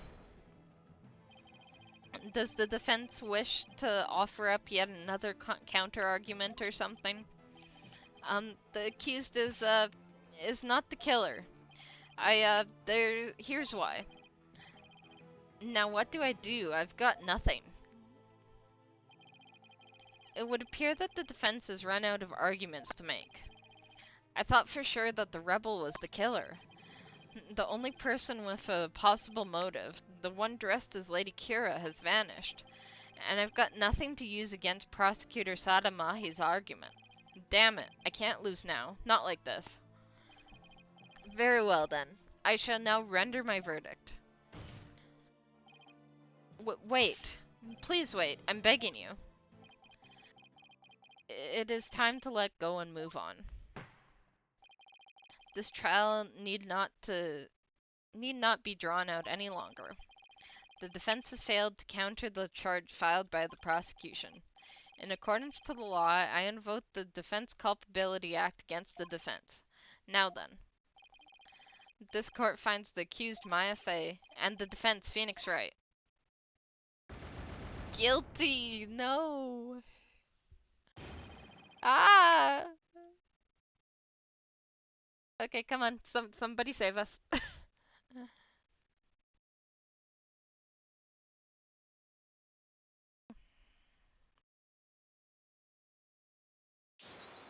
Your Majesty, please forgive the interruption, but...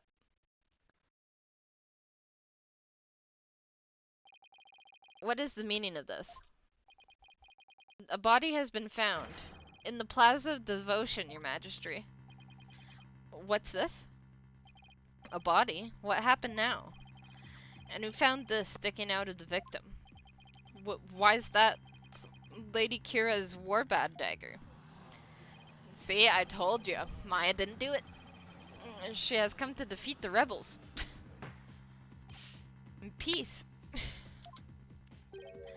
Well, it would seem the dagger that was once lost has now been found. I have one more thing to report, Prosecutor Sadamahi. Yes? This dagger. It bears the fingerprints of Maya Fey on it. Oh my god, why? What? But, why would Maya's prints be on it? Somebody definitely just, you know, trying to frame her even more and more. I cannot believe it, yet it must be true. Is something the matter, Prosecutor Sadamahi? This trial has run its course, and the accused's guilt has been firmly established. However, it would seem the defense was right about one thing. I was? You claimed that the murder at the Inner Sanctum had been carried out by the rebel hunter masquerading as Lady Kira. I did say something to that effect, but what of it? Prosecutor Sadamahi, are you suggesting what I think you are?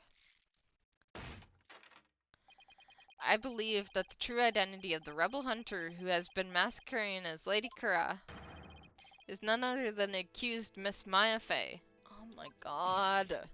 What? Me? What?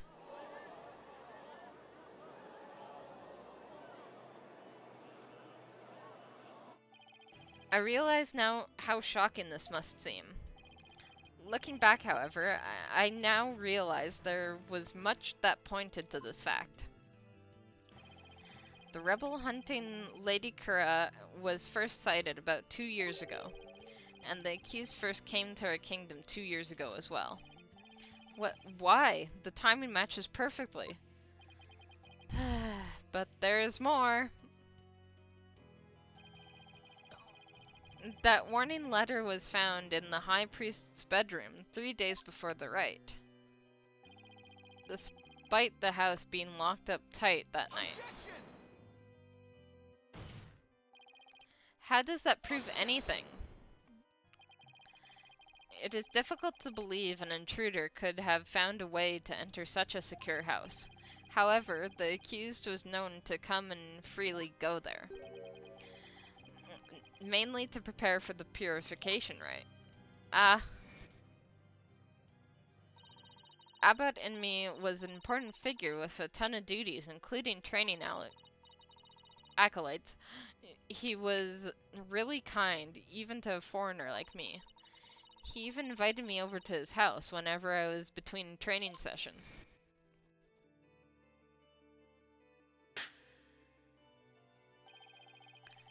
The accused could have easily left the house unlocked for herself without anyone noticing.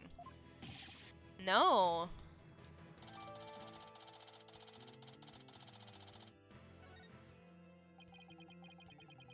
If we assume that the accused was Lady Kura, that more than establishes her motive for killing the High Priest. Yes, the victim was secretly an insurgent, bent on helping Dat's Arbol escape after all. Precisely. That made him a target of Lady Kura's wrath. This is insane. And after killing the High Priest, she was unleashed her divine justice on another rebel. So it seems the scope of this case has expanded. We now have two murderers perpetrated by Miss Maya Fey, masquerading as Lady Kura. She was literally here the whole time. How did she kill the second person?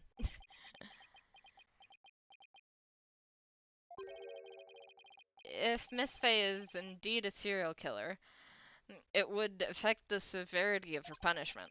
In light of this, I believe the second murder must be investigated before we can proceed. As you wish, Your Majesty. Maya Fey, I hereby charge you with this second murder. May your defiled soul feel the weight of your sins. A new murder charge on top of a guilty verdict? It seems the defense will live to see one more day. Talk about hanging on by a thread. Hehehe. Come tomorrow, a far more terrible punishment awaits you. I hereby suspend these proceedings so that the second murder may be investigated. Until the conclusion of the new investigation, this court is adjourned. Well, at least we're out of there for now.